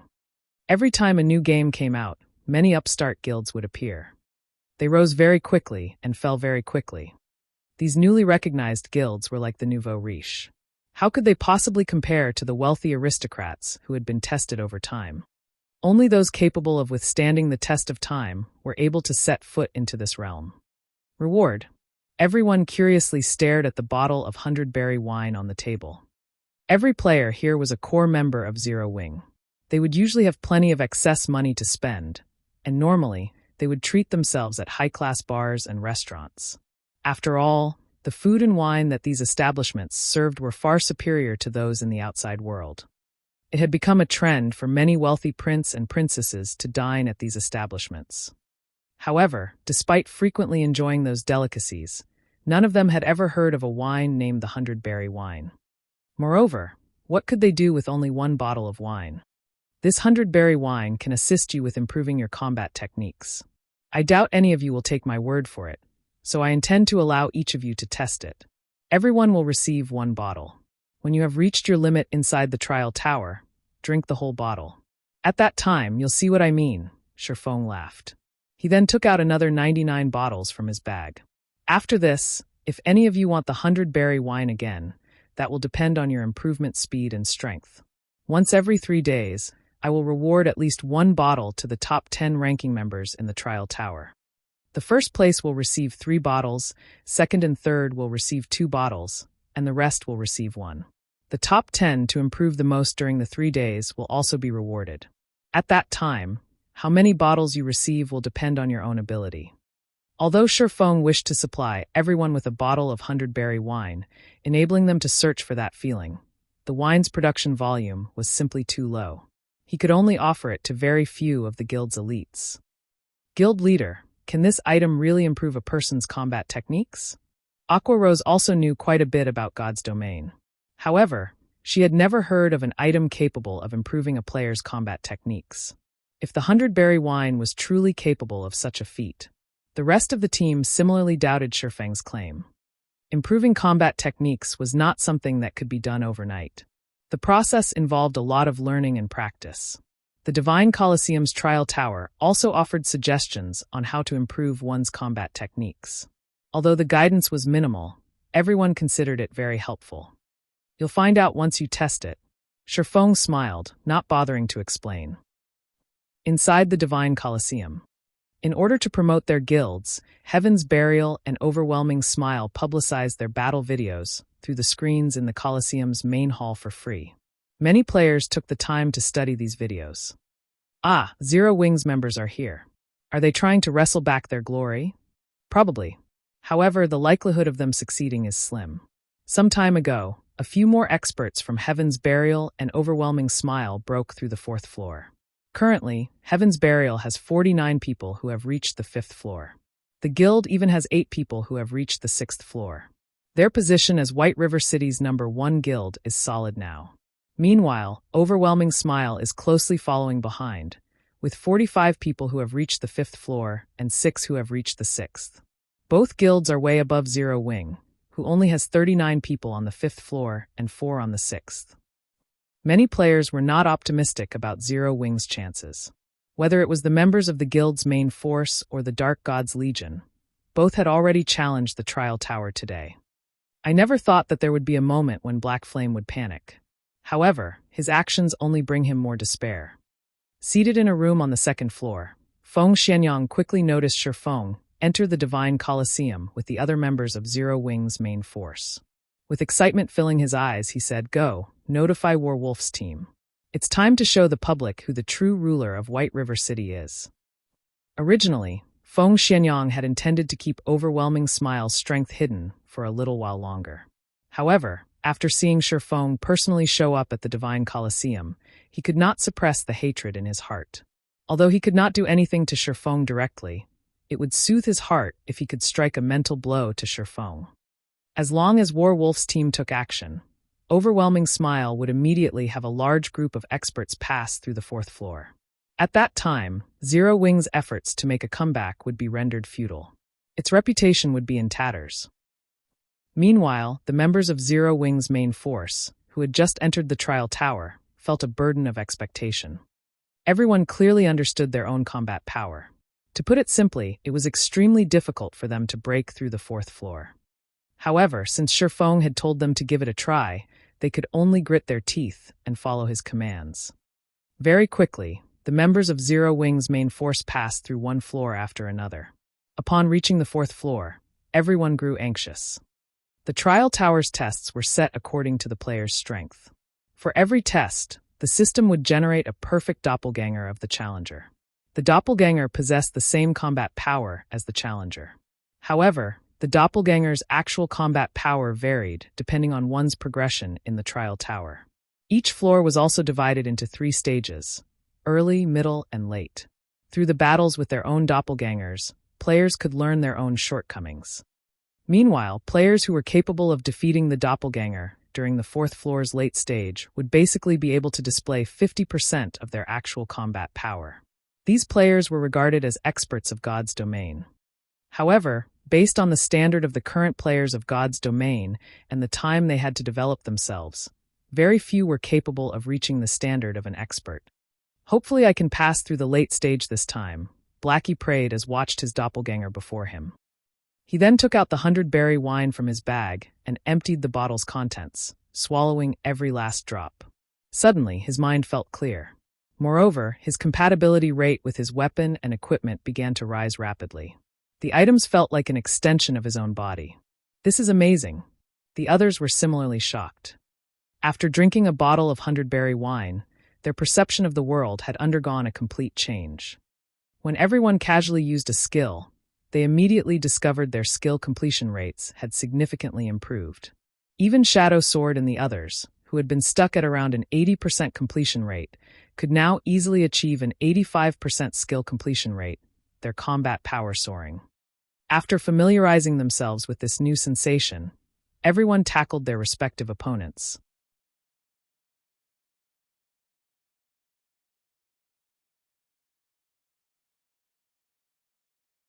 Chapter 649, The Number 1 Guild's Background. Shortly after Zero Wing's main force entered the trial tower, both Overwhelming Smile and Heaven's Burial simultaneously dispatched a large number of players to challenge the trial tower as well.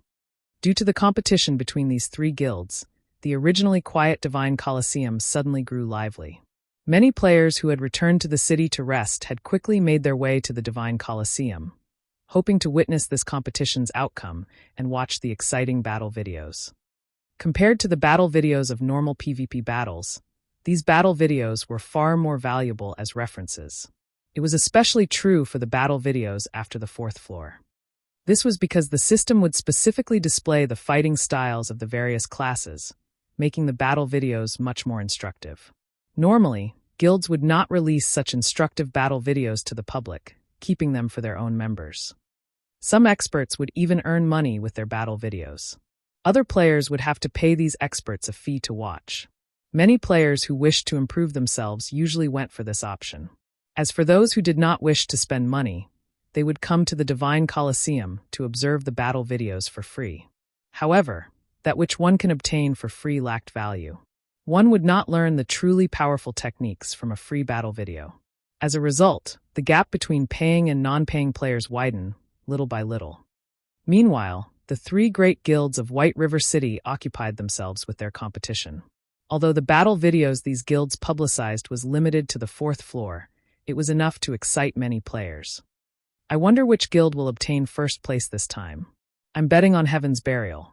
Of the members of Heaven's Burial, I saw going in to challenge the trial tower a moment ago. A few were well-known experts of other virtual reality games. Heaven's Burial really is amazing. It has actually recruited so many experts. It won't be long before they try to claim the seat of White River City's overlord. That's right. Now that Ghost Shadow Workshop has joined Heaven's Burial, the guild's strength has soared by leaps and bounds. Ghost Shadow himself still maintains the highest record in the trial tower. Ghost Shadow indeed deserves to be called one of the virtual gaming world's top-tier experts. Even now, no one else has reached the 7th floor. Moreover, he even reached the middle stage of the 7th floor. I heard that Starmoon City's best record stopped at the 6th floor's middle stage. This is simply madness. I'm an elite member of the Assassin's Alliance, but even until now, I am still stuck on the 3rd floor. The 4th floor is still out of my reach. It really makes you wonder just how those experts managed to do it. However, isn't Black Flame Starmoon Kingdom's number 1 expert? Did Black Flame fail to reach the 7th floor? I'm not sure. However, Black Flame's name isn't on the trial list. Maybe he hasn't challenged the trial tower yet. Hasn't challenged it yet? He must be afraid of embarrassing himself. If he fails to surpass Ghost Shadow, he will lose his title as Starmoon Kingdom's #1 expert. Everyone grew excited as they examined the Trial Tower's ranking list. Normally, it was extremely difficult for ordinary players to meet experts like Ghost Shadow. They lived in two completely different worlds. Now, not only did they have the chance to see these experts in person, but they also got to watch these famous experts compete against the main force of White River City's #1 guild, Zero Wing. How could they not be excited? Just as everyone chatted about which guild was stronger and which expert was more powerful, something changed on the trial list. Quick! Look! Someone just passed the 4th floor and reached the 5th. A perceptive player quickly discovered the change. There were 2 ranking lists posted in the Divine Colosseum. One was the tournament list, which catered towards PvP battles, while the other was the trial list. Trial list held the names of the players who managed to clear each floor and the name of the guild they belonged to. However, only the top 300 players on each floor would be displayed. For those who cleared the same floor, they would be ranked based on their clear time. However, the clear time held no particular meaning, as everyone only paid attention to the players on the highest floors. Nobody would care about how fast a person could clear the first 3 floors. Meanwhile, as there had yet to be a total of 300 players in White River City who had reached the 5th floor, it was very easy for players to notice a change to the number of players currently on the 5th floor and identify the person responsible for the change. Warwolf? Who is that? Why haven't I heard of him before? Really though, his clear time sure is short. His clear time for the 4th floor is only longer than Ghost Shadow's. I never thought that Overwhelming Smile would have such a powerful expert. If he has cleared the 4th floor so quickly, he should be able to reach the 6th floor. Suddenly, the crowd fell into a heated discussion. In White River City, the players who could reach the 6th floor were as rare as a phoenix's feather. There were less than 20 as of this moment. Moreover, these experts were members of the 3 great guilds. Meanwhile, there was only one person who had managed to reach the 7th floor, and that was the famous Ghost Shadow. 6th floor? Feng Xianyang was filled with disdain when he heard the players chattering downstairs. What does the 6th floor amount to? The #1 spot on the trial list will belong to Overwhelming Smile. A moment later, Warwolf cleared the 5th floor, his name entering the 6th floor's list. The 6th floor's list housed very few people, so a new addition was bound to attract attention. At the same time, 5 more players passed through the 4th floor. Among them, 2 were members of Heaven's Burial, 2 were Overwhelming Smiles members, and the last person was Zero Wings Blackie, who had once ranked #1 on White River City's ranking list. It seems Zero Wing really is crap. 3 more experts from Overwhelming Smile have reached the 5th floor, and 1 has even reached the 6th. As for Heaven's Burial, 2 of their players have passed through the 4th floor as well. On the other hand, despite sending so many people in, only 1 person from Zero Wing has managed to reach the 5th floor. It seems that Zero Wing is no match for the 2 other guilds when it comes to nurturing experts. Everyone made their own judgments upon seeing the obvious differences between the 3 guilds. Haha. Black Flame, do you see now? This is the difference between our guilds. No matter how amazing you are, do you think a guild with the support of only 1 person can surpass a real, large guild? Feng Xianyang celebrated as he looked towards the room Shifeng resided in. Time slowly passed. Suddenly, something inconceivable happened. The 7th floor's list, which originally only had 1 lonely name on it, suddenly had 2. Who is Warwolf? He has actually passed through the 6th floor and entered the 7th floor. This is madness. It would be awesome if he released his battle video. The main hall suddenly exploded with activity. To the majority of current players, the 7th floor was a legend. It was a floor they could never reach. Meanwhile, sitting in one of the rooms on the 2nd floor, Ghost Shadow frowned when he saw this change. So, there's still such an expert in White River City. A hint of excitement flashed in Ghost Shadow's eyes. It was very lonely being an expert of his caliber. It was extremely difficult to find someone to compete with. Throughout White River City, there were only 2 experts who he was interested in. The first was Black Flame, while the second was Flame Blood. Now, 1 more had caught his interest, Warwolf. However, while everyone committed Warwolf's name to memory, another name suddenly joined his on the 7th floor's list. Fire Dance. Everyone knew this name, the commander of Zero Wing's main force. Many of Overwhelming Smile's experts had died at her hands. She had even fought valiantly in the Great War with the Dragon Phoenix Pavilion, making a name for herself. Nobody would have thought that she would once more appear in the limelight. Sure enough, Zero Wing will not be replaced so easily. Ghost Shadow could not help his elation when he saw another person reach the 7th floor. How is this possible? Feng Xianyang stared at the name on the 7th floor's list in disbelief. Fire Dance Assassin Affiliated Guild, Zero Wing. No matter how he looked at it, the name belonged to Fire Dance of Zero Wing. However, a short moment later, another new name appeared on the 7th floor's list. Violet Cloud Cleric Affiliated Guild, Zero Wing. You're tuning in to the Li Mei's Sword of Destiny YouTube channel. We're so grateful for your support, and don't forget to subscribe to join us on this incredible journey through captivating stories. Your generosity through donations truly makes a world of difference, as it's the primary source of revenue that allows me to expand and enhance this channel for you. Thank you from the bottom of my heart for being a part of this adventure.